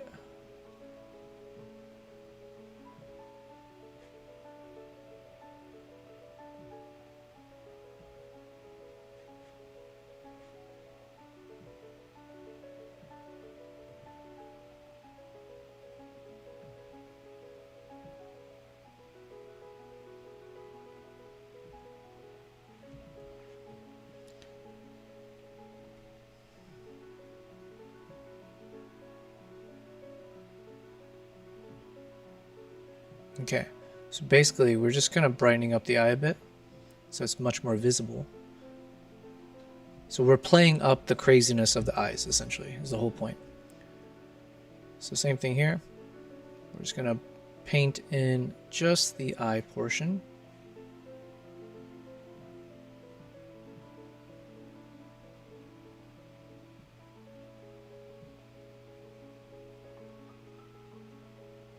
Cool, cool.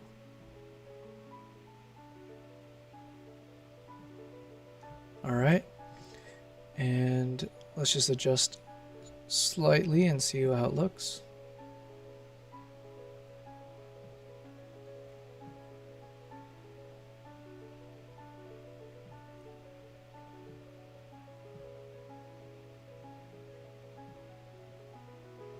All right. Very, very menacing eyes. And so then the goal is, how do I edit the rest of the image so it draws attention to the eyes, keeps a feeling of like a dramatic flair. Yeah, that is a big challenge. Now the other challenge is the sky behind it, again, is very boring. So I want to know if I should just lean into making this pitch black or not. I don't know. I don't usually edit stuff like this too much the way I'm doing it now. So you guys are kind of watching me do a first time of this type of edit. So I'm just going to go extreme just to see.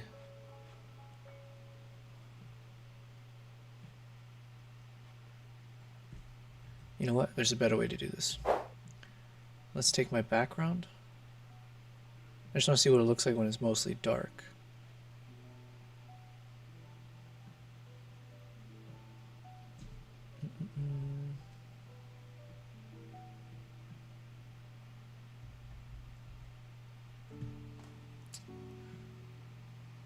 Or let's just add a little bit of bluish to it then.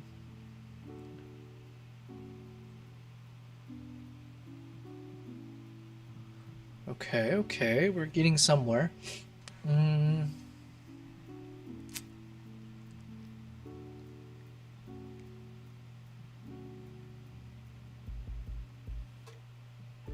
Let's try adding a little bit of a fade.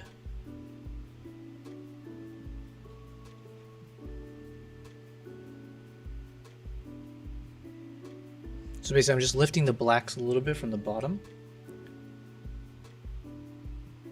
which I may or may not keep, but we're just testing.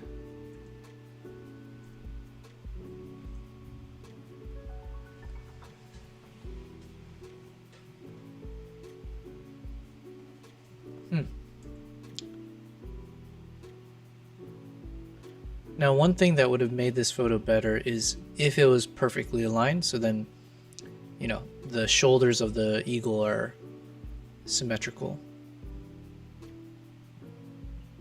But without that, maybe we just need to play with the angles a bit more.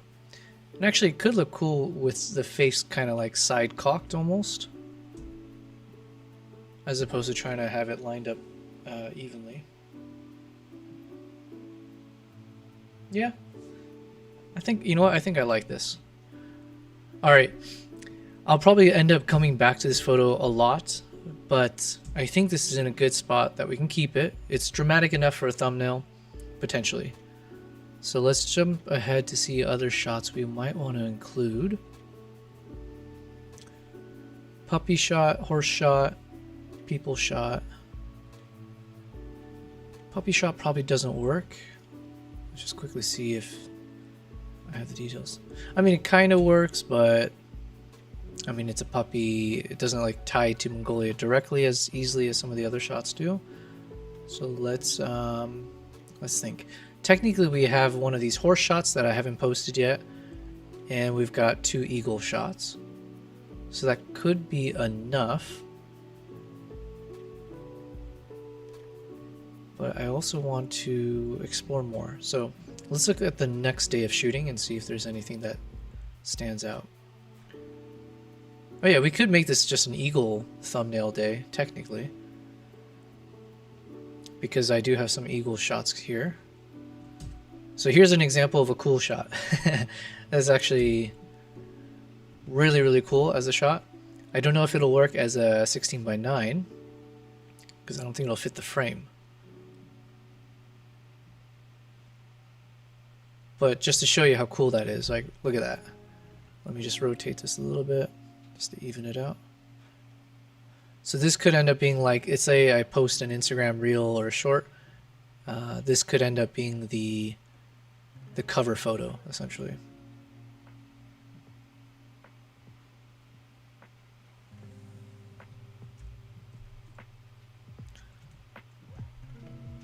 It's a very trippy shot, because basically you've got one of the eyelids where it was blinking, but then it kept the other eye open. So freaky how these birds work.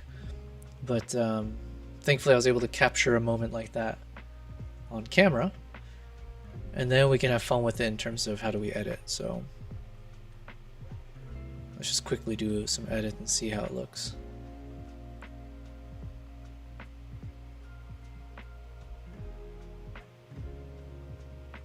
And also, just how cool is it the way the tufts, that's another word I hate.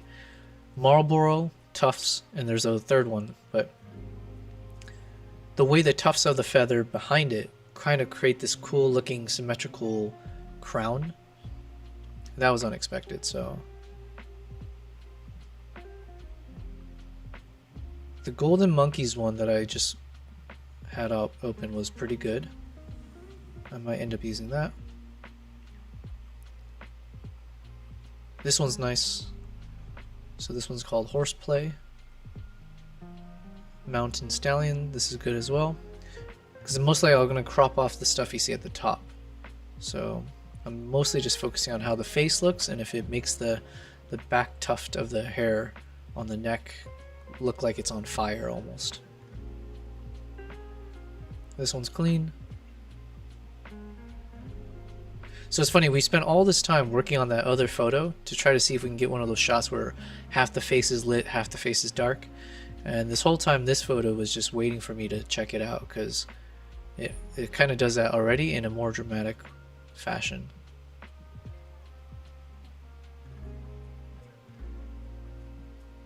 Yeah, so let's say we take this photo, and I'm going to switch it over to 16:9. Like I said, unfortunately it doesn't really work for 16:9 because I shot this originally at vertical mode. There are ways to adjust for that, like for instance the AI with the AI capabilities. But for now, let's just see what's possible.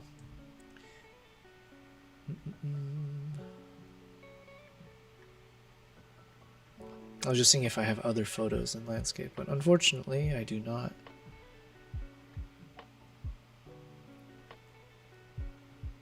Alright, let's get back to that one.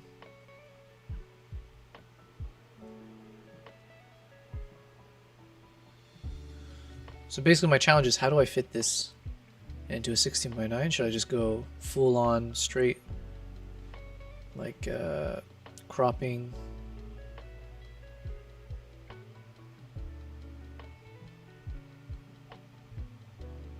I think this is fine.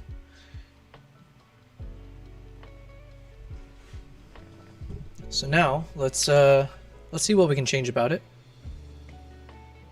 We saw there was, which one did I say? There's some decent ones. We'll retrace our steps here.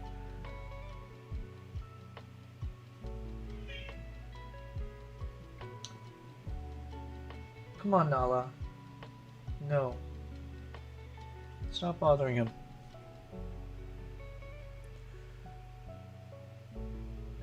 Alright, we're gonna go, I think a faded look on one side probably makes the most sense. Something like this, but then maybe a little bit darker.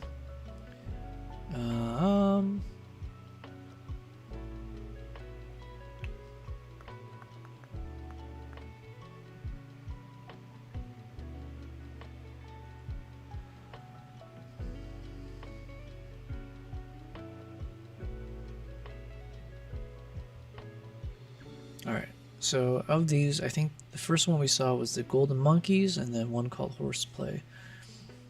So for this cropping, does it work? Kind of, but not really. It's really dark on the other side. But this makes me think of something. I won't probably do this for this shot, but just in general, there's always some cool frames you can do. Nah, it won't work for this one. I did it for like a draft shot where you just only focus on one side of the face. Horseplay was a good one.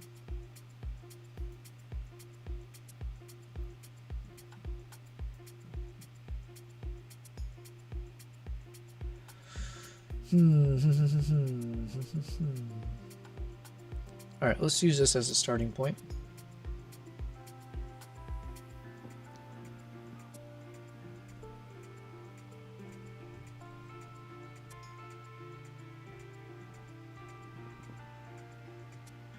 I'm going to add a little bit of fade.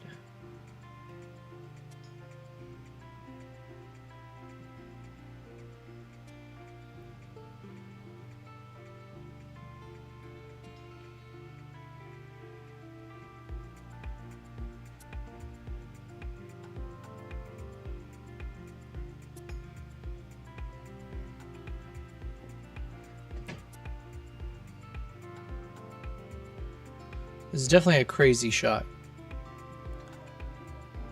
So like some of the other ones, there's a chance I come back to some of these shots because I want to, you know, with fresh pair of eyes, every time I come back to this, maybe I'll be inspired with a different approach to how I can edit this.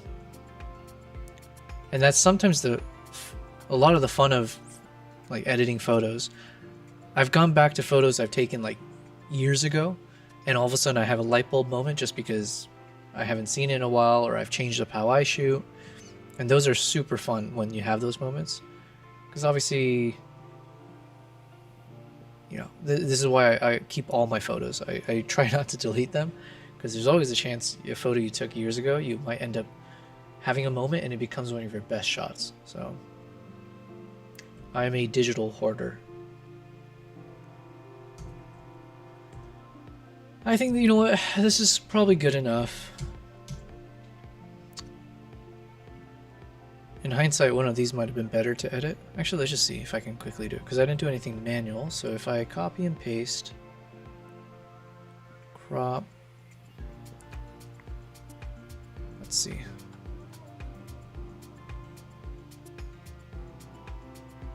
Unfortunately, it's a little bit more zoomed in.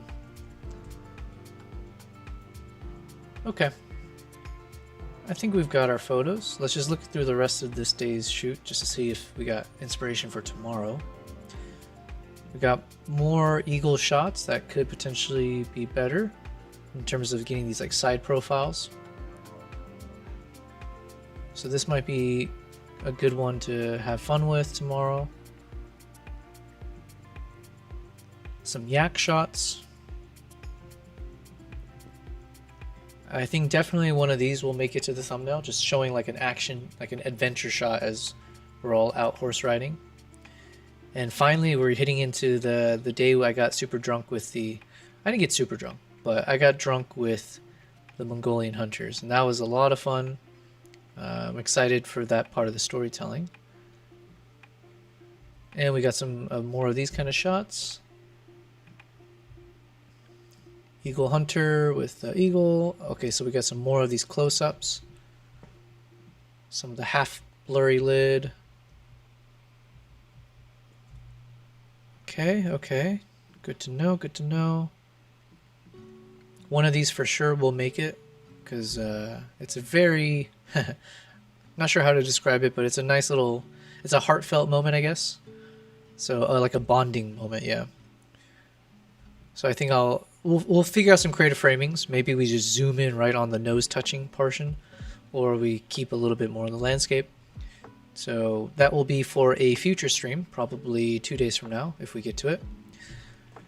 Silhouette shot, I think this will be cool. I haven't shown any nature shots yet, so maybe these will be part of it.